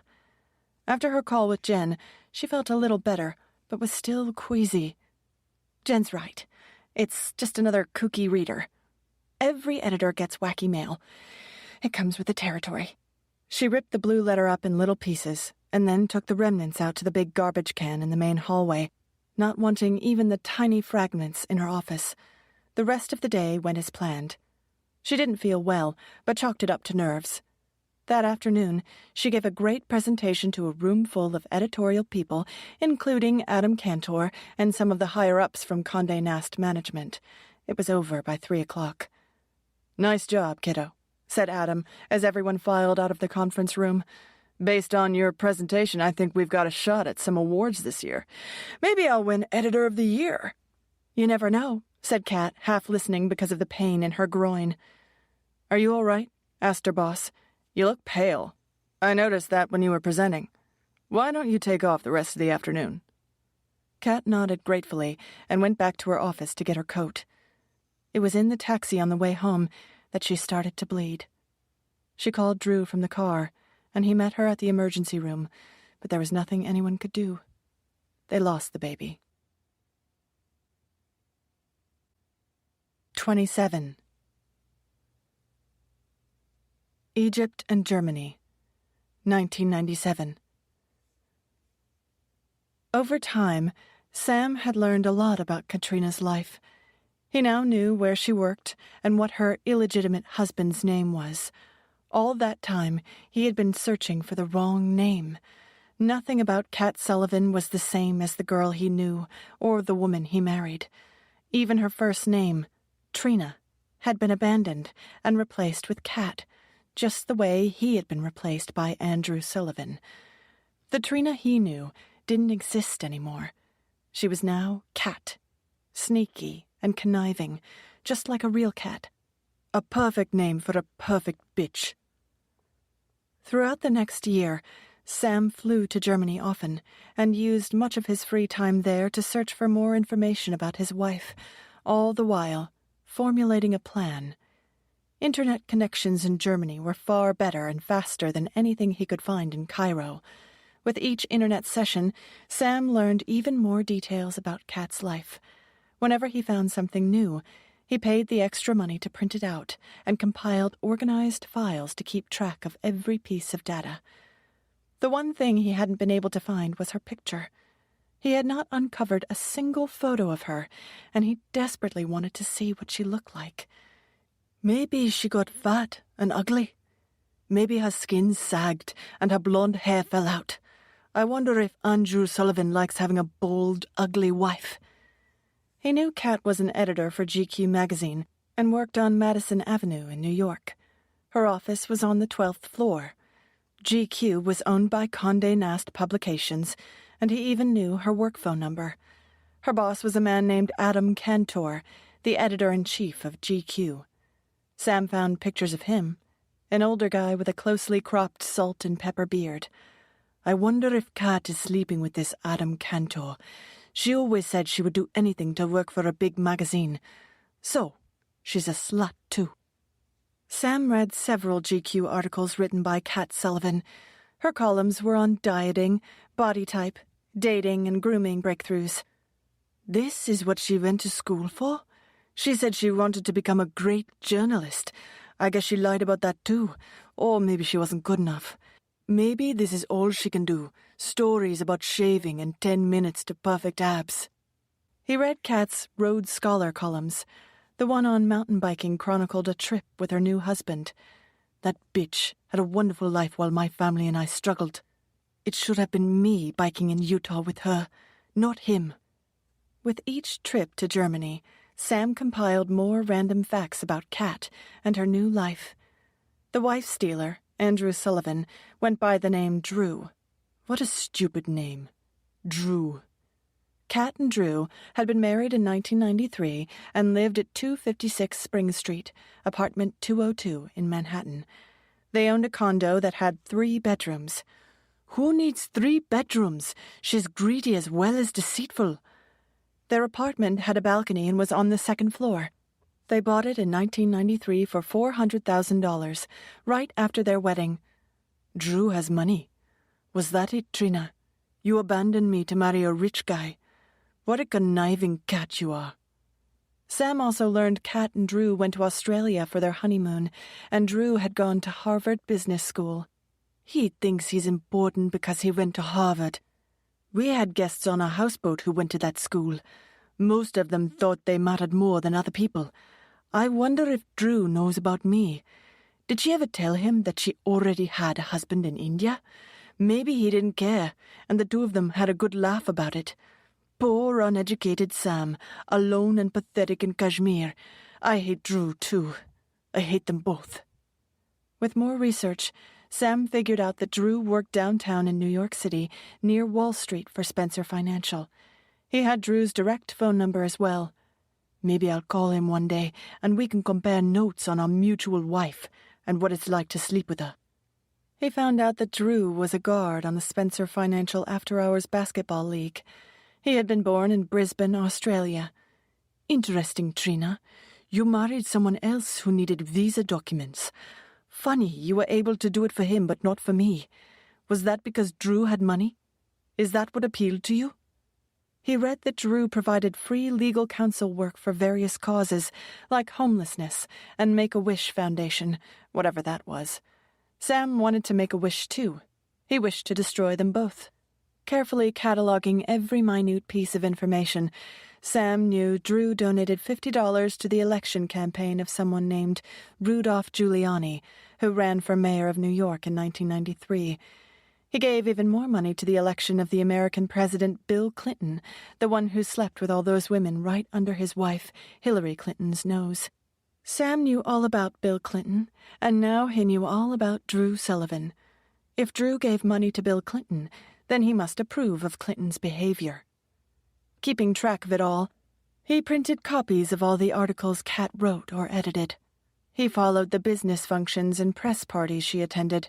He even stumbled upon the occasional financial article that quoted Drew Sullivan. Sam kept it all.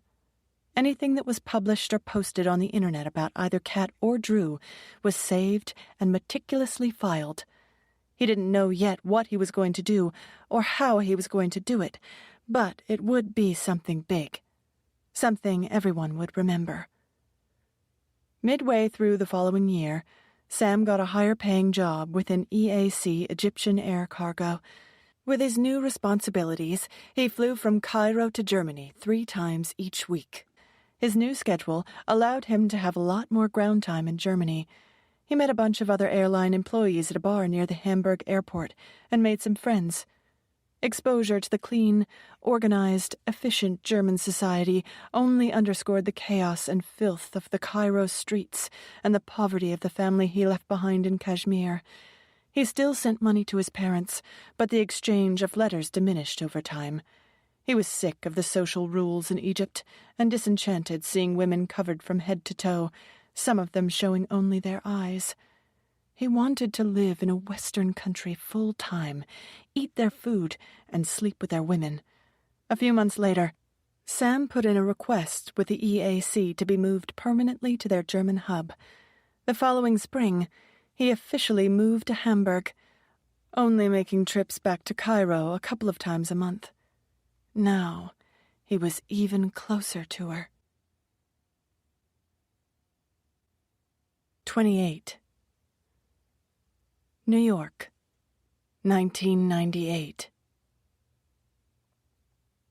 In the years since Drew and Kat had gotten married, she had carefully crafted every aspect of her new life and family, weighing each decision, big or small, with equal consideration.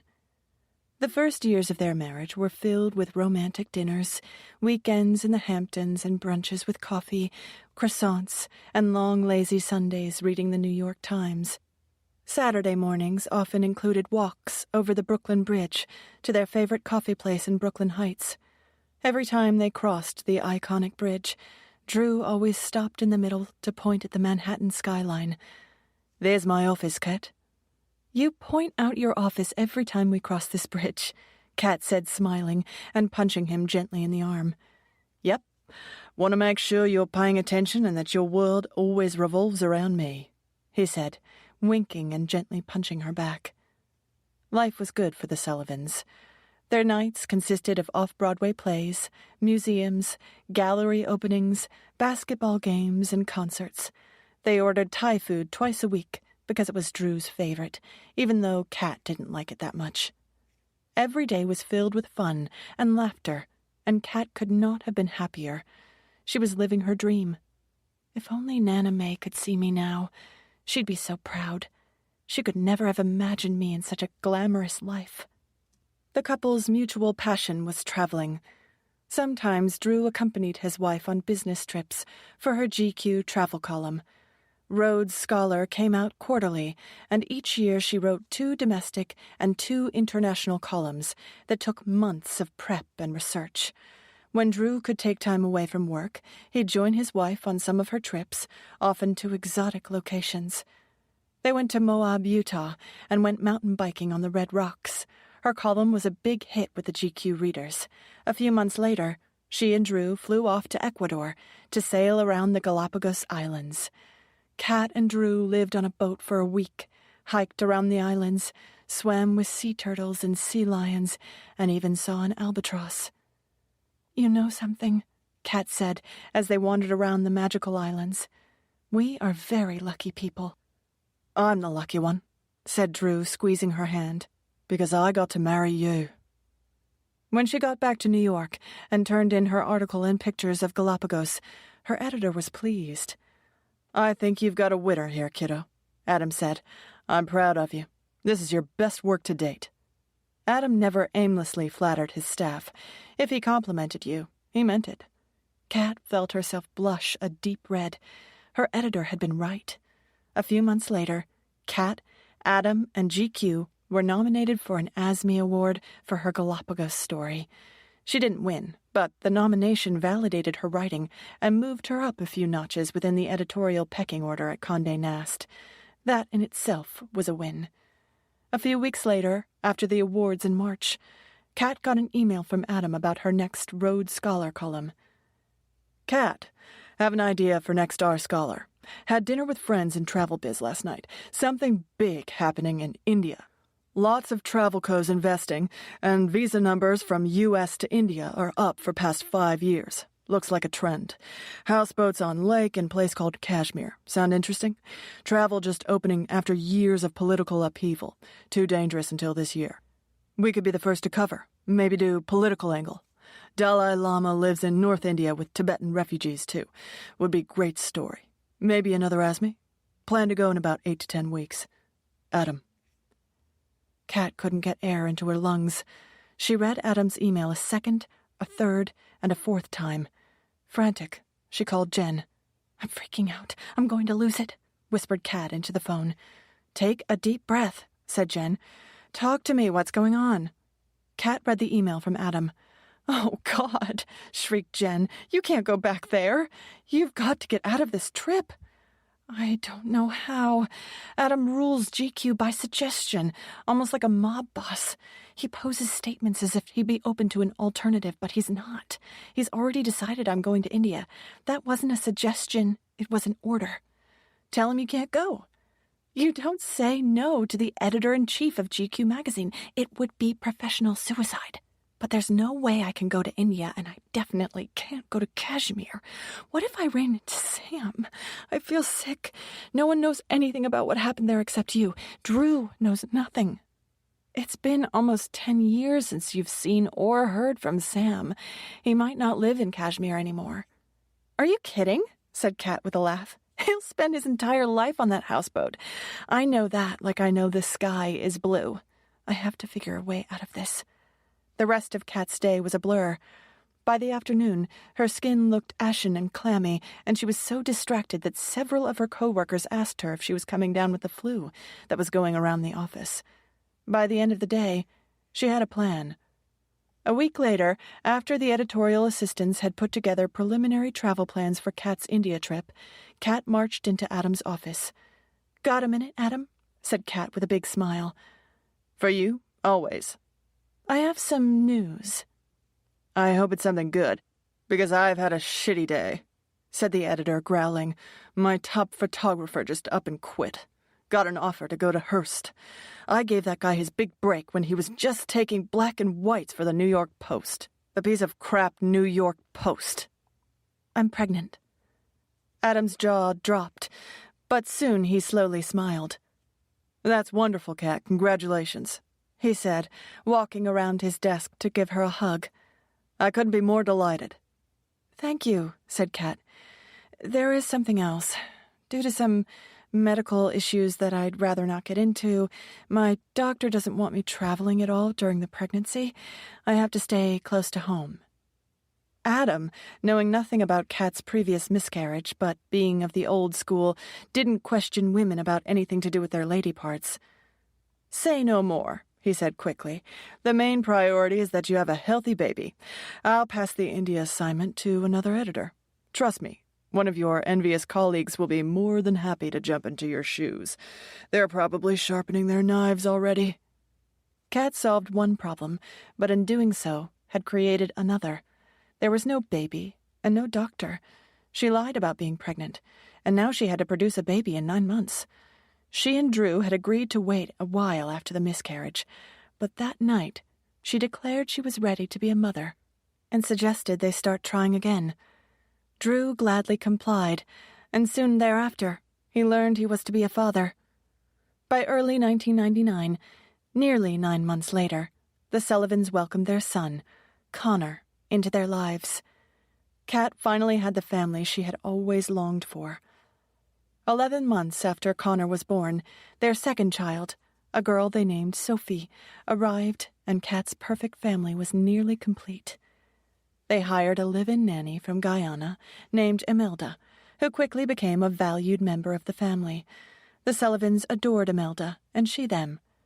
The kids were crazy about her, and from the time they could eat solid food, she had them eating delicious Guyanese food like roti with pumpkin and garlic. Kat's life had fallen into a comfortable and cozy place, but there was still one last piece needed to complete the perfect picture. A year after Sophie was born, on a rainy Saturday afternoon, Kat, Drew, and the kids, and Imelda, marched into an animal shelter in their neighborhood. Drew carried little Sophie on his shoulders while Connor scrambled over to the cages containing dogs who needed a home. The little boy instantly pointed to a little black and white terrier mix. "Is that the one you want?" asked Drew. The little boy nodded. "That one," Connor said, as he eagerly tried to pet the dog through the cage's openings. Drew handed Sophie to Kat and followed his son over to the cages. "He is really cute. What do you think, Soph?" Kat asked the little girl with the golden curls in her arms as she moved closer to the puppy. Sophie was still very young, and her vocabulary was limited. All she could muster up was, "Dog," which was good enough for her parents. Imelda also agreed. The little black and white puppy was the one. They brought the small pup home, named him Beasley, And at last, Kat's 1,000-piece life puzzle was complete. She was married to the most wonderful man in the world, had 2 beautiful and loving kids, a thriving publishing career, and now her dog. Of course, Beasley occasionally chewed up a few of her expensive shoes, but one look at his sorry little face and floppy ears, and she melted, even when she caught him with one of her Jimmy Choos in his mouth. Kat wished for nothing more, and prayed everything would stay exactly the way it was. But nothing stays the same, especially when someone's hunting you. 29. In Hamburg, Sam shared an apartment with a few Egyptian guys from his company and was enjoying his new German life. He and his roommates still marveled at how open the lifestyle was in Europe, and more importantly, how free-spirited the German women were. At the beach, I looked directly at their breasts when they take off their tops to sunbathe, and the German girls don't even care, Sam boasted to his friends. They bought the local girls drinks, danced with them, made them laugh, and were often rewarded by an invitation to spend the night. There was even the occasional day when he didn't think about Kat/Trina or Drew at all. He met a cute girl who was half German and half Lebanese and went out with her a few times. She helped pass the time until he was ready to set his plan in motion, a plan he hadn't yet completely figured out. Until he had clarity, he would continue flying, partying, and searching the internet for more information about his wife. On a Sunday morning, when Sam had the day off, he got up early and walked through the streets of Hamburg. He picked up a coffee at a shop and then headed to his favorite internet cafe. He paid the clerk in the front of the cafe for his computer time and sat down in the back to begin his session. "Eh," said the clerk, looking over at him. "Kein Kaffee in hier erlaubt." Then he said quickly in English, "Sorry, no coffee allowed in here. The computers." "You don't have to translate, I speak German," said Sam proudly. "Big shit," said the unimpressed clerk as he turned to help another customer. Sam dropped his half-finished coffee in the trash bin and turned back to the computer. He began his session the way he always did, by putting dozens of combinations of search words into Yahoo. Kat Sullivan, Drew Sullivan, Kat Sullivan GQ, Kat Sullivan Fashion Show, Kat Sullivan Author, Drew Sullivan Finance, Drew Sullivan Spencer Financial. He clicked on time and date parameters and searched for images. The technology behind internet searching had gotten more sophisticated, and his exercises were reaping more and better results. This time a photo came up. Several recent group shots of some GQ party in honor of Ralph Lauren had been posted in a fashion newsletter. The first photo had a bunch of people Sam didn't know, but one person in the middle he recognized. Adam Cantor, GQ's editor. "I've seen his picture before. That's the old man who Trina screwed to get her job." He looked at all the names underneath the photo, and none of them were familiar. The next picture was another group shot with the designer, Ralph Lauren, standing in the middle next to Adam Cantor. "That's what Ralph Lauren looks like? I have a few of his shirts. I thought he'd be taller." He looked carefully at each face in the photo, and then he saw something familiar. He zoomed in on the picture. "It's her. It's Trina. I know that face." He examined the photo carefully. It had been 10 years. Trina was a woman now, not a girl. Her hair was much lighter, and the style was different, but he knew it was her. She's still pretty, not at all fat. Too bad. Tiny flutters of emotion crept into his heart, but he quickly squashed them. He looked underneath the picture at the caption to be certain and read the names. There it was. Kat Sullivan, GQ editorial. Finally. Next to the text that said Kat Sullivan, it said Drew Sullivan. He looked back at the picture. The tall, handsome man next to Kat was Drew, the man who had replaced him. The man who stole my wife. The man who stole my life.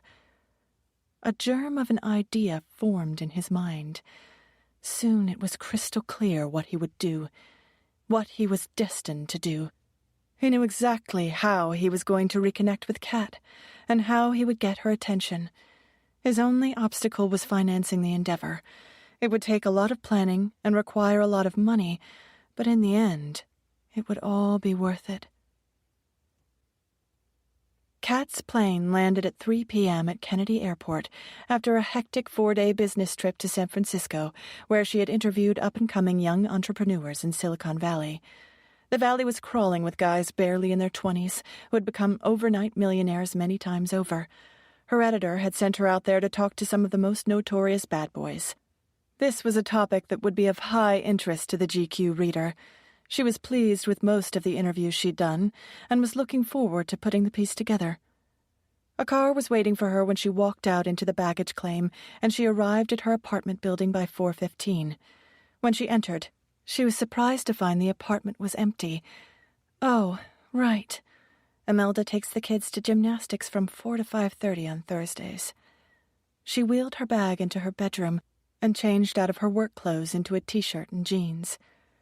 In the kitchen, there was a shopping list written by Imelda, listing various food and cleaning items they were out of. Next to the shopping list was a large catch-all wooden bowl. Everything went into the bowl. Keys, loose change, invitations, bills, mail. She poked around in the bowl to see if there was anything new or important. Connor and Sophie are invited to Annabelle Crawford's birthday party next Saturday at the Jumpy Gym. Remind Imelda to pick up a couple of gifts this week. She sifted through several more bills and spotted the corner of an envelope in the center of the pile. The color was familiar, a specific shade of blue. She moved the other envelopes out of the way to get a better look. It was a blue par avion envelope with red and blue chevron trim. She felt the fight-or-flight rush race through her veins, and her hands began to tremble. She picked it up and stared at it. It was addressed to her. The postmark was from Hamburg, Germany. I don't know anyone in Germany. With trepidation, she opened the blue envelope. A single line in block lettering was in the center of the page. I'm even closer now. Kat grabbed for the back of a kitchen chair. She sat down and took a few slow breaths and tried to calm herself. She needed to see Jen. It was nearly 5, and Jen would be getting out of work. Kat called her and asked if she would meet her in 15 minutes at a pub near Jen's office. She scrawled a quick note to Imelda, letting her know she had a few errands to run and would be back later. She grabbed her Louis Vuitton bag and stuffed the blue envelope inside, ran out to the street and hailed a cab. 12 minutes later, she was standing out in front of McCade's, a popular Irish restaurant and pub, and waited for Jen. When Jen appeared, she gave Kat a hug, and the two went inside, sat at a quiet table in the corner, and ordered their customary glass of Chardonnay. What was so urgent? Said Jen. I canceled my manicure for you, so this better be good. Kat opened her purse and pulled out the blue envelope and put it on the table between them. Jen's eyes bugged slightly when she saw the letter. Kat pushed it towards her friend. Jen opened it and read what was inside. I'm even closer now? What the hell is that supposed to mean? She said, wrinkling her forehead. Who is even closer now? She looked at the postmark. Do you know anyone in Hamburg? No, said Kat. Don't you remember? I got that blue letter at work last year from Egypt. It was exactly like this one. It said almost the same thing, and it was written in the exact same way. I remember. We thought it was from some mental case GQ reader, said Jen. This letter was mailed to my home, said Kat. How would a GQ reader know my home address? Why wouldn't they just send it to my office? You can find almost anything on the internet these days, said Jen. I wouldn't let it freak you out. It goes with the territory. You told me lots of editors get crazy mail and packages. What if it wasn't a GQ reader, said Kat. What if it's him? It's been almost 10 years, said Jen. Besides, you said he'd never get out of India. Now you've got him going to Egypt and Germany. That's a lot of traveling for a dirt-poor guy from the north of India. You think I'm being ridiculous? Getting that letter twice is definitely creepy, but I think it's just some random loser, not Sam. Don't say his name. Kat let out a big breath, wanting to believe that Jen was right, and that her imagination got the best of her. Several friends in the business, both male and female, had received alarming fan mail, and none of it ever amounted to anything, just lonely guys with unrequited fantasies. She tore the blue envelope up and dumped the remains into a public trash receptacle on Fifth Avenue. She would say nothing to Drew. He didn't know anything about Sam, and that's the way she wanted to keep it. 30.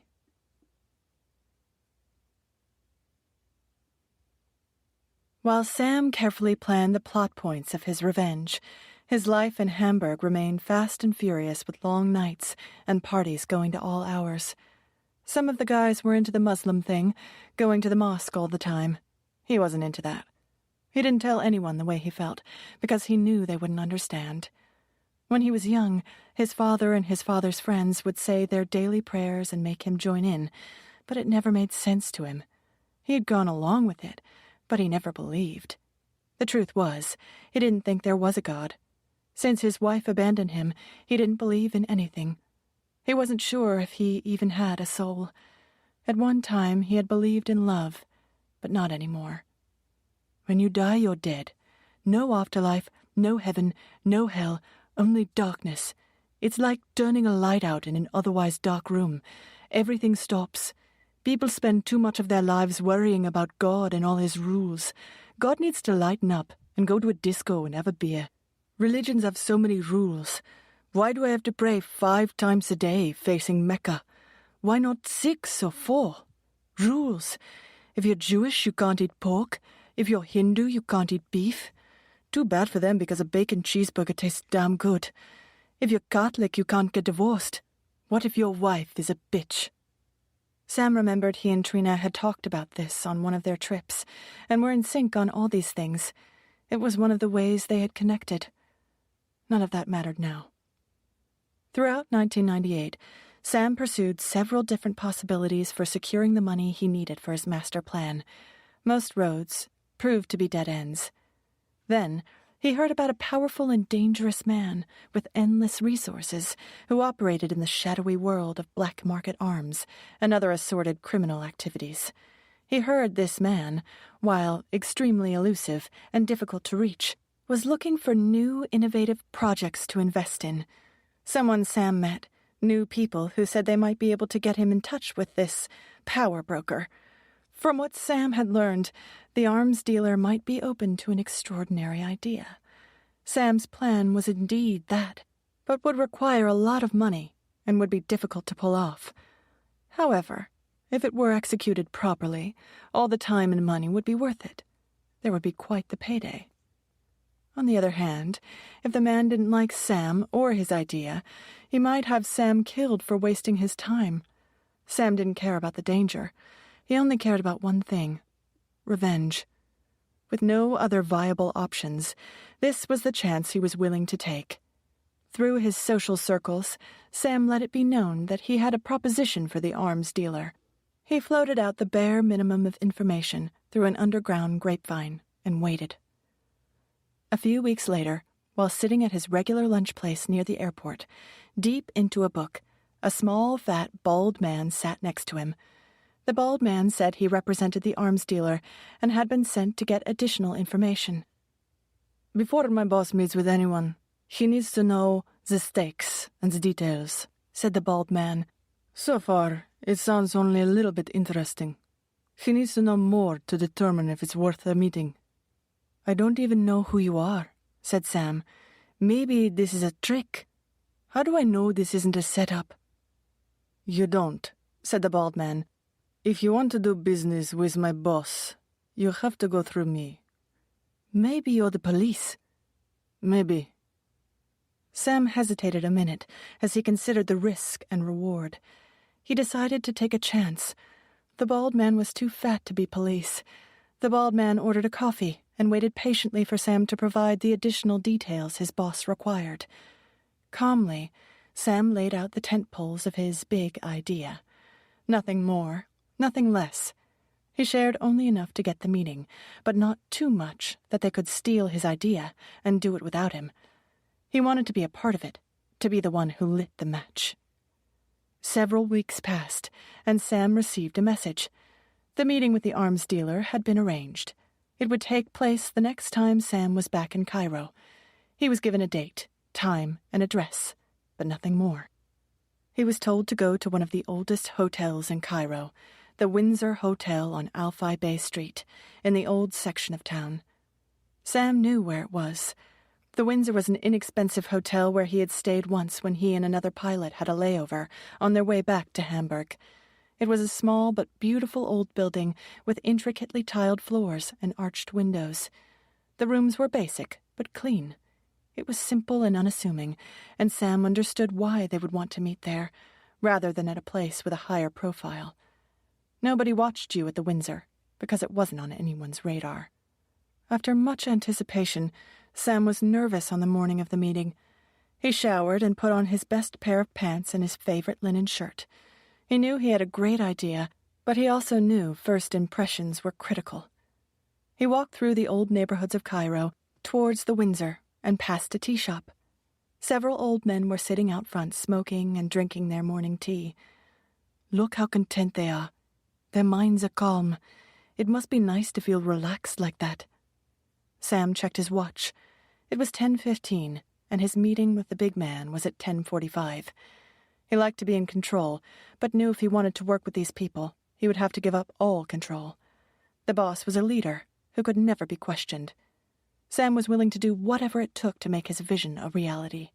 In the end, it would all be worth it. When he turned the corner, the Windsor Hotel loomed in front of him. He was told to go to the front desk and ask for the meeting room for Primus Pharmaceuticals. It was still early, so Sam walked around the block again to kill some time. He didn't want to look too eager. He needed to play this exactly right, or they wouldn't want to work with him. He had to be cool.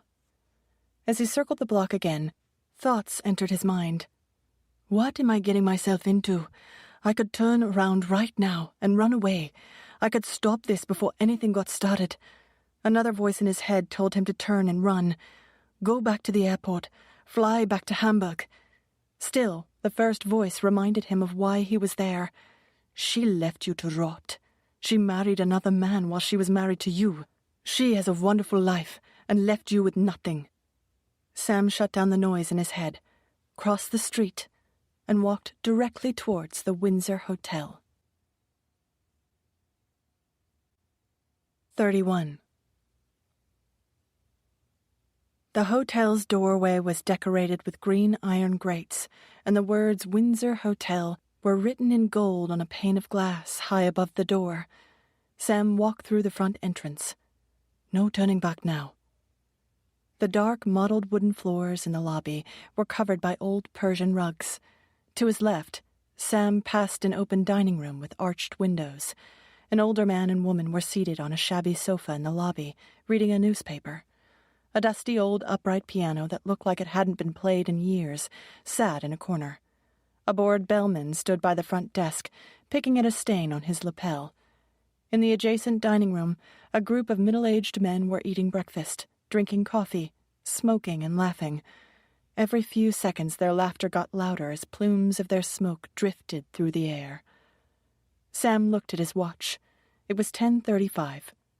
Go time. He walked up to the front desk and waited for the attendant to finish a phone call. "Excuse me, I'm looking for the meeting room for Primus Pharmaceuticals," said Sam. "Did you say Primus Pharmaceuticals?" said the desk clerk, standing up straighter and treating Sam and their conversation with more respect. "That's what I said," replied Sam. "Take the elevator to the second floor and go to room 202. When the elevator doors opened, Sam saw a sign pointing to room 202. He followed the sign and turned the corner in the hallway, where he came upon 3 tough-looking muscular men. They puffed up their chests and looked suspiciously at Sam as he approached. "What do you want?" said one of the thugs. "I have a meeting with someone from Primus Pharmaceuticals," Sam said to the menacing gatekeepers. "Identification," the same man said. Sam handed over his pilot's license and his Egyptian Air cargo ID that had his picture on it. The 3 passed Sam's documents between them and examined them for what Sam considered an unnecessarily long time. Satisfied, they opened the door to the meeting room and let Sam in. "Sit down. Don't touch anything," said the first thug. "When will he be here?" asked Sam. "When he gets here," said the thug as he closed the door. Alone, Sam looked at his surroundings. It was a small meeting room with a wooden conference table and 8 chairs. There was a closed door at the other end of the room. A pitcher of iced water and 6 semi-clean glasses were arranged on a tray on the table. His mouth was dry, so he poured himself some water. It tasted good. He was about to pour another when a young man wearing a skull cap came through the door of the adjoining room and closed it behind him. "Are you ready?" the young man asked. "I have been waiting for this day for a long time," said Sam. The young man nodded and knocked 3 times on the door to the adjoining room and opened it. He gestured for Sam to follow him. Sam walked into the second room. A small, older man with a beard and glasses, head tilted down, was seated at a wooden desk writing on a piece of paper. Next to the small man was a computer. Stacks of papers and folders and boxes were spread across the floor. 2 new thugs with rifles hanging over their shoulders stood on either side of the wooden desk. So that's him. He looks rather ordinary. Sam waited patiently for the man to acknowledge him. A full minute passed, and finally the bearded man looked up and gave Sam a warm smile. He gestured for Sam to take a seat across from him. Then he reached out and shook Sam's hand with both of his and thanked him for making the long trip. "We finally meet. My colleagues have told me you've been trying to reach us for a long time." "You're not an easy group to find," said Sam. "That's the way we want it," said the man. "Why don't you tell me the details of your proposition?" Sam slowly outlined his masterpiece. As he talked, Sam saw the man's eyes light up, and he knew he had him. The man listened carefully to Sam's words and nodded with admiration. He appeared to be truly impressed.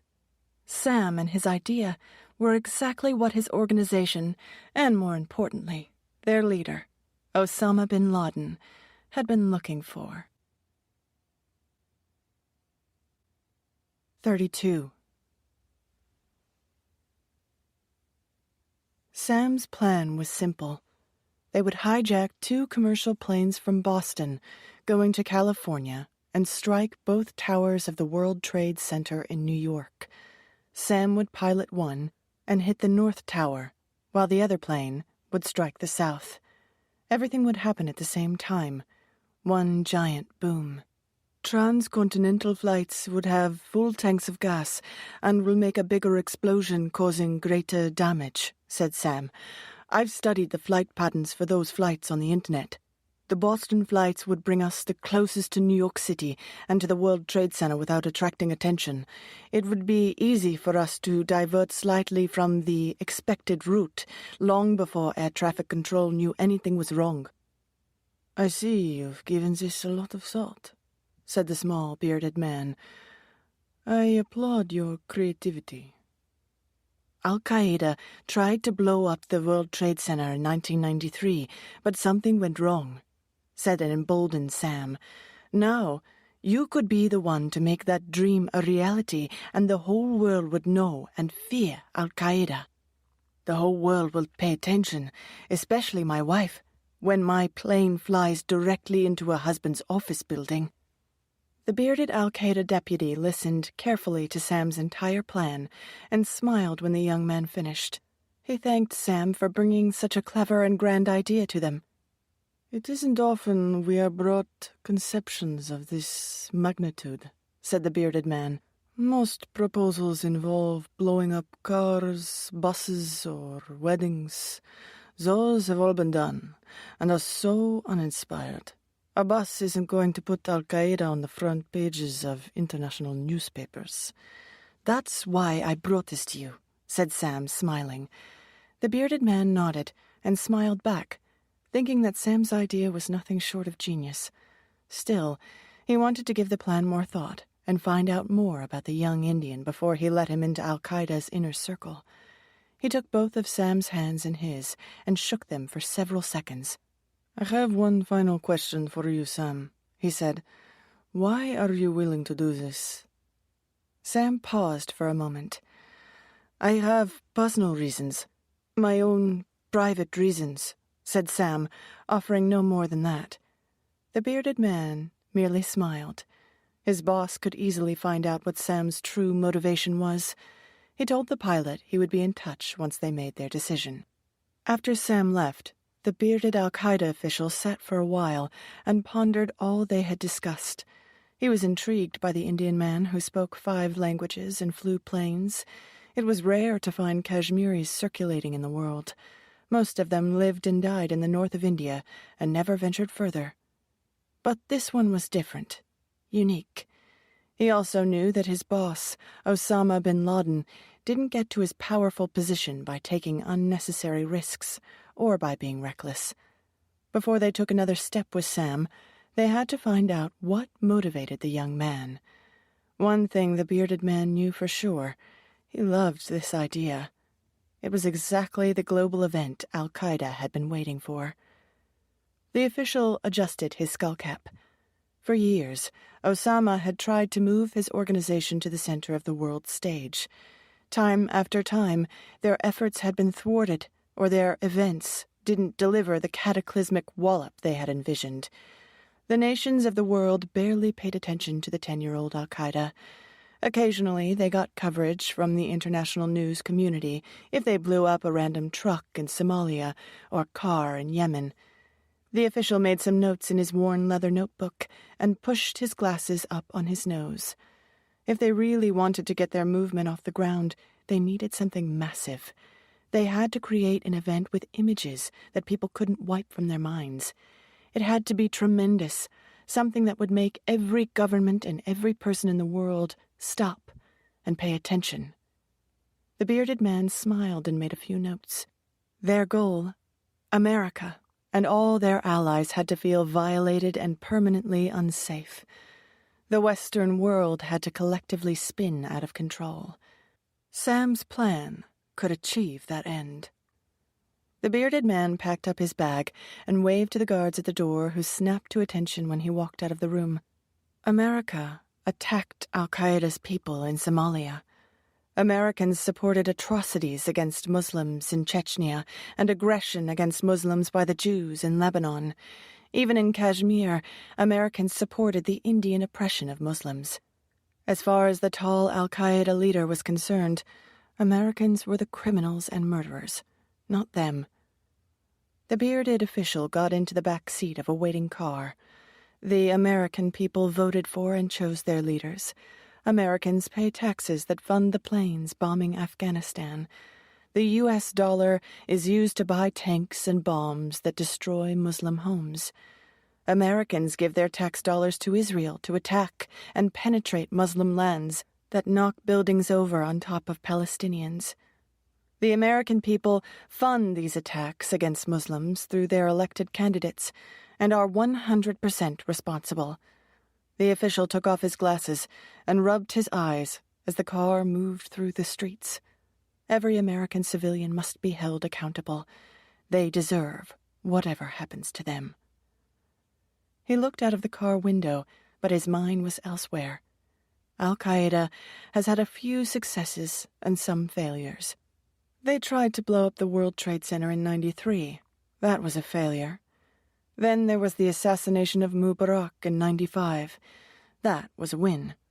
Over the years, there were dozens of other one-off attacks all around the world. Most got little attention because none of them were of significant proportions. They lacked largesse and drama. Sam's idea had the scale they needed and would finally put Al-Qaeda on every front page in the world. 33. Before he presented Sam's ingenious plan to Osama bin Laden, the bearded official needed to learn more about the Kashmiri man.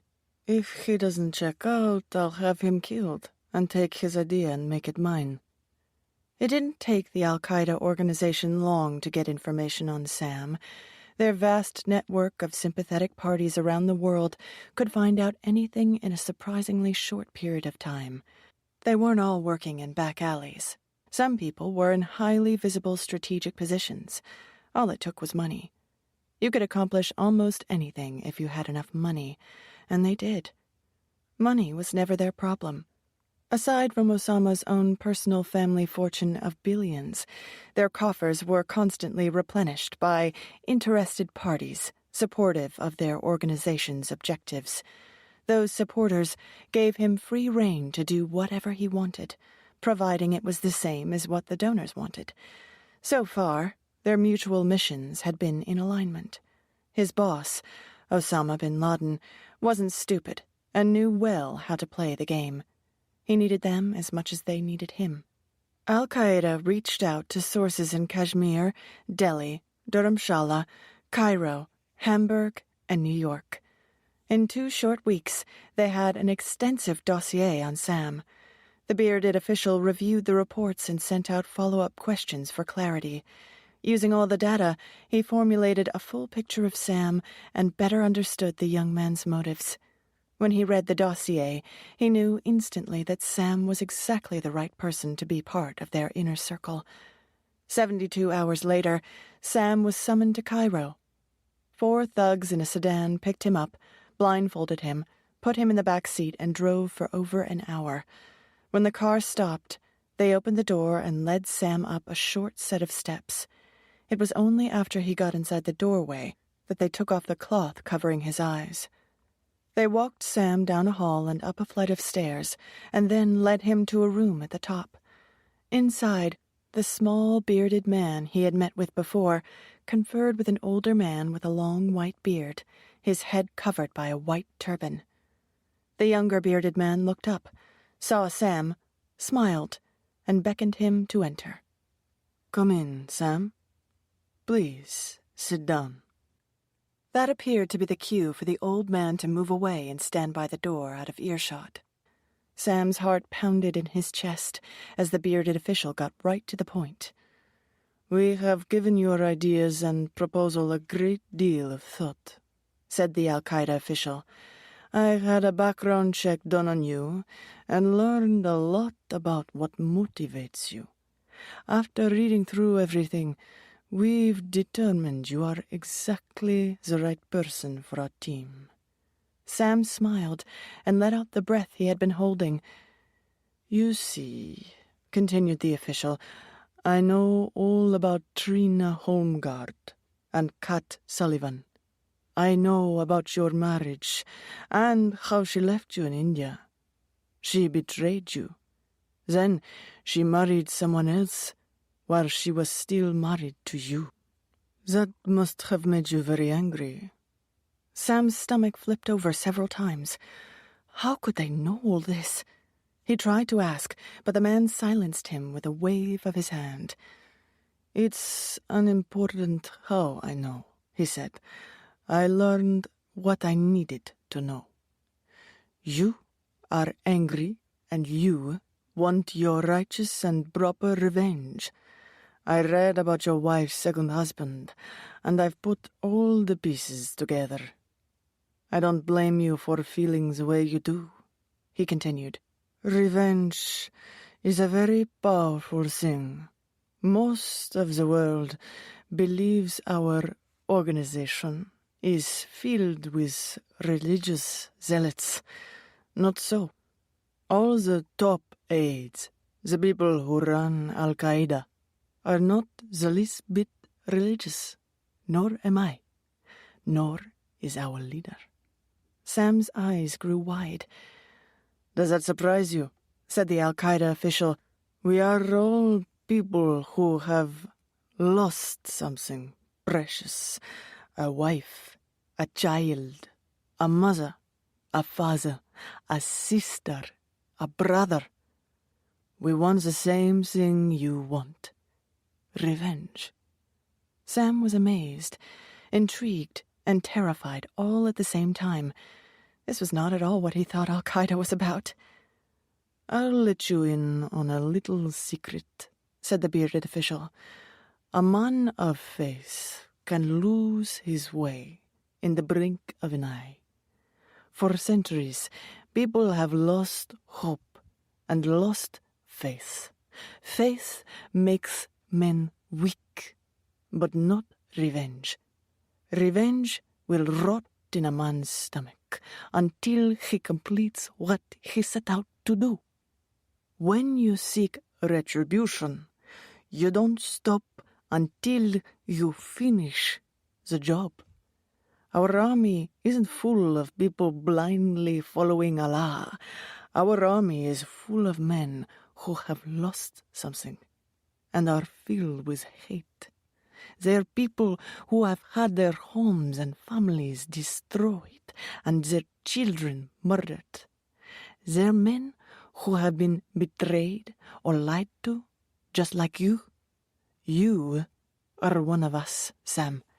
You want revenge, and that makes you a valuable asset.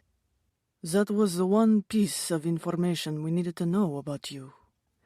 A man who pledges his allegiance based on faith could have a change of heart, run scared, join the enemy, betray us. But vengeance is single-minded. Sam searched for words, but none came. "We've been thinking," said the bearded official slowly, smiling, "about how we can make the plan even better and bigger." He paused for what seemed like an eternity, and then a look of clarity came across his face. "We'll add more planes and hit the Pentagon, the Capitol, and the George Washington Bridge," he said with a bigger smile. "It will all be quite spectacular." Ultimately, they settled on commandeering 4 U.S. commercial planes and destroying American symbols of democracy that included the Pentagon, the Capitol, and the World Trade Center, all symbols of American greed.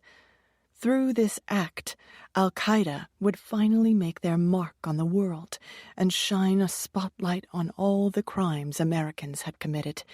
Sam was put in charge of the entire American operation. Forever after, America would live in terror, and Muslim deaths would be avenged. The bearded official smiled. Everything was coming together nicely. 34. Florida, spring 2000. It was a hot and sticky Friday night on Atlantic Avenue in Delray Beach. A water mist sprayed the people crowding around the perimeter of Johnny Brown's hamburger joint on the corner. A Rolling Stones cover band played on a small stage while the inebriated barflies sang along to every word of every song.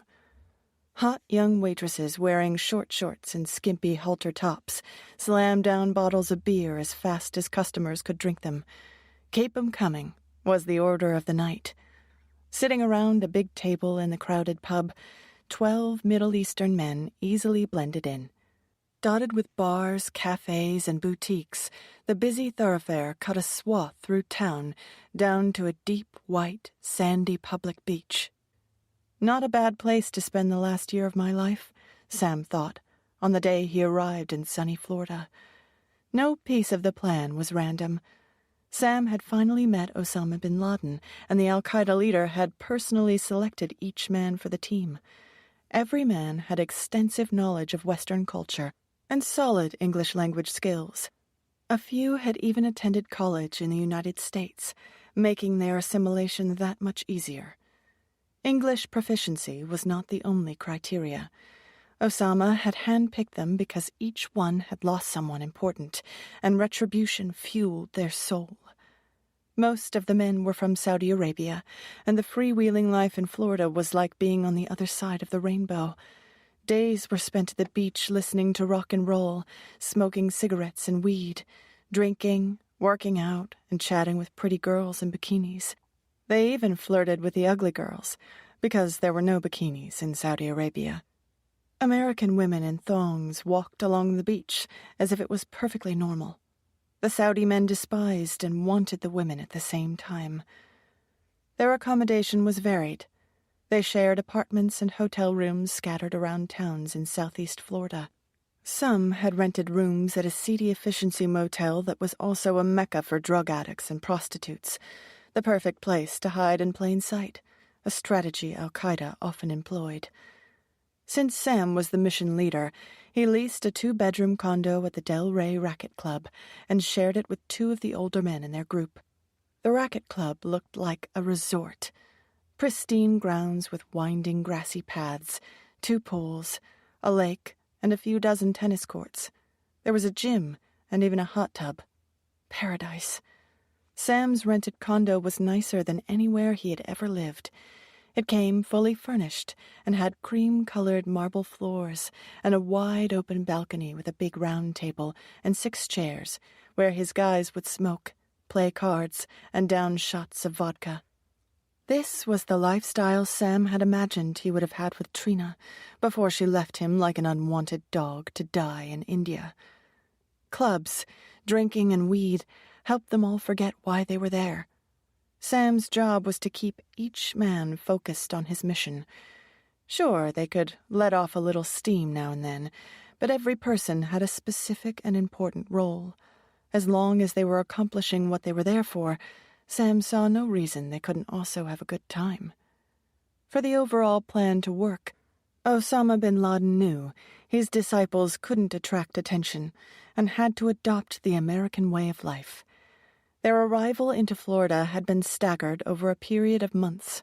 With dark complexions and foreign accents, they were already at a disadvantage, and any unusual behavior could draw dangerous scrutiny. Sam's job was to make sure they acted like typical American guys, even supervising their clothing purchases to make sure they looked American. "Go out, go dancing, have a good time," he told his crew, "but don't lose your heads. We're here for one reason. Our Al-Qaeda family is counting on us. Remember your oath. When we complete our assignment, each one of your families will be richly rewarded," said Sam to his men. "At the same time, it will not be good for them if we fail. Remember, don't draw attention to yourselves," he told them. "Do normal American activities. Act like stupid macho American guys. Hang out at bars, listen to rock and roll, flirt with girls. Sleep with them if you want to. They're all whores anyway. Be American, but always remember why you're here." The men took road trips to Orlando, spending days at Disney World and Universal, riding the roller coasters, screaming when the cars careened down a steep track. They ate giant turkey legs and drank beer at the food halls and arcades. They went to water parks and played like kids.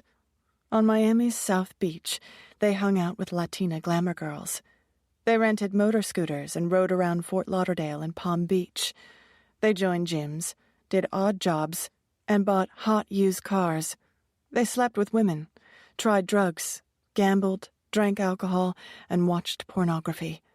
They rationalized all their behavior was a way to keep their cover.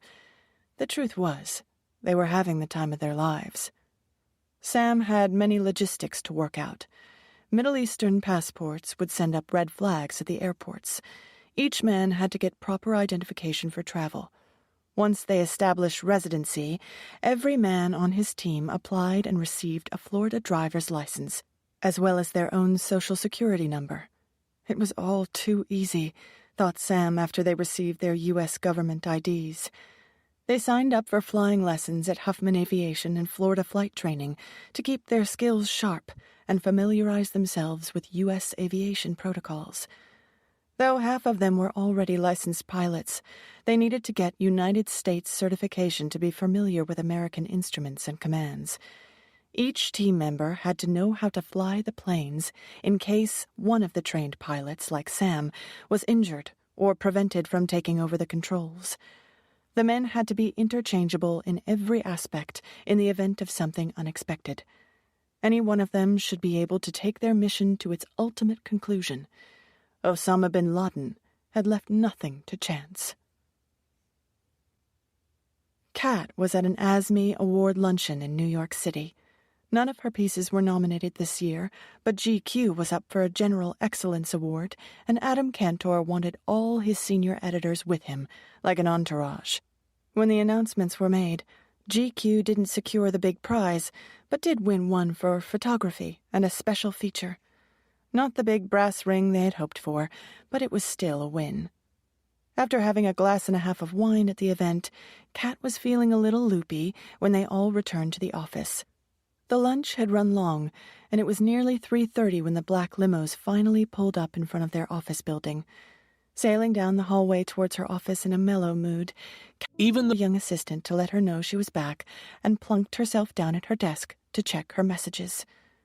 She was listening to a voicemail when her assistant appeared at her office door, holding a bunch of folders and files. Kat held up one finger to her assistant so she could finish listening to the last of her messages before being interrupted. When she was through, the assistant came in and sat down across from her. "I guess you heard. We didn't win the big one," said Kat, looking at her email. "How did Adam take it?" asked the young woman. "He wasn't happy, but fortunately he'd had a couple of Kettle Ones when they announced it, so he was relatively mellow." "Kat, I've been going through your correspondence, and I've put various invites in one folder, requests for coverage by some of the fashion people in another, and general letters in yet another. There was one piece of mail that came in that was a little weird. I didn't mean to open it. I usually don't open mail if it looks personal. I guess I wasn't paying attention. I'm not really sure what it is or what to do with it." Kat looked up from her screen because somewhere it registered that her assistant's voice sounded strange.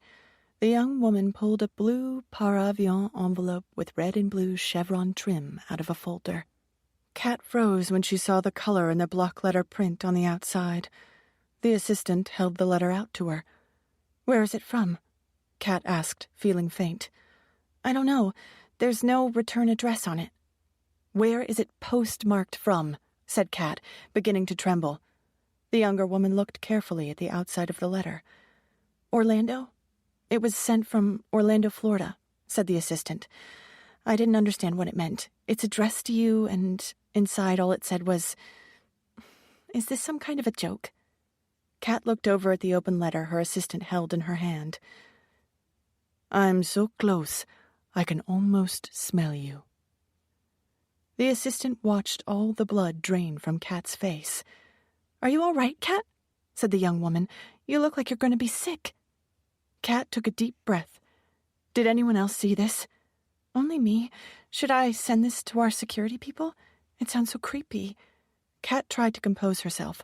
She definitely didn't want the Condé Nast security involved. She forced a smile and faked a laugh. "No, it's a joke," she said, still smiling. "One of my college friends went to Disney World, and she always sends creepy stalker postcards and letters. It's just a joke. Funny, right?" "Thank God," said the young woman, now also smiling. "That's a weird kind of joke, though." Moments later, after her assistant left her office, Kat called Jen. "I thought that Asme lunch would never end," said Jen. "At least you guys won a few awards. I was thinking—" "Jen, I need to tell you something," said a highly agitated Kat. "I got another blue letter." Jen gasped. Where was it mailed from? Florida. 35. Florida, 2001. By June 29th, the last member of Sam's team had arrived in Florida.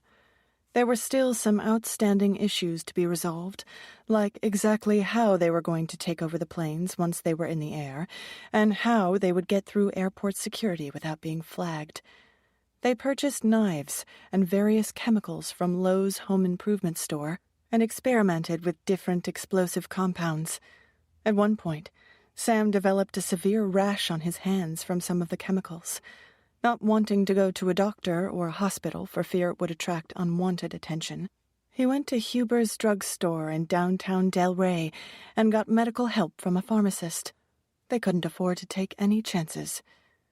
Still, on July 5th, Sam, who had a weakness for fast cars, was stopped for speeding in Delray. He had proper documentation and was given a warning by the police officer, who let him go. Sam was angry with himself for putting his mission in jeopardy over something so stupid.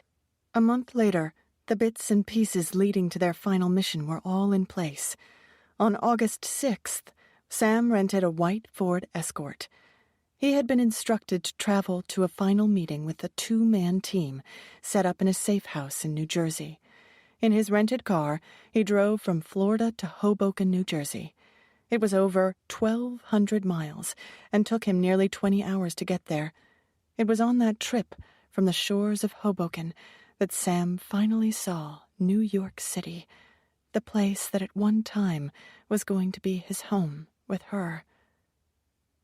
Across the blue-green murky water of the Hudson River, he could see all of Manhattan and the two towers of the World Trade Center. Though going into New York City wasn't part of his original plan, after his meeting with the men in New Jersey, Sam found himself driving through the Holland Tunnel under the river into Manhattan. When his car came out of the long, dark underground roadway, the sunlight made him squint. He was finally in New York City. He drove around the streets, marveling at the vibrancy around him. I would have liked living here. I should be living in one of these tall glass buildings with my wife instead of doing what I'm doing. It's all her fault. He pulled over, reached into the glove compartment, and pulled out a map of Manhattan that he had purchased at a gas station. He drove towards the east side of the city, watching the numbers on the buildings. There was one specific number on Spring Street he was looking for. 256. Trina's address. Kat's address. 256 Spring Street is where my wife lives with the man who stole her from me. Then she had his children, the children that should have been mine. Now I'll never have any. That was stolen from me, too.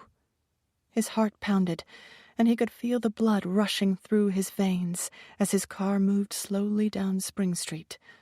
Number 256 was a plain beige brownstone with 6 big steps in front and a dark polished wood front door. Not so special, he thought. All those months, he had spent so much time thinking about this place, and now it was right in front of him, and it didn't look so grand after all. His idling car blocked the entire street, and several cars behind him honked to get him to move. He pulled away, but circled the block. On his second pass, another car was just pulling out, and he moved into a parking space about 40 feet from the front of his wife's building and turned off the engine. For 2 hours he sat there, staring at her house and thinking about his life, his journey, his mission, and all that had been taken away from him. The summer sun overhead drifted down towards the horizon, turning the blue sky orange. It was 6 p.m., and the evening rush-hour foot traffic had picked up on Spring Street. Then he saw her. After 12 years, he knew it was her right away, even from a distance. On some level, he knew he would see her that day. Maybe that's why he went there. Her hair was different, blonder, longer, smoother. It had been a long time, but he recognized her walk, the way her legs moved to a certain rhythm only she had in her head. He knew that walk, even before he could make out her face. It was Trina, his wife, and she was still beautiful. From the other end of the block, 2 small children barreled down the street with an older woman running behind them. "Mommy, Mommy!" they screamed as they ran to Kat and clung to her legs. Sam slouched lower in the car so he would not be seen, but continued to watch. Kat bent over and picked up the little girl and gave her a kiss. She passed the girl to the older woman and lifted up the little boy and kissed him as well. Sam couldn't hear what they were saying, but the body language told the whole story. The older woman was talking about the children and using big hand gestures. The children giggled and danced around their mother, vying for her attention. Kat split her conversation between the older woman and the kids, responding alternately to both. Everyone is smiling and laughing. She's still stunning. She hasn't changed much over the years. She looks more polished, more groomed, but still the same. His heart filled with the old familiar emotions he had so many years before. There's my wife. She's so close to me, laughing, smiling. I remember that. It's the smile of my soulmate. Many times over the past year, Sam had thought about abandoning the entire plan. I could walk away from Al-Qaeda, from all of them. I could find a job in America, live in a nice place, have a great life. And then he'd soon remember, you can't walk away from Al-Qaeda. They don't allow that. As he watched the happy group on the street, the two women stopped talking and turned around. The children squealed, and Sam saw them run down the sidewalk. "Daddy!" they shouted as they catapulted themselves into a tall man in a dark gray suit. Sam had seen pictures of Drew. He was taller than Sam had imagined, but he knew it was him. Andrew Sullivan, the man who stole his wife and his life. Drew dropped his briefcase, picked up both kids, and gave them each a hug. Kat and the older woman caught up with them, and the group moved noisily along the street, laughing and smiling, and up the steps of 256 Spring Street. One big happy family. The older woman took the children and went in through the front door first. Just before Drew and Kat walked through the doorway, Drew leaned over and kissed his wife. That's when Sam's softening heart turned to stone again. The moment Sam saw Drew kiss his wife, all of his doubts about the mission dissolved. 30 minutes later, after a short stop, Sam was on his way back to Florida to set the final steps of his master plan in motion. He had a 24-hour drive south to let his hatred fester. On August 13th, Sam returned his rental car with almost 2,500 miles on it and moved out of his apartment in Delray Beach. 3 days later, on August 16th, Sam rented a single-engine Piper Archer from the Palm Beach County Airport in Lantana. For 3 days straight, he took up different team members and instructed them on the finer points of the controls. Everyone had to be ready to take over at a moment's notice. An Arabic-speaking instructor on the ground overheard Sam speak in that language on the radio. He heard Sam say, Allahu Akbar, which means, God is great. He thought nothing of it, because many people say a prayer when they fly. Sam and some of his other pilots went to the sim center at the Opa-locka Airport and spent 6 hours in the training cockpit of a Boeing 727 simulator, a machine similar to the 767s they would eventually be piloting over New York and Washington, D.C. Those last 2 weeks of August, the nursery school Kat's kids went to was closed, so Kat and Drew took 2 weeks off from work to give Imelda a much-needed vacation. They planned to spend some family time going to Jones Beach and the Bronx Zoo. It was a hot August, and the kids were never happier than playing by the edge of the water with their proud parents looking on. Even though Kat was on holiday, Adam Cantor emailed her on her 4th day of vacation, saying he needed her to weigh in on an important editorial piece. One of the older senior editors had a death in the family, and Adam needed all hands to help out. Not wanting to disappoint the kids, Drew offered to take them to a petting farm in Westchester to give Kat the peace and quiet to get her work done. Grateful for his support, she kissed her husband and kids goodbye as they left for the farm and sat down to edit the article. After a couple of hours, she was hungry and walked to the corner store to pick up a smoothie and a sandwich. When she returned, she picked up her mail and went inside to eat her lunch. She completed the editing assignment, sent it back to GQ, and called her husband to let him know she was free and clear, and he could come back with the kids at any time. She picked through the mail, tossing circulars for discounts on tires and chimney cleaning in the garbage. She separated out a stack of bills and the tuition that was due on the kids' fall semester of nursery school. Midway through the pile, she saw it. A blue par avion envelope. Her lunch shot up into her esophagus. She gagged and threw up in the kitchen sink. Trying to breathe deeply, she stared at the envelope for almost 15 minutes. The postmark was from New York. Shaking, she opened it. Inside, there was a single sentence in block lettering. I saw him kiss you on Spring Street. Kat threw up a second time and called Jen. On August 17th, A few of Sam's men drove to Miami to buy a cockpit instrument diagram of a Boeing 757 so they could study it. On August 23rd, Sam's driver's license was suspended for failure to appear in traffic court.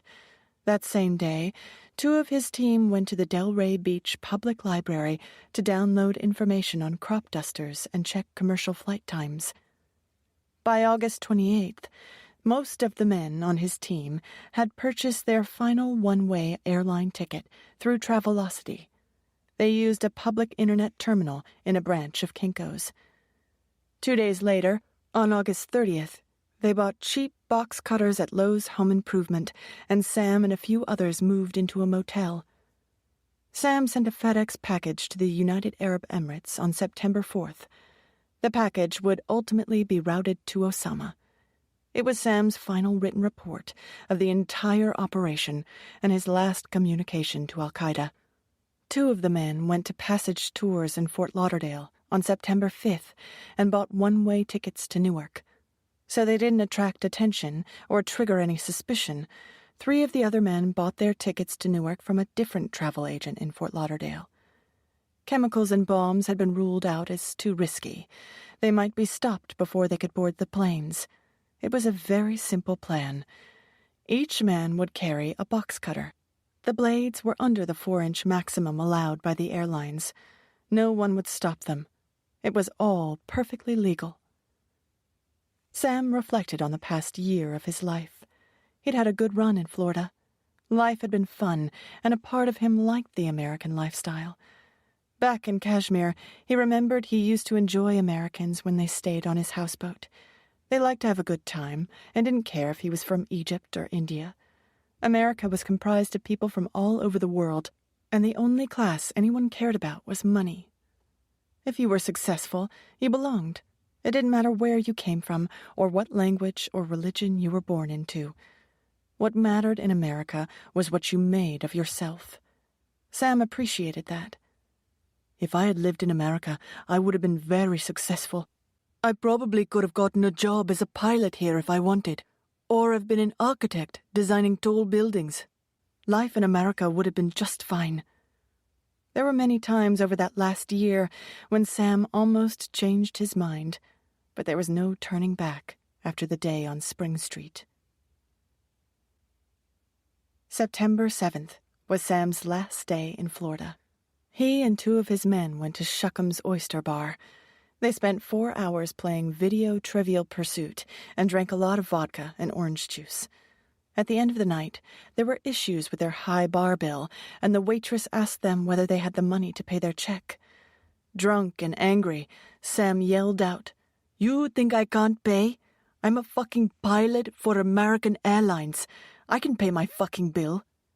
Tensions were red hot. On September 8th, some of the men, including Sam, flew to New York. That night, Sam and a few others had drinks at Harry's Bar at the Helmsley Hotel on Madison Avenue. Later that night, Sam and another guy drove to Portland, Maine. The remaining men in Florida flew to Boston. By September 9th, all the chess pieces had moved into place. Checkmate. On the night before their mission, September 10th, all 19 men in various Northeast locations went out and got extremely drunk at local bars. One group was overheard laughing and talking about how stupid and dumb the Americans are, and how they would find out how dumb they really are the next day. Other bar patrons thought they were just a bunch of loud, drunken men and paid no attention to them. That turned out to be a fatal mistake. 36. September 11th, 2001. Sam and his co-pilot, Waleed, arrived at the Portland, Maine International Jetport for an early morning flight to Boston. They had already purchased one-way tickets on American Airlines Flight number 11, traveling from Boston's Logan International Airport, destined for Los Angeles. At the same time, 3 other teams boarded planes in a similar way. One group would take over United Airlines Flight number 175, going from Boston to Los Angeles, Another team would be on American Airlines Flight number 77 from Dulles International Airport in Washington, D.C., headed to Los Angeles. The last team would take over United Airlines Flight number 93, leaving from Newark, heading to San Francisco. Because of the length of the trips, all the planes would have full tanks of gas. Sam and Walid waited on the ticket line to check in for their flight to L.A. They had bought first-class one-way tickets. That was Sam's idea. He figured that nobody looks twice at people with first-class tickets, and after all, he deserved to be in first class for this final flight. The other 3 guys were in coach because they needed people stationed in the back of the plane, too. Sam approached the first-class ticket counter. The female ground agent asked him where he was going, and for some identification. Sam handed her his Egyptian passport. She looked at the passport and the picture, then back at Sam. She noticed his thick black eyelashes and wished her own were full like his. "Samir Ayad," she said, slowly reading his passport. "Did I pronounce your name correctly?" she asked Sam. "You said it exactly right," said Sam, smiling. "Most people in America don't pronounce it right, but you said it perfectly." The American ticket agent blushed as she completed the transaction. "Have a wonderful flight," she said, noticing the man looked nervous when she handed him his ticket. "I looked at the weather forecast this morning, Mr. Ayad, and the skies are completely clear. Don't worry. You should have a smooth trip." "Thank you. I'm counting on it," said Sam, forcing a smile as he turned to walk towards the gates. His plan was simple. 15 minutes into the flight, with the box cutters hidden in their carry-on bags, he and Walid would casually walk up to the cockpit, swing the door open, and enter. His team would breach the compartment and take over the plane. They would overpower the captain and first officer. Then Sam would take over the controls. All the fat cats in first class would be so absorbed in their movies, champagne, and warm nuts, they wouldn't notice 2 passengers entering the cockpit. They would wait until the first-class flight attendant walked away for a moment, then make their move. Everything had to seem normal, so air traffic control didn't notice anything was wrong. That's why Sam's language skills were so important. It would all work perfectly if they stuck to his plan. After they had control of the plane, Sam would gently guide the aircraft to its final destination, the 98th floor of the North Tower of the World Trade Center. Around the same time, Yusuf, piloting another plane, would hit the South Tower. As far as Sam was concerned, Yusuf could hit any damn floor he wanted. It was irrelevant to him. All Sam cared about was hitting the 98th floor, where Drew Sullivan would be sitting at his desk, having his morning coffee. One of his guys sitting in coach also had a box the size of a loaf of bread in his carry-on bag. There was nothing inside the box besides bits of paper, gum, cardboard, and rocks, but it was wrapped up with duct tape and wires, making it appear like a homemade bomb. They would tell the passengers it wasn't explosive, but that everyone would be okay if they all stayed in their seats. They would explain that the plane would land sooner and no one would get hurt if everyone cooperated. That was the plan. Box cutters, fake bomb, impact, boom. 37.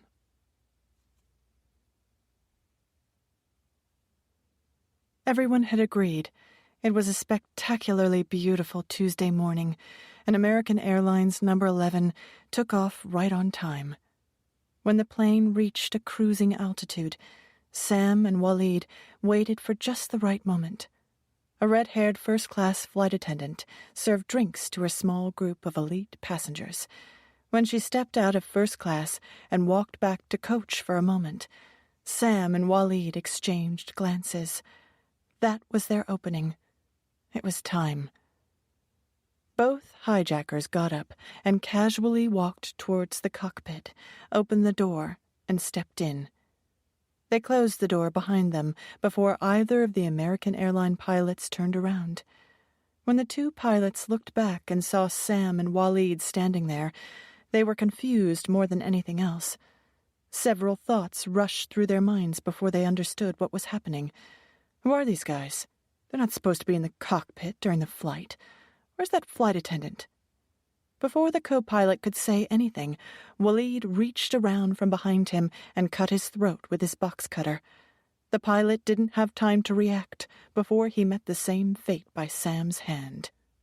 It had been much easier than Sam had anticipated. He thought he would have felt something more as he dragged the blade of his box cutter along the pilot's neck and watched the blood at first trickle and then spurt out. The captain hadn't even put up a fight, seemingly stunned by what was happening to him. Sam considered for a brief moment that he had just killed a man he didn't know, someone who might have been a father or a husband, and was probably looking forward to going home that night and watching a ball game with his kid. Sam was also aware that he didn't care. Killing the pilot was a means to his end. He did what he had to do, and he would do it 1,000 times, if that's what was required. Waleed locked the cockpit door, and the two men moved the dead bodies to the side as they took control of the plane. While Waleed familiarized himself with the controls, Sam changed the direction of the plane to steer it gradually towards the final destination, New York City. A few minutes later, Sam heard a commotion outside the cockpit door. The 3 others on his team had made their move in the main cabin. Sam heard shouting and screaming and was glad he was inside the quiet of the small compartment. He didn't like chaos. He liked order. Let the rest of them deal with all those frantic passengers. He had only one job, and that was to fly this plane, something he could do with his eyes closed, and ultimately would. In another 20 minutes they would be flying over New York City. The sounds of panic outside the cockpit grew, and Sam wondered if the passengers could possibly overwhelm his people. They had all been well trained on what to do, but still. There were only 3 of them, and over 100 passengers. If the other people attacked his men at the same time, they would overpower them. The passengers could also knock the cockpit door in. If that happened, Sam knew exactly what he'd do. Take the plane straight down. An urgent call from air traffic control came over the radio. Someone on the ground had noticed American flight number 11 was off course, as well as a United flight. American flight number 11, this is air traffic control at Logan Airport. You have veered off the appropriate flight path. Please advise and reset your coordinates. Silence. American flight number 11, we can't hear you. You are off your flight coordinates. You are not in the right flight path. Do you copy? Silence. American flight number 11, is there a problem?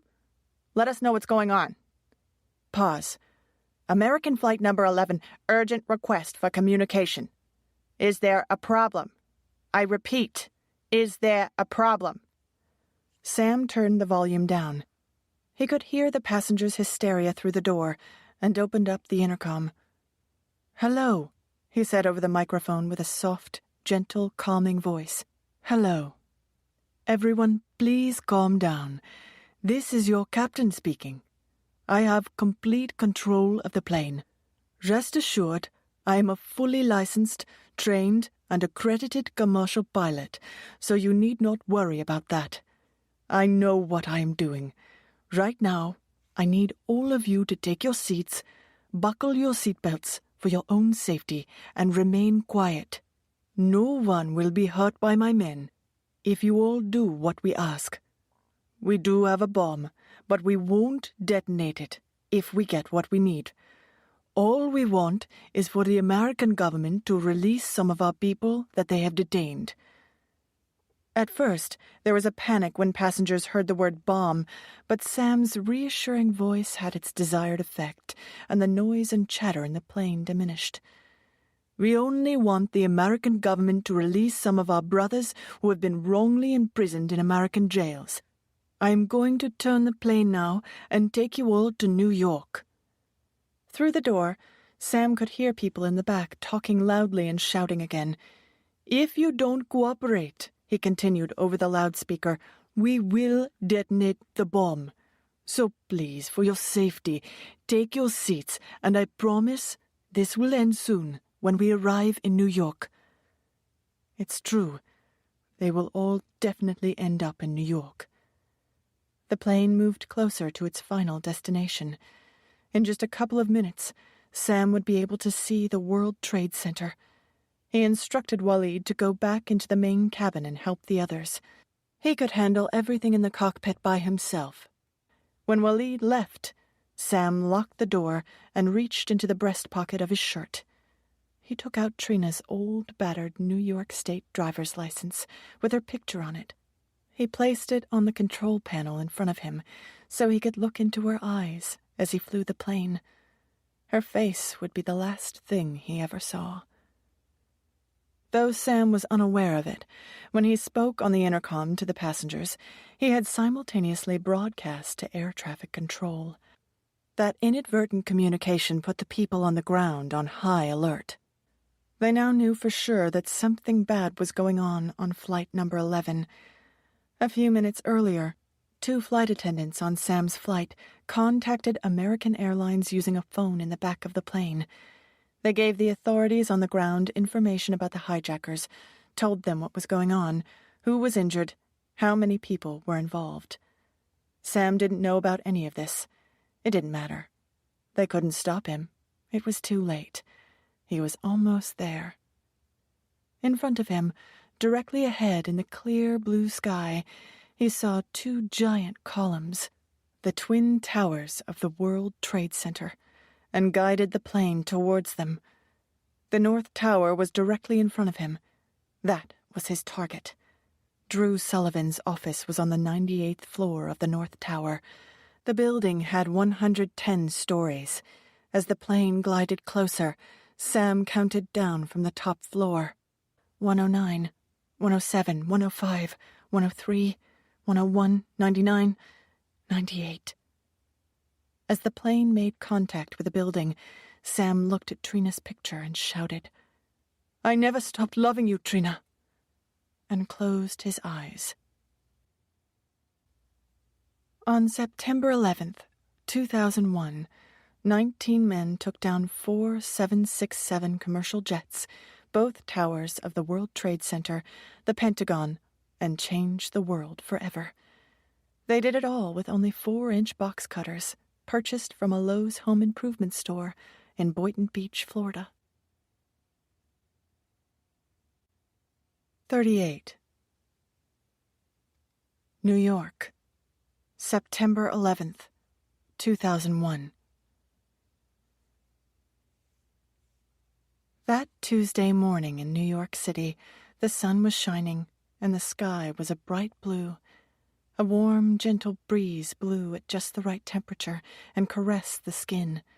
The air was dry, and the city even smelled good. Drew and Kat got up extra early to spend time with their kids before they left for work. Imelda made breakfast while Sophie and Connor watched their favorite Little Mermaid video. Kat and Drew took their vitamins, kissed the kids goodbye, and told Imelda they'd be home early to celebrate Imelda's birthday. Together they walked out of their building and down Spring Street, towards the number 6 subway. Kat would take the train uptown, and Drew downtown. Walking past the Balthazar Bakery, they both caught a whiff of the freshly baked bread and pastries at the same time. They stopped there so Drew could get a coffee and a croissant, something he did almost every morning. "That reminds me, since you'll get home before me tonight, will you stop and pick up a birthday cake for Imelda?" asked Kat. "Sure," said Drew. "Chocolate?" "Duh, of course," said Kat, laughing. "I don't even know why they make cake that isn't chocolate." She kissed him on the cheek and saluted. "See you tonight, honey pie," she shouted as she darted across the street through the traffic towards the uptown subway entrance. Drew smiled and waved back, took a sip of his coffee, and walked down the stairs to the downtown train. Minutes later, Kat got off the subway in Midtown and walked across town to her office in the Condé Nast building at Times Square. She flashed her ID, which allowed her to go through the turnstiles, and got on the elevator to the 24th floor, GQ Editorial and Sales. Once a month on Tuesdays, she and a few other editors accompanied their boss, Adam Cantor, to the GQ Advertising Sales early morning meeting. At those meetings, Adam gave his sales team a review and heads up on the features and stories from upcoming issues. Occasionally, an editorial story dovetailed nicely with an advertiser's campaign, and a salesperson could leverage it for more advertising dollars. Issues closed 2 months prior to publication, and this week they were reviewing the November 2001 issue. Kat was to present the highlights of the cover story on Ben Affleck. The edit staff filed into the conference room. Coffee, bagels, and bottles of water were on the sideboard. All the salespeople were already seated at the large conference table, waiting for Adam's entrance. He always started promptly at 8:30. You didn't come late to these meetings.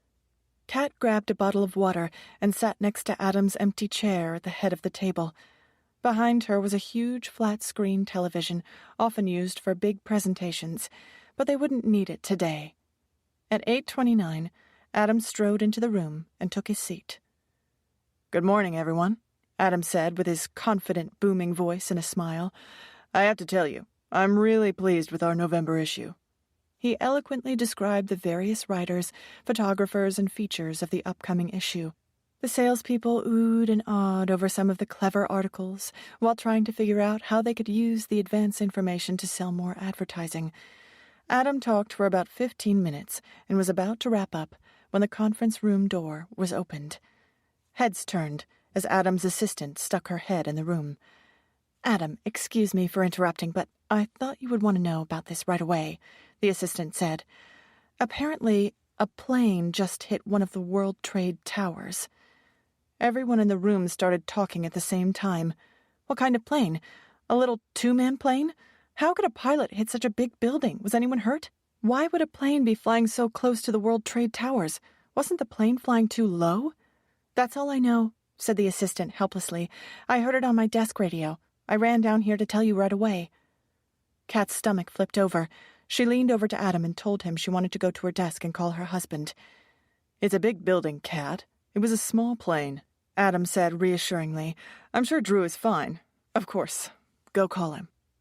Kat excused herself and walked briskly back towards her office, telling herself that she was needlessly worrying. As she walked, she noticed small groups of people had gathered around radios on desks. She didn't stop until she got to her office, picked up her desk phone, and called Drew. It was busy. She dialed again. Still busy. She tried 10 times, and it was busy each time. Feeling queasy, she tried his cell phone. It went directly to voicemail. She tried his assistant. Also voicemail. She called his cell phone again and left a message. "Drew, it's me. I just heard a small plane hit the World Trade Center. Don't know if it was even your building, but you need to call me. I tried your office and got a busy signal. Okay, so call me, okay? Love you." She tried Imelda and got the busy signal too. "Hey, everybody," a female voice shouted from down the hall. "They've got the TV news crews at the Trade Center. We've got it on the big screen in the conference room if you want to come down." Kat jumped up, grabbed her cell phone from her desk, and ran to the packed conference room. She entered the room, and before she looked up at the screen, she saw expressions of disbelief and confusion on every face. When she turned her head to see the TV screen, she knew why they all looked that way. A huge fire was burning on the side of one of the twin towers, and the newscasters were saying it wasn't a small plane at all. They said they thought it was a commercial plane, a jetliner. As everyone in the room stared at the horrific images, suddenly, from the left side of the screen, another plane shot across the sky and slammed into the other tower. A collective scream emanated from the room. Kat grabbed the back of a chair to steady herself as the room began to spin. Even though she thought she might pass out, she managed to punch Drew's number into her cell phone again. As it had so many times before, it went directly to voicemail. "Drew, it's me. Please call me. I'm watching it on TV. What's going on down there? It looks like a plane might have hit near your office. Listen, honey, get out of the building. Just get out. Just go, okay? Call me when you get outside. Please get out as fast as you can. I love you." The conference room was a ball of confusion and panic. What's happening? Why did 2 planes hit the buildings? Did air traffic control mess something up? Was it a computer glitch? How could something like this happen?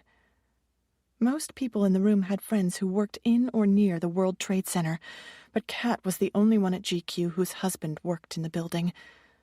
"I'm sure Drew is okay, Kat," said one co-worker, trying to reassure her, but Kat was not sure at all. Drew's company phone lines were down, and he wasn't answering his cell. Over and over she called and left message after message, until finally his voicemail was full. She tried calling Imelda over and over to see if she had heard from Drew. The home line remained busy. On the TV, the newscasters said the cell towers at the World Trade Center had been destroyed, and that was affecting all communication. Everyone in the conference room stared at the screen, watching the horror unfold while they cried. No one spoke. There was nothing to say. None of it made any sense. At 9:21, the Port Authority closed all bridges and tunnels leading in and out of New York City. That's when the newscasters began to introduce the idea of terrorism.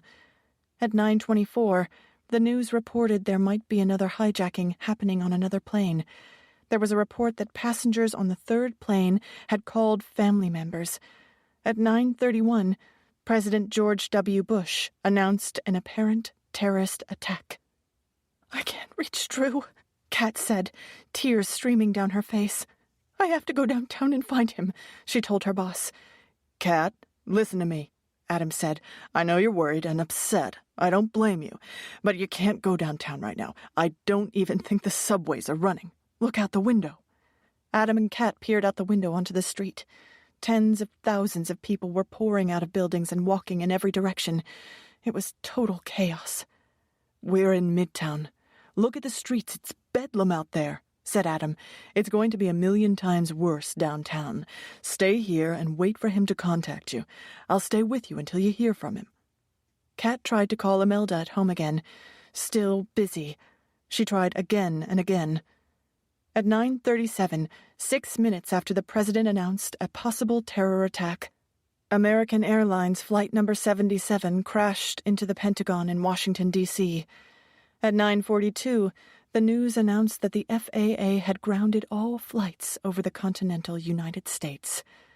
At 9:45, the U.S. Capitol and the White House were evacuated.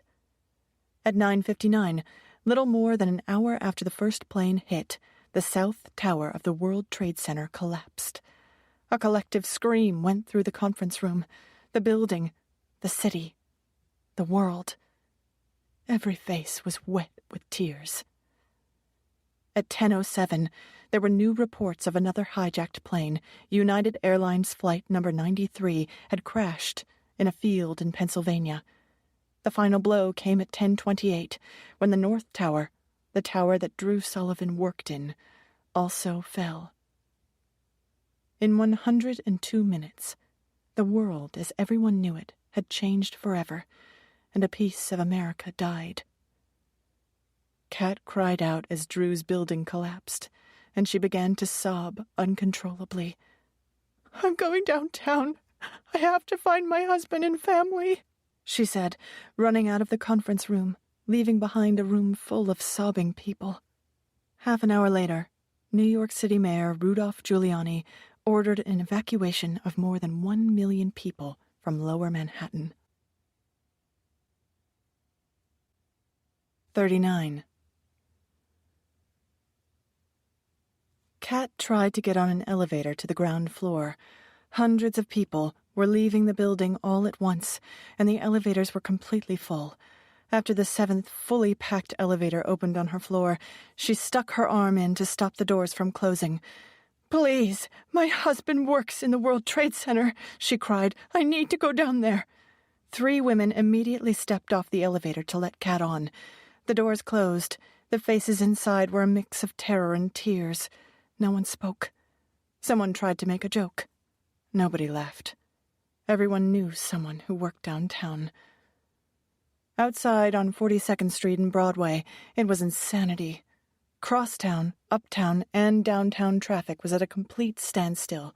Sirens and horns sounded off in every direction. People walked into the streets. crossing wherever they were with no regard to crosswalks or lights.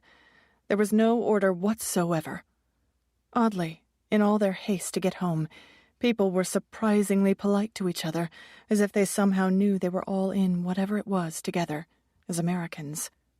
Everyone looked up as the loud roar of U.S. fighter jets flying low between the buildings buzzed right over Kat's head. People were in a panic and didn't know where to go, but were determined to go somewhere. By this time, all bridges, subways, and railroads were shut down, and anyone who lived outside the city was trapped. People abandoned overflowing buses that simply stopped in the middle of streets, immobilized by the frozen traffic. All Kat cared about was finding her husband and kids. The only way to get to them was on foot. She would have to walk the many miles downtown to her apartment and the World Trade Center. Walking south, she noticed the faces of people working in the stores and restaurants along Madison Avenue.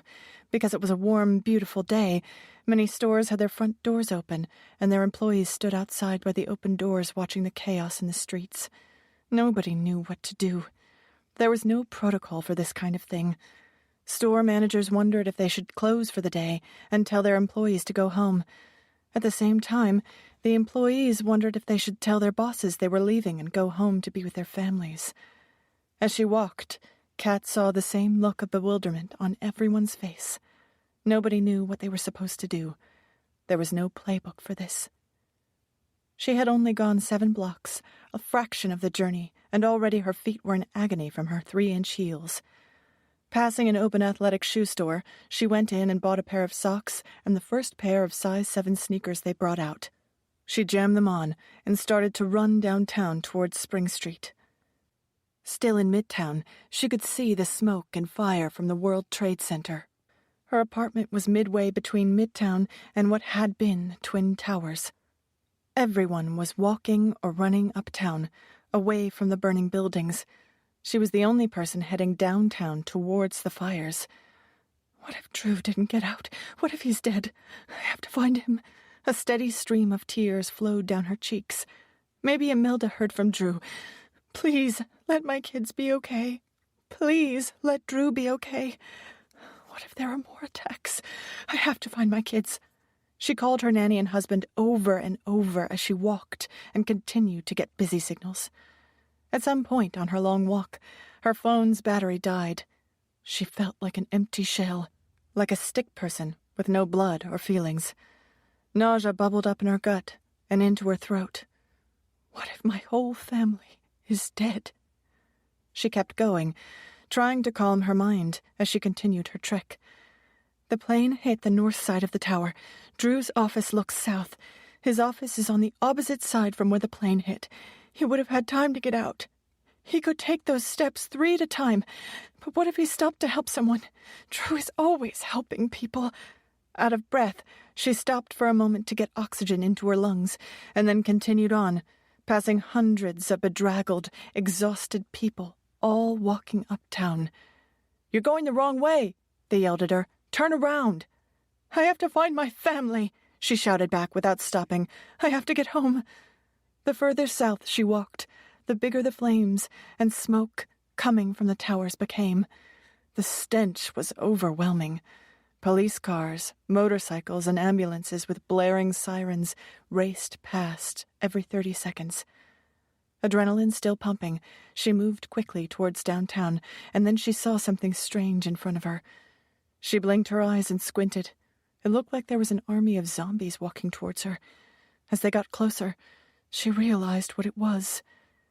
Men and women in suits were covered from the top of their heads to the soles of their feet in a thick, white powder. They looked shell-shocked, but determined to go wherever it was they were going. Kat knew where they all wanted to go. They wanted to go home, just like her. "Were you in the towers?" Kat shouted at them as they passed.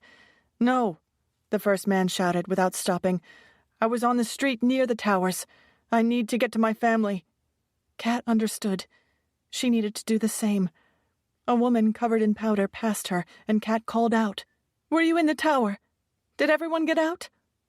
The woman stopped and gripped Kat's forearm. "I was on the next block.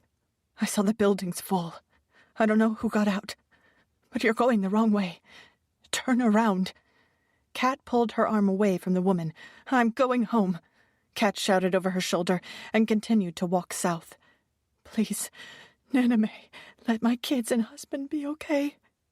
Finally, she saw the Spring Street sign in the distance. "Only a few more blocks.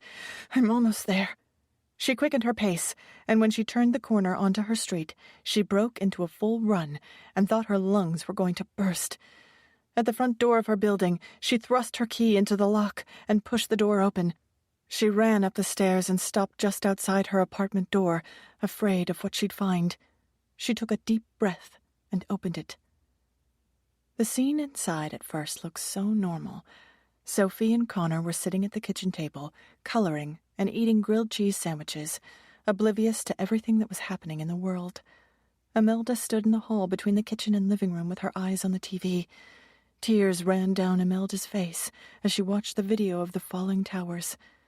The nanny was so engrossed in what was on the TV that she didn't hear Kat when she entered.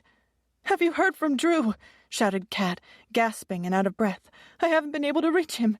"Kat, you're okay," yelled Imelda, running over and throwing her arms around her. "We tried to call you so many times." Kat, tears running down her face, went over and hugged both her kids. "Have you heard from Drew?" she cried. "I couldn't reach him. Have you heard from him?" "I'm all right, Kat," said Drew, stepping out from the bedroom, tears streaming down his cheeks. He walked towards her and wrapped his arms around her and held her tight. That's when Kat started to shake and convulsively cry. "I'm here. I'm okay. Don't cry. Shh," he said over and over. "I'm okay. Look at me. See, I'm fine." "I tried to call you so many times, and the phone was always busy," she sobbed and hyperventilated. "And then the plane hit your building, and then the towers fell, and all I wanted was to come home, and I ran all the way here, and there were people covered in dust," she said as she collapsed in his arms. The following awful days were a blur for New Yorkers, America, and the world. At first, there was hope that there might be survivors. Families wandered from hospital to hospital, looking at wounded, burned, and broken people, praying their loved one was one of them. Over the next few days, thousands of pictures of missing friends and relatives were posted all over the city on walls, fences, online, anywhere something could be posted. The first week after the World Trade Center fell, people still thought there could be survivors in hospitals or survivors trapped under debris who needed to be rescued. After a week, hope turned to resolve. There would be no rescues, only a recovery of bodies. The terrorists had done their job very well. The city and the country were awash in patriotism. American servicemen in fatigues, armed with rifles and grenades, became a new fixed presence at all landmarks and transportation hubs. The streets of New York were lined with thousands of American flags. If it wasn't all so sad, it would have looked festive. September 11th, 2001, changed America forever. Any innocence was now gone. 40. 2 weeks later, the Sullivans' apartment was swarming with people. Drew's mother and father had flown in from Australia. Imelda, the kids, and assorted cousins and friends were scattered around the apartment. Old sandwich platters and half-eaten cakes were strewn about the kitchen, living room, and dining room. Drew's parents and most of the others stared for hours at the CNN coverage of the 9/11 attacks. 2 weeks had passed since that awful day. The people of the United States and the world had reluctantly accepted that the victims at the World Trade Center were not coming back. New explanations about who, what, and why emerged each day since the attack. Drips of information were disseminated as the U.S. government tried to piece together what had happened. New words were heard by Americans for the first time: Al-Qaeda, Muslim extremists, radical terrorism. Most Americans were surprised to learn that there were so many people in the world who didn't like them. We're Americans, they'd say. Everyone loves Americans, don't they? What's Al-Qaeda? Why did they hurt us? Why did they kill all those innocent people? They killed all those fathers and mothers who were going to work on a Tuesday? Why do they hate us? None of it made any sense to most Americans. Devastated, Drew had worked in the North Tower for years. His department at Spencer Financial shared the 98th floor with Marsh and McLennan and had been directly hit by the American Airlines Flight number 11 out of Boston. Most of Drew's co-workers had died, except for the handful of people like him who were mercifully out of the office that day. Everyone else was dead. His boss, his assistant, Marianne, Matt, his trading partner, all of them, gone. No one on his floor made it out alive. They didn't have a chance to evacuate. Marsh and McLennan had lost 295 people, and Drew's department lost 43. He had worked there for 10 years, and those 43 people were like a second family to him. He knew their birthdays, their families, even their dogs' names. Drew was inconsolable because all his friends and colleagues were dead, and because of the intense guilt that he had been spared. He had spent the better part of the first 2 weeks after it happened crying and asking himself why he was alive. He had survived 9/11 for the stupidest of reasons. "You should eat something, Drew," said his mother gently.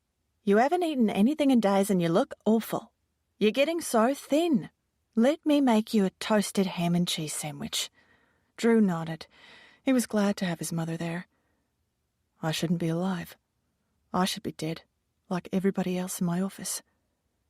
Kat had warned her husband so many times not to bring an open coffee into the subway, but he did it almost every morning. That cup of coffee, and a sudden jolt the subway made when it went too fast around a curve, is what saved his life. He had been sitting on the train, reading the Wall Street Journal with one hand while holding his hot drink with the other. The train sped up around a corner, hit a bump, and lurched to the right. Many of the strap hangers fell onto the sitting passengers. A large woman in orange spandex bike pants and a middle-aged man in a navy blue suit both fell into Drew, who wound up spilling his coffee all over himself and them. With his shirt, tie, and pants soaked with hot brown liquid, he had no other choice but to go home and change. He got off at the next stop, called his assistant, Marianne, and asked her to move his morning meetings to the afternoon. He got back on the uptown train and went home. After he changed, he played with the kids for a few minutes and was about to leave his apartment when footage of a plane hitting the North Tower cut into the Today Show that Imelda was watching on television. Drew's life had been spared because of a cup of French roast coffee and a large woman in orange spandex bike shorts. Kat looked around at all the people milling around her apartment. CNN had been playing 24 hours a day, and she couldn't bear to hear it any more. It was the same thing over and over, and it was all bad news. No one knew anything. They didn't know why. They didn't know who. She closed her eyes and tried to remember what life was like before September 11th. Just 2 weeks earlier, on Saturday, September 8th, she and Drew and the kids took Beasley for a walk in Central Park. It was a warm September day. The weather was dry and breezy, and the park was brimming with people. There were frisbees flying, skaters skating, runners running, bikers biking, and tanners tanning. Families, couples, and people walking around by themselves, everyone enjoying New York on a beautiful Saturday afternoon. Now it was all gone. Life had changed forever. There was no joy in New York, and Kat wondered if there ever would be joy again. "Breaking news," blared the CNN newscaster. "The State Department has issued pictures and bios of the 19 hijackers believed to be behind the attack on the World Trade Center, the Pentagon, and the plane that crashed in Shanksville, Pennsylvania. The investigators now believe the downed flight in Pennsylvania was originally headed to the Capitol before the brave passengers on board intervened." Kat opened her eyes to look at the faces of the monsters who had murdered nearly 3,000 mothers, fathers, sisters, and brothers, and had devastated countless families.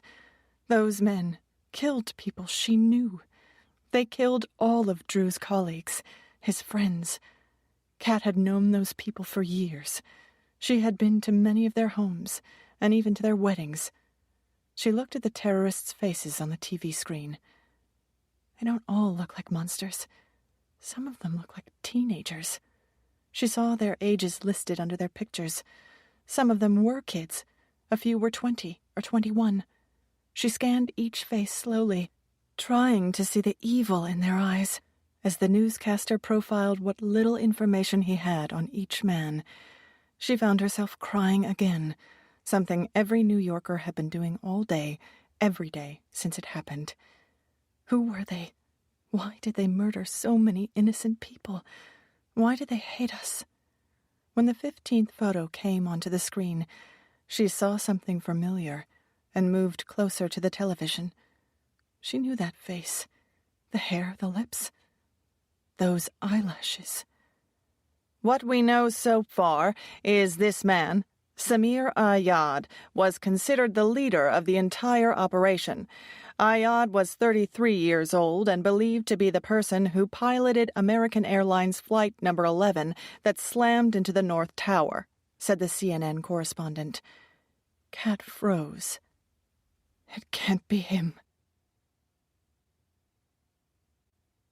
41. An hour later, there was a loud knock on Jen's apartment door. When she opened it, a wild-eyed cat flew in. Jen reached out to give her a hug, but Kat pushed her away and walked over to the window and stared out. "You sounded absolutely crazy on the phone," said Jen. "What's wrong?"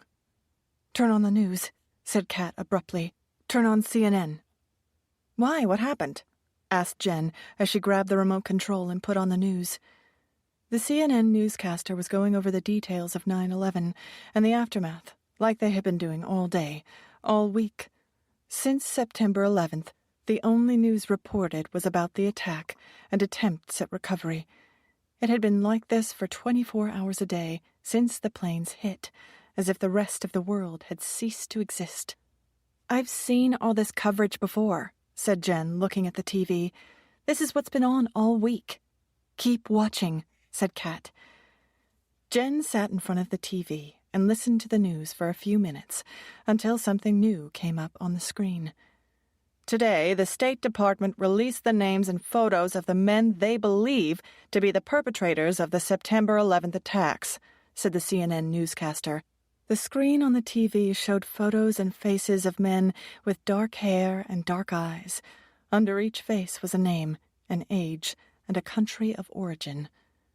"These are the 19 men responsible for the attack on the World Trade Center, the Pentagon, and the downed plane in Shanksville, Pennsylvania."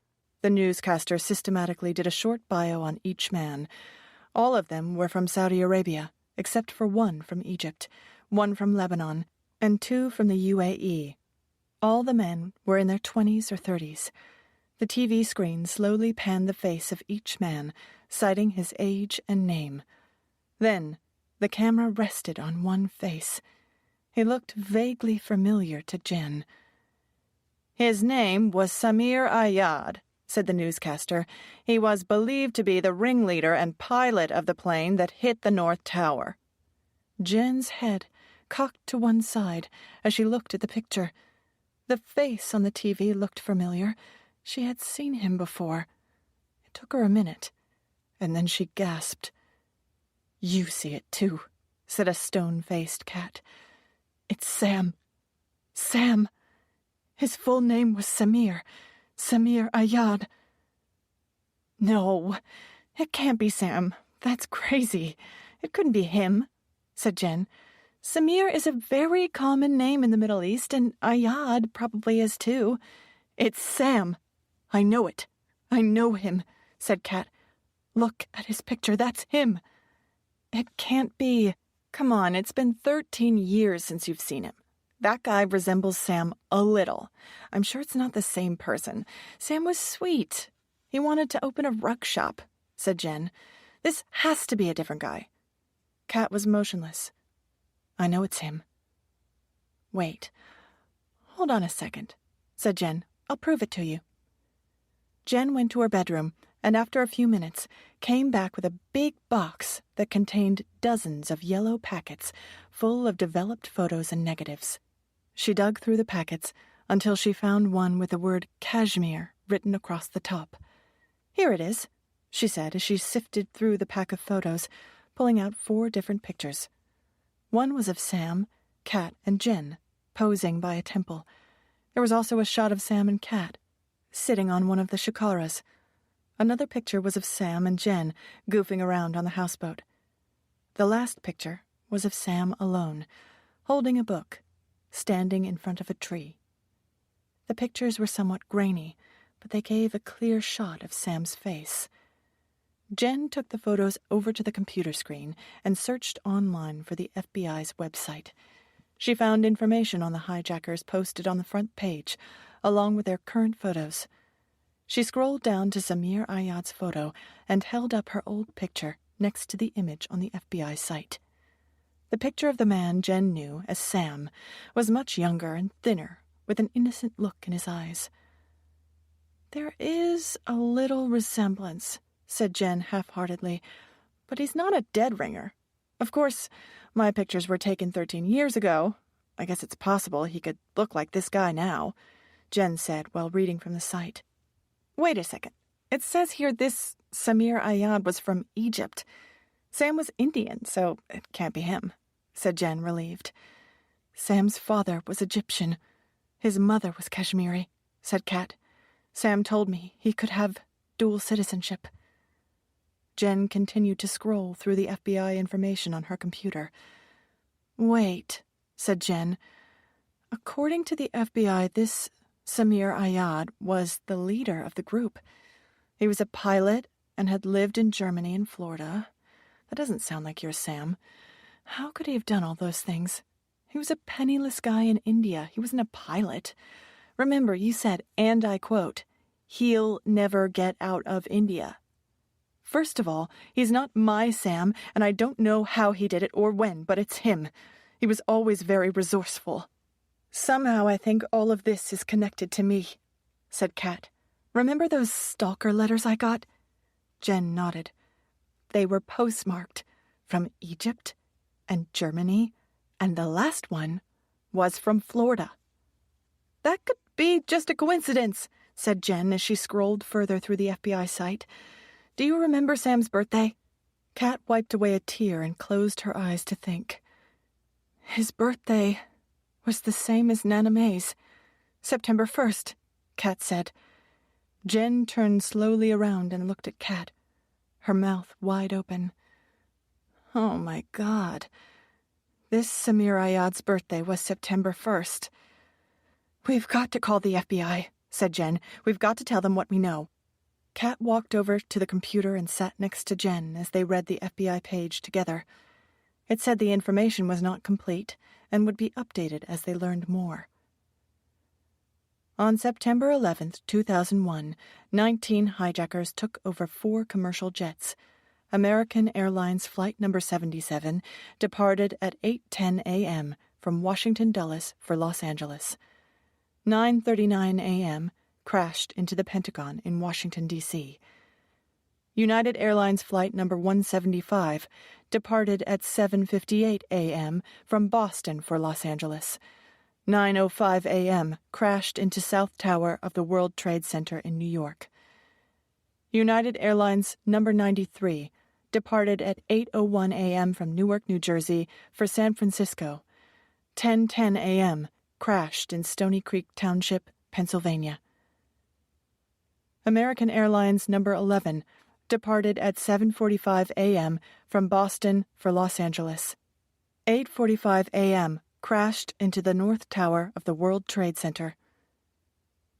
Look down at the 4th name on the list, said Jen, her eyes glued to the screen. It says Ayad lived in Florida and Hamburg. Kat stared at the line listing Samir Ayad as Jen continued to read the remainder of the names. 1. Karim al-Shadid. Date of birth, June 28, 1976, UAE. 2. Walid Bahar. Date of birth, September 13th, 1974. Residence, Hollywood, Florida. Believed to be a pilot. 3. Hazim Shahada. Date of birth, July 31st, 1973. Possible residence, Hollywood, Florida. Believed to be a pilot. 4. Samir Ayad. Date of birth, September 1st, 1968. Residence, Delray Beach, Florida. Hamburg, Germany. Pilot. 5. Abdul Al-Qureshi. Date of birth, December 24th, 1972. Possible residence, Delray Beach, Florida. "Kat," said Jen, touching her friend's shoulder, "we have to call the police. Kat, are you listening to me?" Kat got up abruptly and walked across the room to the window and looked out. "We know nothing. I don't know anything. He was someone I knew for a few weeks more than a decade ago," cried Kat. "My husband is traumatized. We've lost so many friends. I don't need any more insanity in my life. I'm not going to the FBI." Jen walked over to the trembling Kat and put her arms around her and let her cry. After a few minutes, Kat sat on the couch and blew her nose. "Listen to me. We are going to call the FBI," said Jen, quietly determined. "We are Americans first. We need to do this for our country and for all the people who died. There might be more terrorists out there planning something else. Maybe we know something that could help. It's not for us to decide what's important or not. It's our duty to our country to tell whatever we know. If you won't go, I will." Kat sighed and nodded her head as Jen picked up the phone and called the FBI. 42. For 2 hours, Jen and Kat waited in an interrogation room in the FBI field office at 26 Federal Plaza in downtown Manhattan. During their 20-minute walk there, they detected the noxious smell from the tower disaster that lingered in the air. Smoke could still be seen rising from the remains of what soon would be known as Ground Zero. Outside the FBI building, hordes of reporters stood in front, waiting for any bit of new information. Inside the building, it was like a beehive of organized chaos. Agents running up and down halls, phones ringing, files of papers being moved. A soft-spoken FBI woman ushered Kat and Jen to a back room and offered them coffee. They declined. "It's going to be all right," Jen said to Kat reassuringly. "We're probably all wrong. We'll tell them what we know, and they'll thank us and send us home. At least we'll know we did the right thing and our conscience will be clear." 20 minutes later, a young male FBI agent entered the room and closed the door. "I'm Special Agent Nick Ritchie. I'll be taking your statements," he said. While Kat thought he looked like he was still in high school, Agent Ritchie was all business, no nonsense, and direct. "I'm sorry for the long delay, but as you can imagine, under the circumstances, it's been crazy. Right now, we don't have enough manpower to follow up on all the leads," said Agent Ritchie. "You contacted the Bureau this morning because you believe you both have had contact with one of the hijackers. Is that correct?" said the agent, looking at some papers in his folder and then directly into Kat's eyes. "It feels like he's looking into my brain and reading my thoughts." "We're not sure, but we think we might know one of the hijackers," volunteered Jen. "We met someone in India about 13 years ago who kind of looks like the man we saw on TV. On the news, they said this hijacker was Egyptian." She handed the agent the 3 photos of Sam and began to tell the story of their trip to Kashmir in 1988. "We met this nice guy named Sam in Srinagar," said Jen. "He spoke 5 languages and dreamed about opening an Indian rug shop in Europe or America. He was really sweet. Then I left to go home, but Kat stayed for another 3 or 4 more weeks. Nick Ritchie then turned his eyes on Kat. "Tell me what you remember, Mrs. Sullivan," he said gently. "It's important. We have information that the Samir Ayad, who piloted Flight Number 11, was born in Egypt while his parents were on a trip to visit his father's relatives. They went back to the north of India when Ayad was only a few weeks old. Ayad later moved to Egypt, we think about 10 years ago, and apparently had dual citizenship, so it's logistically possible he could be the same person." Kat told the agent about the lazy days exploring the Kashmir province, boat trips on Dal Lake, normal tourist activities. She said there was nothing from her trip that foreshadowed the event that happened so many years later. She didn't mention a romantic relationship. She told the agent she and Sam had become friends and were even pen pals for a while. "Do you still have any of his letters?" asked Ricci. "I threw them away years ago." Agent Ricci interrogated Kat for a full half-hour and was finally satisfied. "That's all for now," he said. "Thank you for coming in. Every bit of information helps. We need to learn as much as we can on the background of these people to understand what makes them tick. We'll be in touch if we need help filling in some of the blanks. Anything else you want to add?" Kat shook her head. Jen stared at her friend in disbelief. The agent thanked them again, and Jen and Kat left the building without speaking. When they were outside and a block from the FBI office, Jen spoke. "You didn't tell them the whole truth." "I told them enough," said Kat. "I helped identify Samir Ayad. They don't need to know the details of my personal life. It's completely irrelevant. You should have told him the whole story. Let the FBI decide what's important and what's not." "My life is a mess right now," said Kat. "Our friends are dead, and my husband is depressed. I don't need to add to the pandemonium." "But I just think," Jen started. "It's my story to tell or not, and I want it to remain private," said Kat, grabbing Jen's arm and squeezing it. "Drew doesn't know anything about Sam, or the marriage, and he never will. Is that clear?" "Painfully," said Jen, as she pulled her arm away and rubbed it. 43. 3 Saturdays after that awful day, Kat was at home in a fog, staring out a window, something she did often since September 11th. The FBI had called several times, asking for clarification on parts of her statement, but it seemed they found no material connection between her and the hijackers. Kat convinced herself that it was all a bizarre coincidence and put it behind her. That day, Drew was out, attending another memorial service for a colleague who had died. Kat had been to so many services in the past few weeks that she begged off this one. She hadn't known this person well, and going to each one was emotionally draining. Like every American, many times each day, sadness and tears overcame her. She thought she had cried more over the past few weeks than in her entire lifetime. When Drew had offered to go to this service without her, Kat was relieved to have the time to be alone with her thoughts.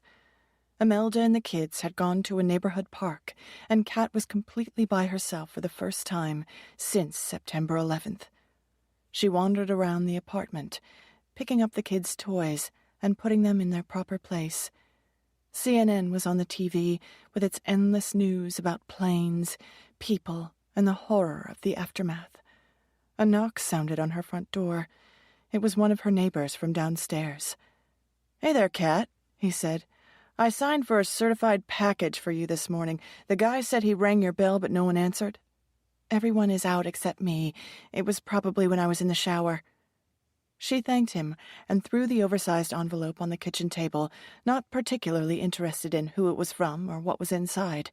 Nothing really interested her much these days. She found herself staring out the window again. After a few minutes, she looked around the room. This apartment is a wreck.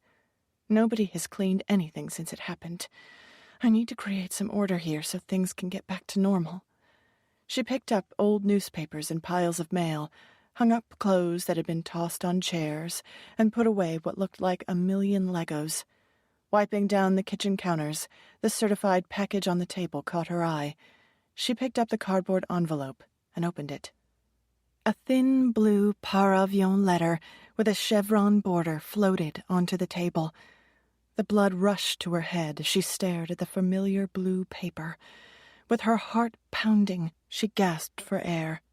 Leaning against the refrigerator to steady herself, she picked up the envelope and stared at it for a full minute, afraid to open it. Then, slowly and carefully, she unfolded the delicate paper. Dear Mrs. Ayad, that is your name. Did you forget, Trina? You are Mrs. Katrina Ayad. Should I call you Trina, or do you prefer your new name, Kat? I will call you Trina because that's who you were when you married me, when you became my wife. For years I searched for you, not knowing if you were alive or dead. My heart was broken into 1,000,000 pieces, my life ruined, my dreams gone. I wanted to die. I had to leave Kashmir because it was full of memories of you. Every street, every tree, every flower reminded me of my beautiful wife. I had to leave my own family, my home, and my country to start a new life, all because of you. But I couldn't find you. But there was a new thing, the internet. That's how I found you and learned all about your new life. You had a new name and a new husband named Andrew. But you already had a husband, your first husband. Did you forget our wedding in 1989? I learned you were an important writer for a big American magazine, just like you planned. You always get what you want, just like you got your locket back. You have 2 children, who should have been my children. But even after all your lying and deception, over time, my heart softened. I almost changed my mind until that day in New York when I saw you with him and your children on Spring Street. I was there, watching you and Drew with my own eyes. I watched my wife kiss another man and walk away with his children, and my heart became forever hard. Now you know what it feels like to lose the one person in the world you love the most. You now feel the same pain I had when you lied and abandoned me. You gave me your locket and promised your love and a lifetime together. You married me and then left me without a single word. If you're reading this, then I have been successful, and your illegitimate husband is dead. If you had just treated me with the respect and honor I deserved, none of this would have happened. His death is all your fault. His blood is on your hands. You have to live with that.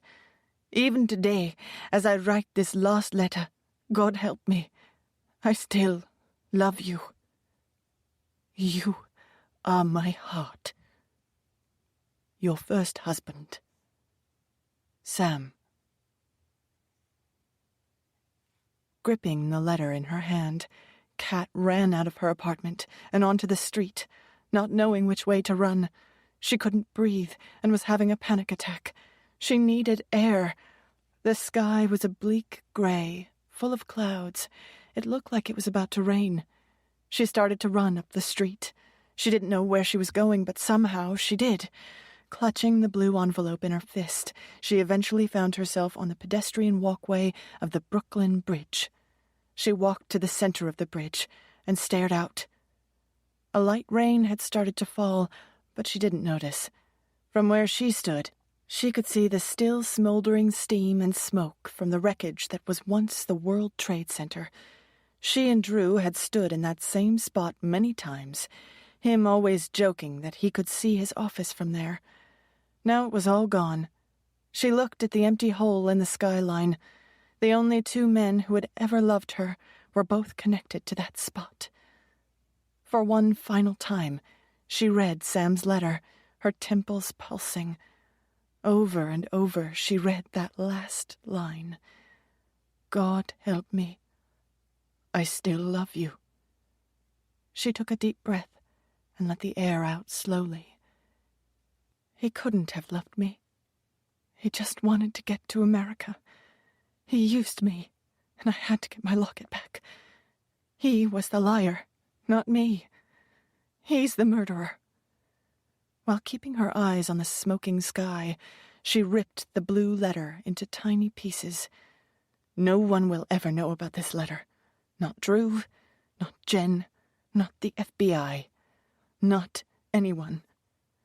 She opened her hand, allowing the wind to lift the tiny pieces of blue paper from her palm. She watched the confetti-like fragments swirl into the air and then slowly drift down one by one into the gray river below. Unhooking the clasp of her locket, she held the silver charm in her hand as she considered all the things she had done.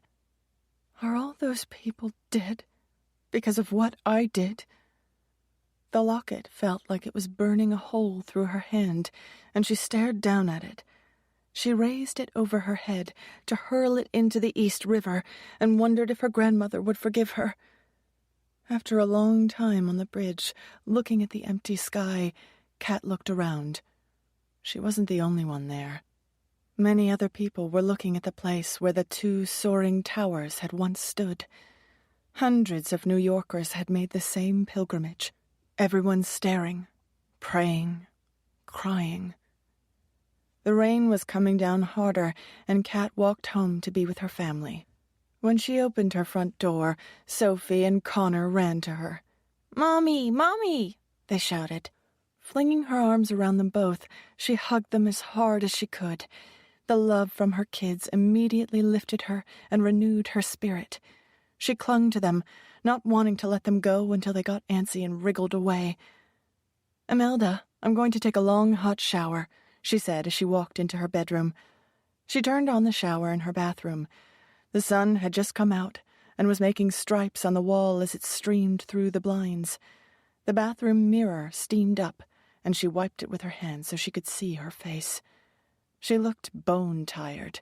She had felt that way every day since it happened. "I don't want to think about this anymore, and I don't want to think about him ever again."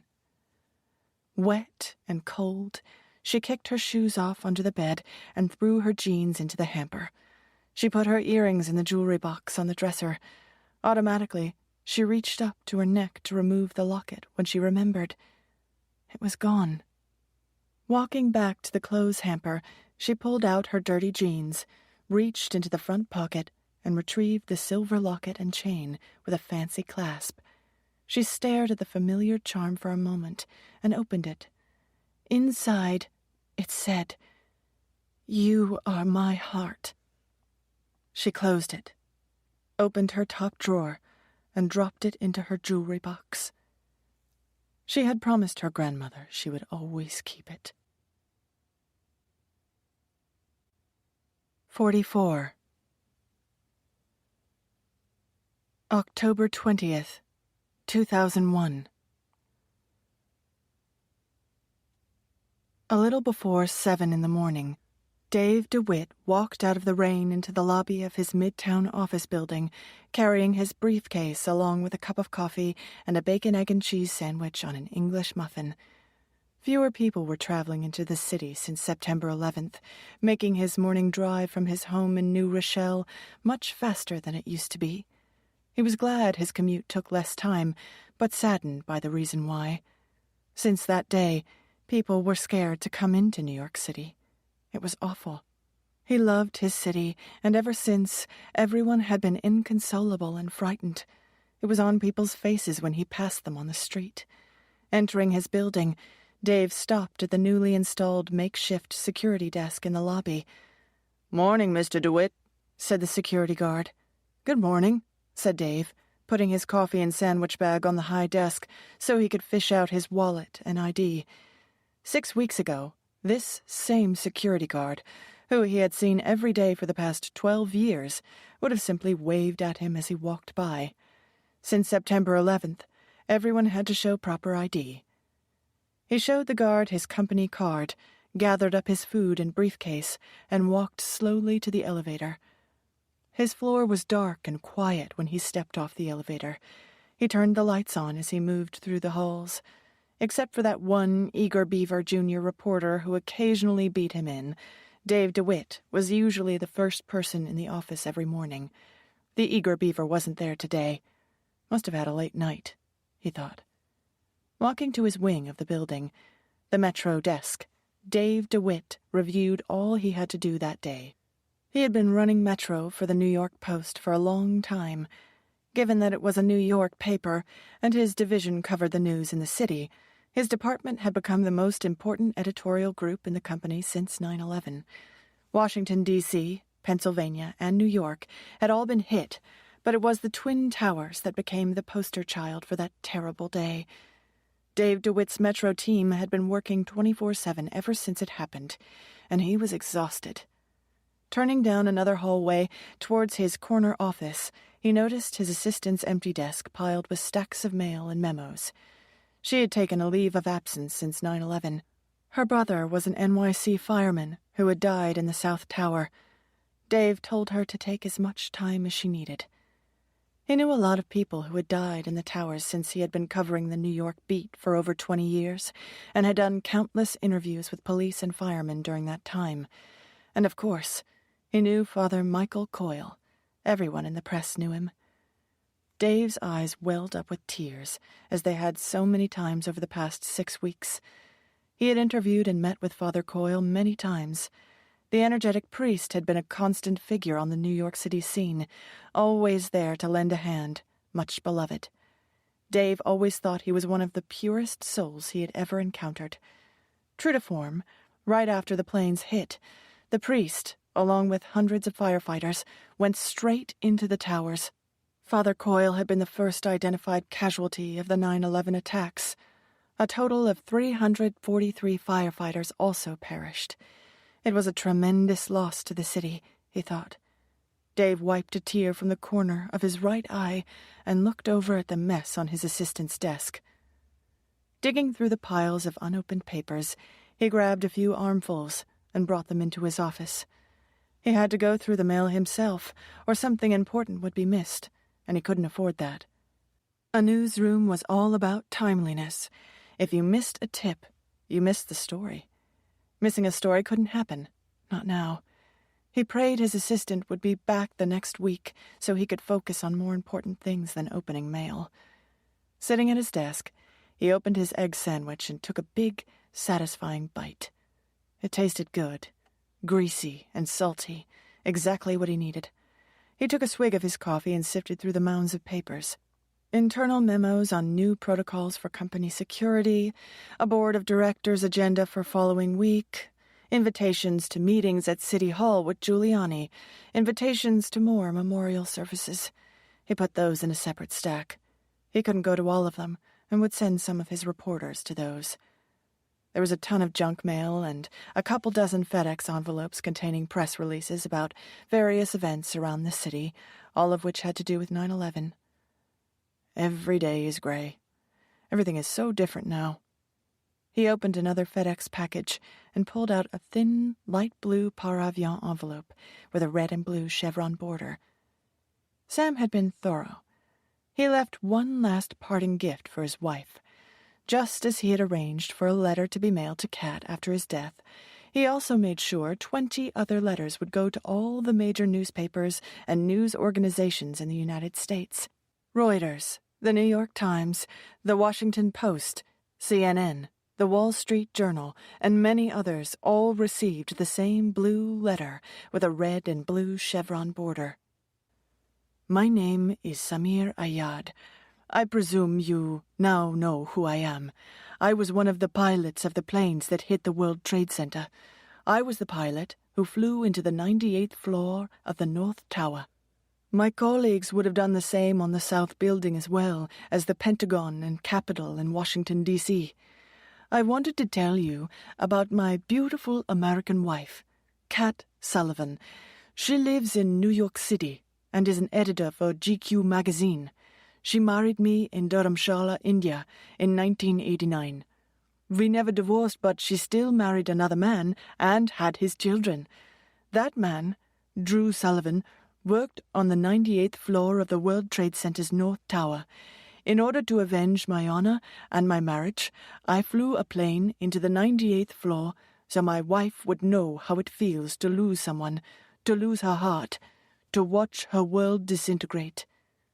For a long time, Kat Sullivan's help and commitment to our cause was instrumental in our planning of this Al-Qaeda mission.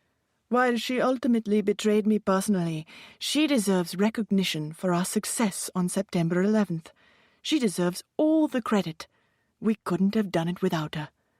Samir Ayad, pilot, American Airlines Flight Number 11. 45. Dave DeWitt never finished his bacon, egg, and cheese that morning. After he recovered from reading and then rereading the letter in the blue envelope, he called the editor-in-chief of the New York Post at home and woke him up. Then he stopped all the presses.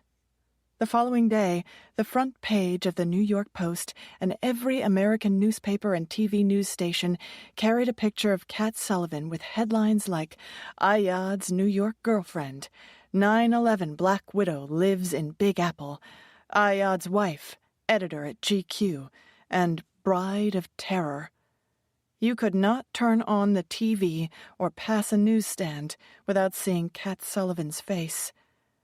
Around the time the headlines hit the news, Agent Ricci, along with several other FBI agents, were on their way to the Sullivans' apartment. Only minutes before, Kat and Drew's phones started to ring as friends and colleagues heard the shocking news and called them in confusion and disbelief. Drew turned off his incessant phone and turned on the TV and watched the story of his wife's life being played out on every channel. "According to our sources," said the newscaster, "Trina Homeguard, who now goes by the name Kat Sullivan, met Samir Ayad in 1988 and married him in 1989. It is not confirmed if or how involved Mrs. Sullivan was in the attacks on the World Trade Center on September 11th, though Samir Ayad has implicated her." "Kat, what are they talking about? Why are they saying this about you?" said Drew, changing the channel and seeing his wife's picture on every network. "I don't know," said a panicked Kat. "What's happening?" shouted Drew, his face contorting. "You knew this guy? You knew Samir Ayad, the guy who killed all my friends?" Kat stared at him. "Answer me." "Yes, I knew him," shouted Kat, "but barely. I met him 13 years ago on a trip to India. I haven't seen him or spoken to him since. I don't know what this is all about or why they are linking me to any of it. Why are they saying he was your husband? Why are they saying that? I don't know." There was a knock at the front door. "It's the FBI. Please open the door." Drew let 5 agents enter. They said they were there to bring Kat downtown. "Are you charging my wife with something?" asked Drew. "We just want to ask her some questions," said Agent Ricci. "We just heard about this on the news ourselves. Why are they saying my wife was married to that terrorist?" asked Drew. "Mrs. Sullivan," said Agent Ricci, looking directly at Kat. "I met him in India 13 years ago, and we hung out for a few weeks," said a wild-eyed Kat to her husband. "But I don't know why they are saying those other things. I haven't been in touch with him since then." "This doesn't make any sense," said Drew to the FBI agents. "So what if my wife met this guy 13 years ago? I'm sure a lot of people crossed his path over the years. Why are you connecting my wife to him? Why are they saying she's his wife?" "That information came from a letter that Mr. Ayad sent to a number of news agencies earlier today," said Ricci. "It said your wife helped his organization and that he was, and still is, married to her." "How do you know it came from Ayad?" said Drew. "It's probably a hoax. Some nut." "Our experts believe the letters were created by Samir Ayad," said Ricci.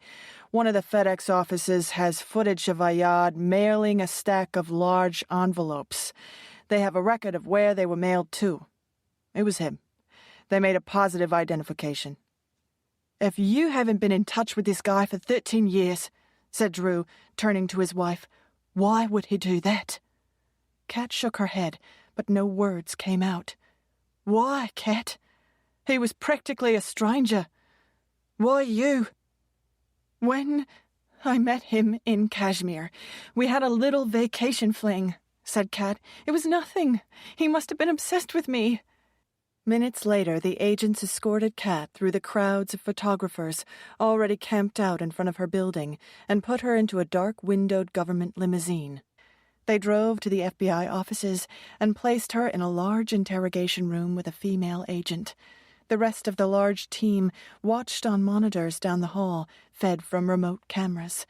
Kat, completely numb, sat motionless, stunned by the media frenzy of the past 2 hours. She remembered the look on her husband's face when the FBI agents filled him in on more of the details.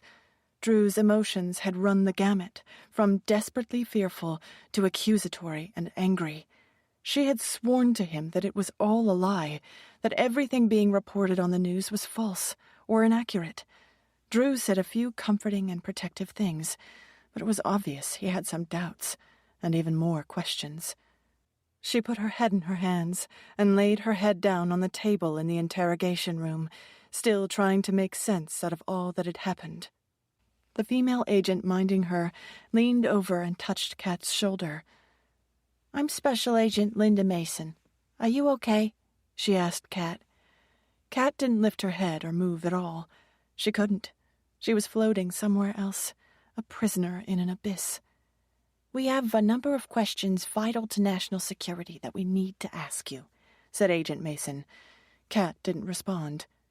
People's lives may be at stake, said Agent Mason, her voice becoming more urgent. Do you hear me? The one-sided conversation continued, with the agent gently trying to coax Kat into speaking. After another 10 minutes with no reaction, Linda Mason glanced back at the hidden camera behind her and made an exasperated face before she turned back to the immobile Kat. We need to know what you know about the hijackers, said Mason. Kat remained still. Mrs. Ayad, are you all right? Kat jolted her head up and stared icily at the agent, her nostrils flaring. Don't you call me that. That's not my name. Do you hear me? My name is Mrs. Kat Sullivan, she bellowed. I'm sorry, a slip of the tongue, of course. I meant to say Mrs. Sullivan. Down the hall, the FBI counterterrorism team watched the two women's exchange on a screen. Here we go, said the older FBI supervisor right after Kat blew up. Linda just brought the Ice Princess to life. Now that lady is spitting mad. I guess she doesn't like being called by a real name. Good to know. Ricci, get in there and handle her. You're the only one in the Bureau who has any previous experience with Mrs. Ayad. Yes, sir, said Special Agent Ricci, walking to the door. How did she respond to you the last time you met? Asked the supervisor. She was reticent and not terribly forthcoming at first, said Ricci. She didn't marry you too, did she? Said the supervisor with a bitter smirk. Agent Ricci walked down the beige halls and entered the room where Kat and Agent Mason were still poised in a Mexican standoff. He nodded at Mason, which was her cue to leave, and pulled up a chair sitting directly across from a still fuming Kat. She called me Mrs. Ayad, said Kat through clenched teeth. That's not my name. I'm sorry about that. Agent Mason shouldn't have said that. It was way out of line. I want to go home, said Kat, starting to cry. I'm tired. I want to see my kids. They need their mother. I'm afraid we have to sort through some things before you can leave, said Agent Ricci gently. This whole thing must be extremely difficult. I want to try and untangle as much of it as I can for you. Does that sound fair? Kat peered at him and reluctantly nodded. Whatever. Just make it all go away. Mrs. Sullivan, when you came down here the first time, you appropriately let us know that you had previous contact with Samir Ayad, said Agent Ricci. More recent information now contradicts your statement to the FBI. Our intelligence indicates that your relationship with Mr. Ayad was far different from the one you reported on the day you came here with Jennifer Fairchild. Would you like to add anything at this time? Motionless, Kat stared over Ricci's head, but said nothing, exasperated and worried that every precious minute wasted might result in another act of terrorism. The senior director of Agent Ricci's unit, who had been watching the scene remotely, strode down the hall and entered the interrogation room with several other agents in tow. Mrs. Sullivan, I'm Director Louis Fouch. What we are discussing with you is very serious and a matter of national security. Do you understand? Said the older man in measured tones. We need to know everything you know. This is not a request. We will keep you here until you tell us the truth. You have young children. You wouldn't want them to visit their mother in jail, would you? Leave my kids out of this, Kat shrieked, and then buried her head in her hands again. Mrs. Sullivan, said Agent Ricci gently, trying to calm her down. Kat lifted her head and stared up at the older director. Is whatever I tell you completely confidential? Of course, said Director Fouch. Always. For the next 5 hours, Kat recounted as many details as she could remember of the 2 years she had known and been in contact with Samir Ayad. She told the agents about the stolen glances, their first kiss, romantic nights, and the first time she left India, the day she gave him her grandmother's locket. I told him he could keep it until our wedding day. Did you mean that? Asked Ricci. At the time. She told the agents about the series of blue letters she received, and how eventually she suspected that Sam's profession of love was only an act, a ruse to get his American citizenship. If you thought that, why did you go back to Kashmir? Asked Ricci. I wasn't 100% sure. I went back to see for myself. I needed to know if he wanted me or if he was only after a new life in America. Also, I had to get my locket. Go on, said Ricci. Then what happened? Kat paused, looked down at the floor, and breathed in deeply several times. Once I got to Kashmir, he said he'd only give the locket back to me after we got married, like I had promised him. He suggested we get married the next day. I wanted to see how far he'd go, so I called his bluff. Kat paused again. His bluff? Asked Ricci. I didn't think he'd go through with it, but he did. I went through some idiotic ceremony that lasted 2 minutes, and he gave me my locket back. Once I had it, I told him I'd go home and apply for his visas to bring him to America, said Kat. I left India a few days after that and never communicated with him again. That's the truth. Agent Ricci displayed no emotion. I see, he said, making some notes and glancing over at Director Fouch. Surely he reached out to you, said the director. Kat squirmed in her chair. For 18 months after I left India, I received dozens of letters, but never opened any of them, Kat said robotically, without emotion. Why should I? He used me. He made a fool of me. One day, I burned all of them and threw the ashes away. A few years later, I met Drew, got married, moved, and changed my name. I never heard from Sam again. Let me make sure we fully understand what you've told us. You married Ayad just to get your necklace back, Agent Ricci said, trying to tamp down his astonishment. You never had any intention of being his wife or bringing him to America. Is that correct? Yes, that's correct. You agreed to the wedding as a ploy to retrieve your property?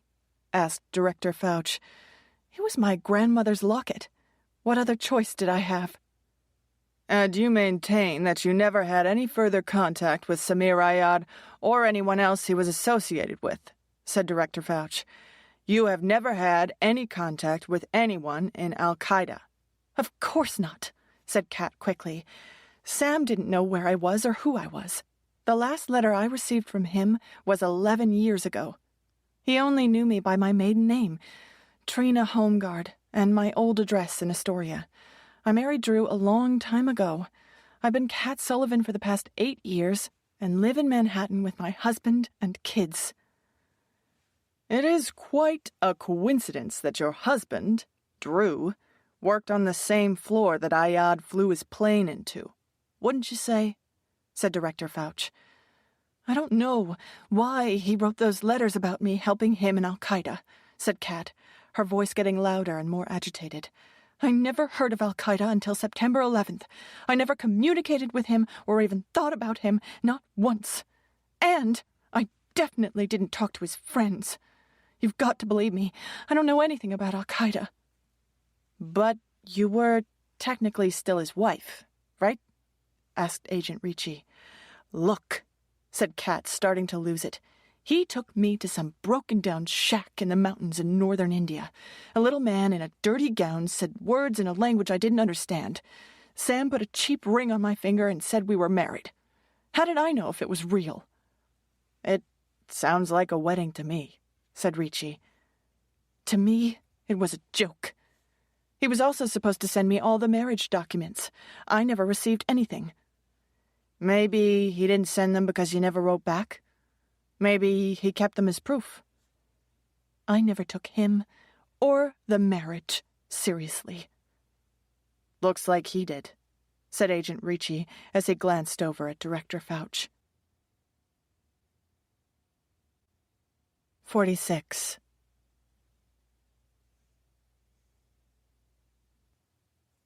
Tell me again what happened, but slowly, Drew said to Imelda while trying to comfort his shaken mother and daughter.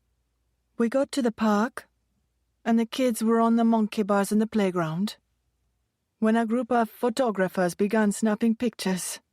And it was terrible, said Imelda, while stealing a glance at Kat, who had been reading on the sofa.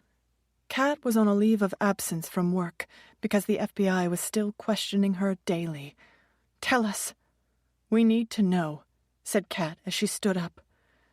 Drew's mother, her face red, took a breath and said quickly, Some crazy woman screamed at Sophie over and over, Your mother is a goddamn murderer.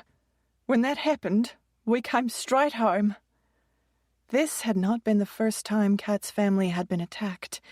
Previously, when they tried to venture out of the house, it had proved to be a disaster. 24 hours a day, crowds of media mixed with protesters were fixtures in front of their building. If they stepped out the front door, they were surrounded by reporters and New Yorkers who followed them wherever they went. The Sullivans were harassed so much that they abandoned any kind of normal activities, even grocery shopping. Anything they needed, Drew's parents would fetch it, or it was ordered by phone and delivered. Once, a reporter pretended to be a delivery guy and actually got inside the Sullivans' apartment. Drew went nuts. It didn't end well for the reporter. The incident in the park with his children was the final straw. Because of the FBI investigation, Drew and Kat couldn't leave the country, but his parents could certainly take their kids far away from all the chaos and hate. An hour later, after much soul-searching, Drew went into the bedroom to tell Kat his plan. You want to send our kids to Australia? For how long? Kat asked. Until things calm down. We can't put them through this. Sophie is traumatized. You want to send my kids away? It's the best thing for them, said Drew. My parents are on board. They're trying to get a flight for all of them right now. I talked to Imelda. She said she'd go with him to help. It's just until things blow over. On some level, Kat knew her husband was right. It had been extremely hard on her kids, and they couldn't put them through any more. She wished, more than anything, that she could go with them, but she couldn't leave the country because her passport had been confiscated by the FBI indefinitely. When they told their children, Kat and Drew had to fight back tears and tried to make it sound like a cool holiday with Gran and Grandpa. The kids had been to Australia a few times before and loved spending time there. It was a scramble, but the flights got booked, the bags were packed, and 2 days later a car picked up the kids, Drew's parents and Imelda, and they were gone. Unable to go anywhere, the apartment on Spring Street felt very small, and tension between Kat and Drew mounted over the following weeks. Your story doesn't add up, said Drew bitterly one afternoon. He was crazy. Obviously, he had some sick obsession with me, said Kat. He tied me into his plan just to screw me. But why, Kat? Why did he want to screw you so badly? Said Drew. The way you tell it, you hardly knew the guy. I don't know why. Stop asking me the same questions over and over. I get enough questions from the FBI. Why would someone you barely remember go to such lengths to get you? Drew asked. I told you already. I had a little fling with him in India 13 years ago. It was nothing, said Kat emphatically. Did you sleep with him? That's all you really want to know, isn't it? Said Kat, glaring at her husband. No, I never slept with him. Happy now? You swear you never married him? Drew asked, for what was probably the 10th time. He must have been stalking me for years. I'm the victim here. Look what's happened to my life. Actually, the people who went to work at the World Trade Center and the Pentagon on September 11th are the victims, Drew sneered as he walked out of the room. After their fight that day, Kat made a decision. She needed to make things more normal again and decided it was time to go back to work. The following morning, she put on her navy Armani suit, her favorite pair of gold hoop earrings, and a pair of red suede Manolo Blahnik 4-inch heels. It wasn't safe for her to take public transportation because everyone in New York knew her face, and the paparazzi were everywhere. When she was ready to leave, she called a car service to pick her up, and Drew helped her fight her way through the reporters and onlookers waiting outside, and put her safely into the town car. Wish me luck, said Kat with a forced smile as Drew closed the car door. Yeah, he mumbled as he slammed the door shut. Sitting in the back seat of the limo, Kat let out a sigh of relief. It felt good to finally be outside of her apartment after being cooped up for so many weeks. She told the driver to pull up to the rear door of the Condé Nast building. When they got there were a few reporters waiting at the back entrance. When the car stopped, she took a deep breath and dashed into the building before the reporters had a chance to surround her. Once inside, she pulled out her Condé Nast ID and slid it through the opening at the top of the turnstiles. The machine made a buzzing sound. Puzzled, she looked at the ID and slid it through a second, third, and fourth time. Each time it buzzed, but would not let her pass. A lobby security guard walked over to see what the problem was. For some reason my ID isn't working, said Kat to the guard. Are you an employee here? Said the guard suspiciously. Everyone in New York was on high alert in the aftermath of 9/11. I've worked here for years. My office is on the 24th floor at GQ, said Kat. Don't you recognize me? I walk past you several times a day. Thousands of people come in and out of here every day, said the guard. Maybe the strip on your card is corrupted. I can call someone to come and get you, and then you can have your card replaced. Kat stood off to the side while hundreds of employees filed through the lobby, many carrying cups of coffee and bags of breakfast food. Several people stared at Kat, whispering and pointing as they passed through the turnstiles. When a few of Kat's GQ colleagues entered the lobby, Kat smiled and waved to them. Their eyes widened, but they didn't acknowledge her in any way. Mortified, Kat turned away and faced the wall in the corner while she waited for someone to come get her. She looked at her Tag Heuer watch. It had been nearly 10 minutes since the guard had called upstairs. Excuse me, Kat said impatiently to the security guard. Do you know what's holding things up? I'd like to get into my office. Someone's coming right down. A moment later, the senior vice president of human resources for all of Condé Nast appeared in the lobby and signaled for Kat to follow her. The security guard immediately buzzed Kat through the gate. Come with me, said the SVP as she pushed the elevator call button. What's going on? Asked Kat. My ID card isn't working. Let's talk in my office, said the SVP, ending the elevator conversation. 90 seconds later, Kat was seated in the HR offices on the 3rd floor. Why did you come down to get me? She asked suspiciously. Can you fix my ID card here? Ms. Sullivan, given what's transpired, we've had to make some staffing changes. What do you mean? What staffing changes. Surely, you didn't think you could just come back to work as if nothing had happened, the SVP began. Besides the 9/11 hijackers and Osama bin Laden, you're the most infamous person in America, maybe even in the world. Our organization can't have an association with you. We're a luxury brand company. You being here is very bad for business. It's already cost us clients when they learned you were employed by us. People have pulled their advertising dollars out of 6 of our titles already. You working here is not an option. But I didn't do anything. I'm not a judge or a jury. At some point, the truth always comes out. I'm sorry, but this is the end of the line for you in Condé Nast. Are you kidding me? Said a flabbergasted Kat. Does Adam Cantor know about this? I demand to talk to Adam. It was his decision, along with your senior management. If you know anything about Adam, you know his magazine always comes first. Any personal items you left in your office will be sent to your home, said the SVP, looking above Kat's head as 2 young security guards stepped into the room. These gentlemen will show you out. I know how to get out, said Kat bitterly. These gentlemen will show you out, the SVP repeated. Speechless, Kat stood up. Each man took one of her elbows and walked her to the elevator. You don't have to hold my arms, she said through clenched teeth. I'm not going to run away. Disregarding her request, the guards held on to her, as they had been instructed, and escorted Kat Sullivan out of the building and onto the sidewalk. Traitor, said one of the guards into her ear as he roughly let go of her arm.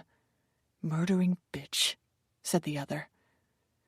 Tears filled Kat's eyes as she looked around for an escape route. Mercifully, there was someone getting out of a yellow cab right in front of her. She got in and closed the door just as a few stray photographers surrounded the vehicle, clicking their cameras repeatedly until the taxi pulled away. 47.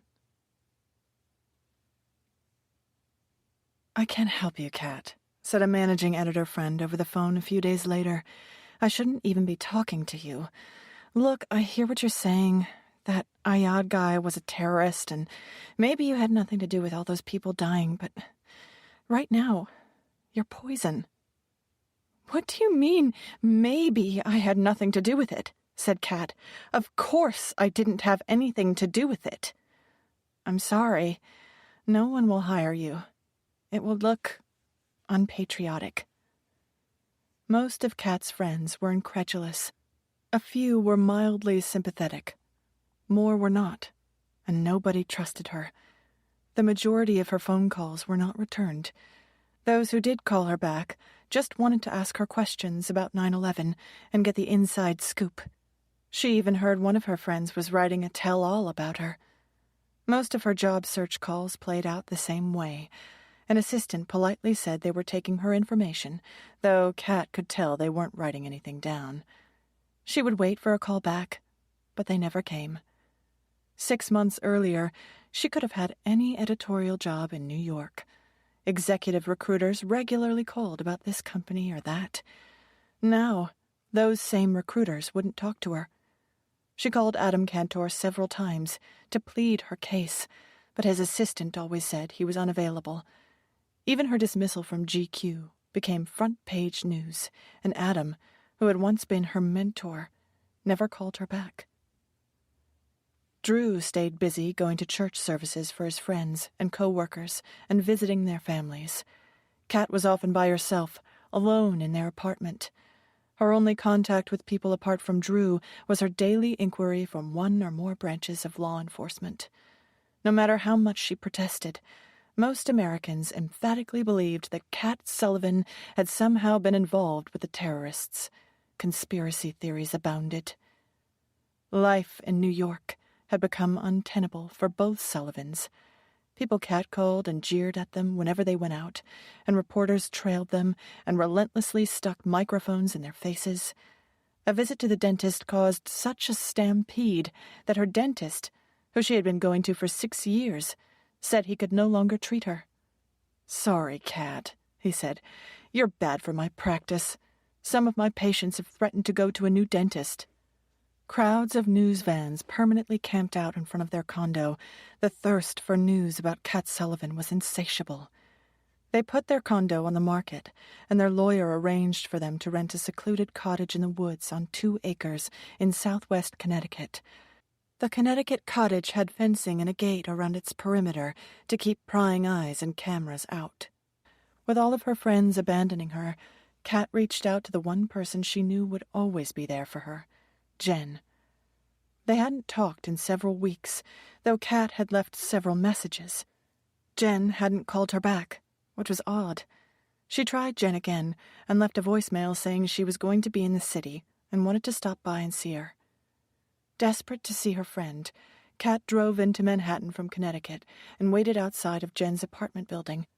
Jen took a yoga class every Tuesday at 5 p.m., and Kat knew her friend would arrive home around 6:30.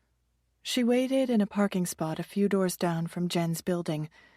At 6:45, Jen walked quickly down the street, carrying a grocery bag, and Kat got out of her car. Surprised to see her old friend, Jen stopped and stared at Kat as if she had seen a ghost. "What are you doing here?" asked Jen, looking around for paparazzi. "I left you a message that I was going to be in the city tonight and that I'd drop by." "I didn't get it. Tonight's not going to work for me," said Jen as she started to walk past Kat towards her apartment building. "Jen!" said Kat in a loud whisper, also surveying the street to make sure there weren't any photographers lurking. "What do you mean? I don't have to stay long. I just thought we could catch up a little. So much has happened that I want to tell you about." Jen spun around and shot Kat an incredulous look. "Don't you get it?" Jen said, raising her voice, clearly angry. "You think your life is ruined? Well, guess what? So is mine, and I really didn't do anything. For me, it's been guilt by association. Don't tell me you haven't seen the headlines about me. Ayad's girl's bestie, Jen Fairchild. That picture of you and me and Sam in India has been in every magazine and newspaper in the country. The guy I thought I was going to marry broke up with me because he couldn't handle it, and yesterday I got fired from a job I loved. I'm followed by photographers and reporters, day and night, and people want nothing to do with me. I'm a pariah, and it's all because of you."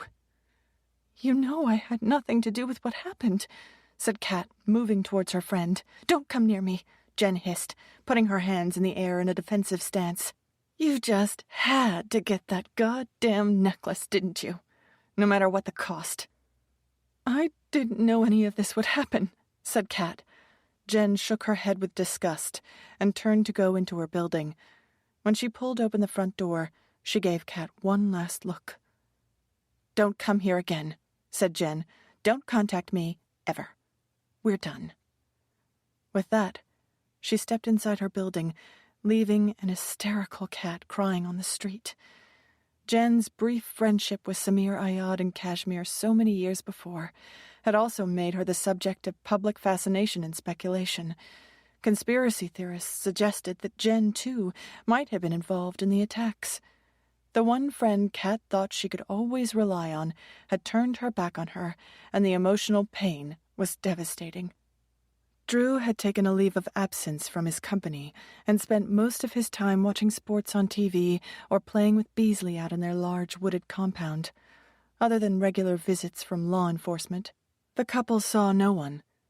The highlight of each day was the phone call they had with their kids, who seemed to be thriving in Sydney, but still constantly asked when they were going to see their parents.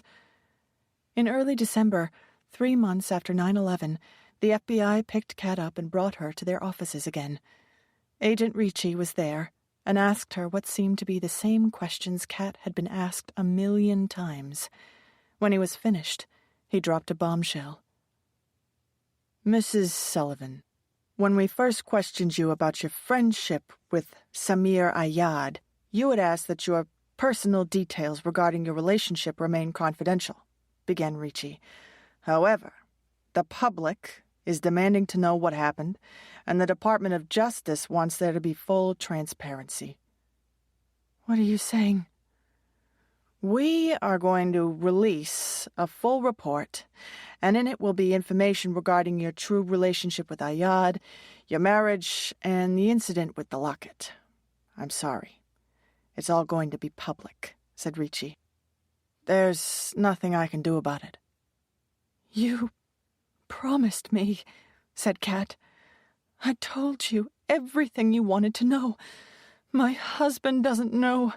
I told him I never married Ayad. That's unfortunate, said Ricci. We believe you most likely had nothing actively to do with 9/11, but it seems pretty clear that all these people are dead because Ayad was trying to settle a score with you. It's going public. There's nothing I can do. My hands are tied. Later that day, before Drew heard about the soon-to-be-released FBI report on the news, a terrified Kat preempted it by telling her husband what it would say. You've been lying to me the whole time? Said an astonished and heartbroken Drew with a look of disillusionment and anger. Every time I asked you, you denied it right to my face. You didn't even flinch. That marriage was never real to me, pleaded Kat. You have to believe me. Believe you? I never considered him a legitimate husband, said Kat, reaching for Drew's arm that he quickly pulled away. The only reason I went back to India and married him was to get my necklace. I had no feelings for him. That's the truth.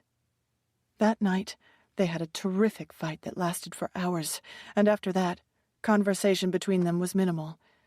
Kat took to staying in bed and remaining in her pajamas, while Drew kept busy reading in the living room and puttering in the yard with the dog. You haven't spoken to me since yesterday, said Kat one afternoon, while Drew was doing a crossword puzzle. I have nothing to say. I didn't know anything, Drew. You've got to believe me, implored Kat. He was a liar. Look what he did. He was obsessed with me. I never had any romantic feelings for him. He was completely one-sided. Drew stared at his wife and walked out of the room. They had become strangers, polite but disinterested, and they didn't trust each other. When the story hit, the media concocted a litany of conspiracy theories involving Kat, Samir Ayad, and Osama bin Laden. Kat Sullivan was the centerpiece of talk radio who was collectively convinced she had been in on the plot. She tried to explain to the media and tell her side of the story, but they twisted everything around to sell more newspapers. Fringe press speculated that she was an operative with al-Qaeda and had even had contact with Osama bin Laden himself. Even those who believed Kat wasn't knowingly involved with terrorists thought her evil and treacherous for marrying a man only to get her necklace and leaving him behind to rot. To those people, she was still to blame, because in their eyes, her appalling, insensitive, and selfish behavior might have been what triggered Samir Ayad's plan and his actions. Everyone had a different opinion about Kat Sullivan and her motives. One thing they all agreed on was Kat Sullivan was a cold-hearted bitch. She became the most vilified person in the world after Osama bin Laden and her first husband. They had been in the new house in Connecticut for a few months and had only unpacked some of their clothes. Walking by the second bedroom filled with more than 40 unopened boxes, Drew picked open a box labeled Pictures. Inside were dozens of framed photos of him and Kat and their kids. He pulled out their wedding portrait and thought how truly beautiful Kat had looked on that day. He remembered how much he had loved her when she walked down the aisle. Looking at all the old photos stirred something in him. It wouldn't be easy after all that had happened, but he thought his wife and family were worth it, and they could find their way back. Maybe it's like she said. She had no feelings for him. She just wanted that stupid necklace. Drew knew if they were ever going to put their broken family back together, they had to make this house feel like a home. On a mission, he unpacked the kitchen supplies, mugs, pots, pans and spices, and put them in the cabinets above the stove. He found a box with knickknacks and candles and scattered them around the living room. Kat said nothing, watching silently as he placed their treasures on tables and shelves. She didn't feel like helping him. She didn't feel like doing anything anymore. Drew pulled the tape off a box that contained framed pictures and smiled as he looked at a few pictures of his kids. There was one family photo of the four of them looking so happy. That was taken when Kat had hired one of the top photographers in New York through her GQ connections. He remembered that the whole family had gotten dressed up, and the kids had giggled and squirmed while they posed for the camera. Afterwards, they all went out for ice cream. It had been such a happy day. Drew placed some of the family pictures on shelves and end tables, and it made him feel better. "I don't know why you're bothering," said Kat, standing in the doorway watching him. "None of it matters." "It does to me," said Drew, refusing to get sucked into his wife's negativity. "It makes me happy to have our things around. It makes me feel a little more normal." With half of the boxes unpacked, he went back into the second bedroom and opened another that was filled with books. Lining his books up by size in the bookcase in the bedroom, he began to add some of Kat's books to the lower shelf. When he picked up a copy of Wuthering Heights, a blue envelope with red and blue chevron trim fell out from between its pages and floated onto the floor. He bent down and picked it up. It was old and was addressed to Trina Holmgard in Astoria. The return address was from India and was postmarked from 1989. His hands began to shake as he opened the letter. "Dearest Trina, it's been 3 weeks since we got married. My heart aches when I think of you and how beautiful you looked on our wedding day and how even more beautiful you were in my arms on our wedding night. I have never felt such passion and joy at the same time. I remember our trip to Dharamshala and the first time we made love, but it didn't compare to our wedding night, because then you were my wife. That made it different, special and amazing. You made my body feel something I've never felt before. I watched you sleeping that whole night. You looked like an angel from heaven.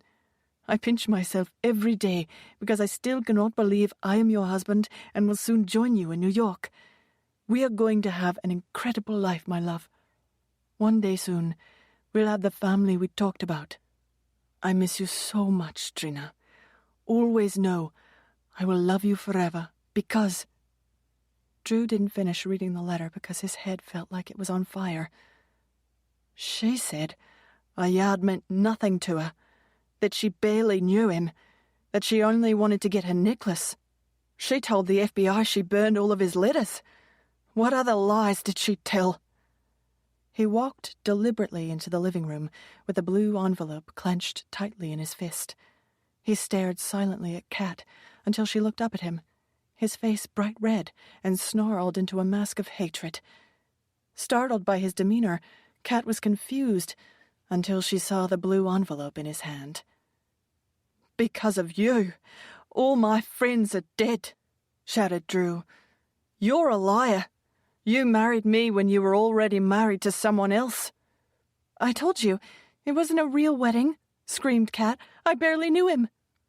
"I read his letter, Kat," Drew screamed back. "It was real, and you're a liar. You told me you never slept with him, that it was a one-sided relationship. That's bullshit. Almost 3,000 people are dead because of you. We are over. I'm leaving for Australia as soon as I can get on a flight. You are on your own." Sam had turned the final screw.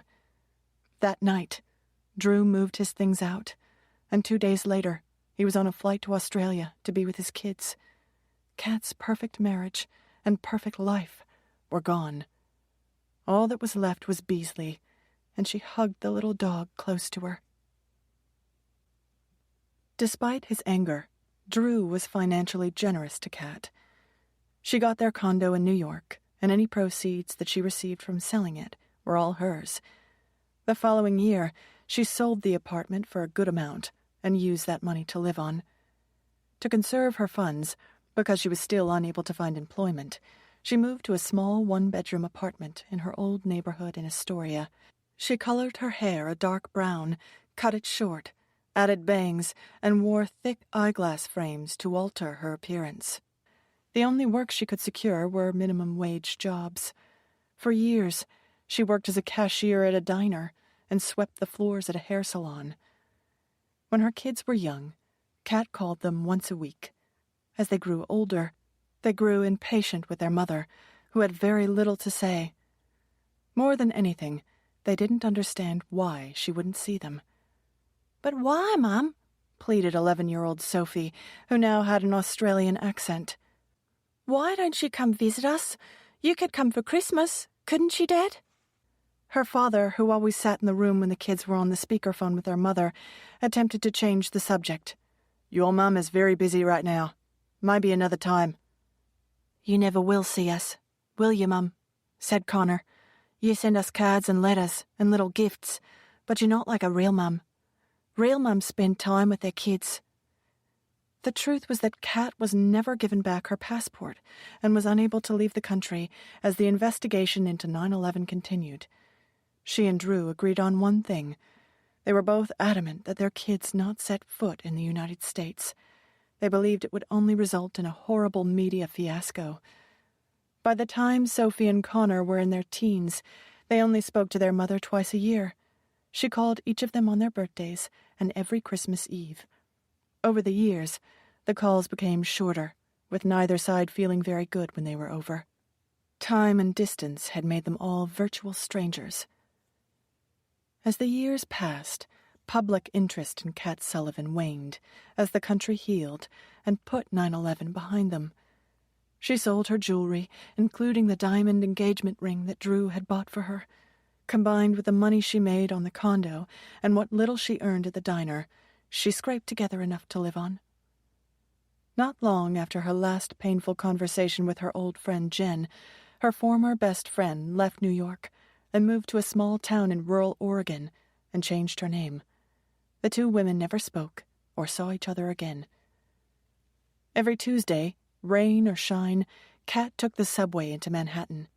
She'd walk across the Brooklyn Bridge, remembering the times she and Drew did it together, when they'd gaze out at the magnificent Twin Towers and joke about seeing his office from the bridge. Right after 9/11, there was a huge gaping hole in the skyline where the towers had once stood.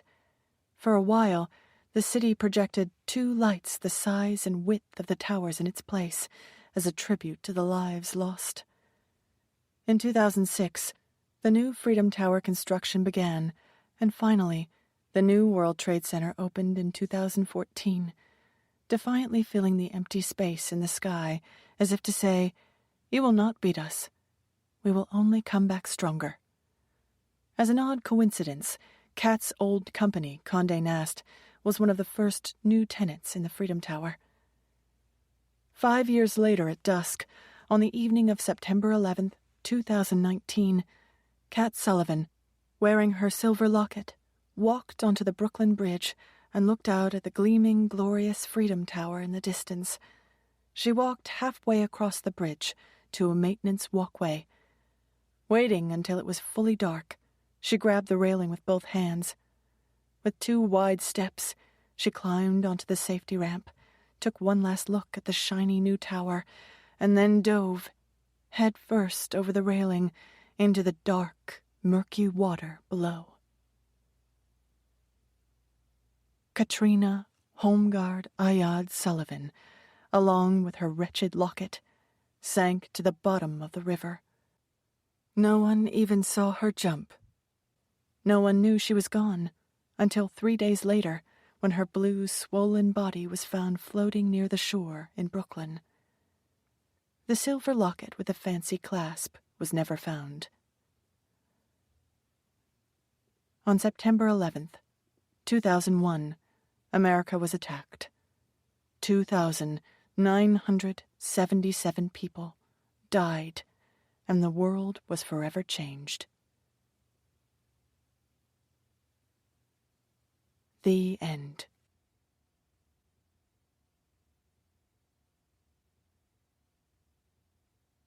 This recording of The First Husband was presented by Dreamscape Media LLC, narrated by Aaron O'Sullivan, and produced by Dreamscape Media LLC. Text copyright 2020 by McGarvey Black. Sound recording copyright 2020 Dreamscape Media LLC. Thank you for listening. Please check dreamscapepublishing.com for Dreamscape's latest releases.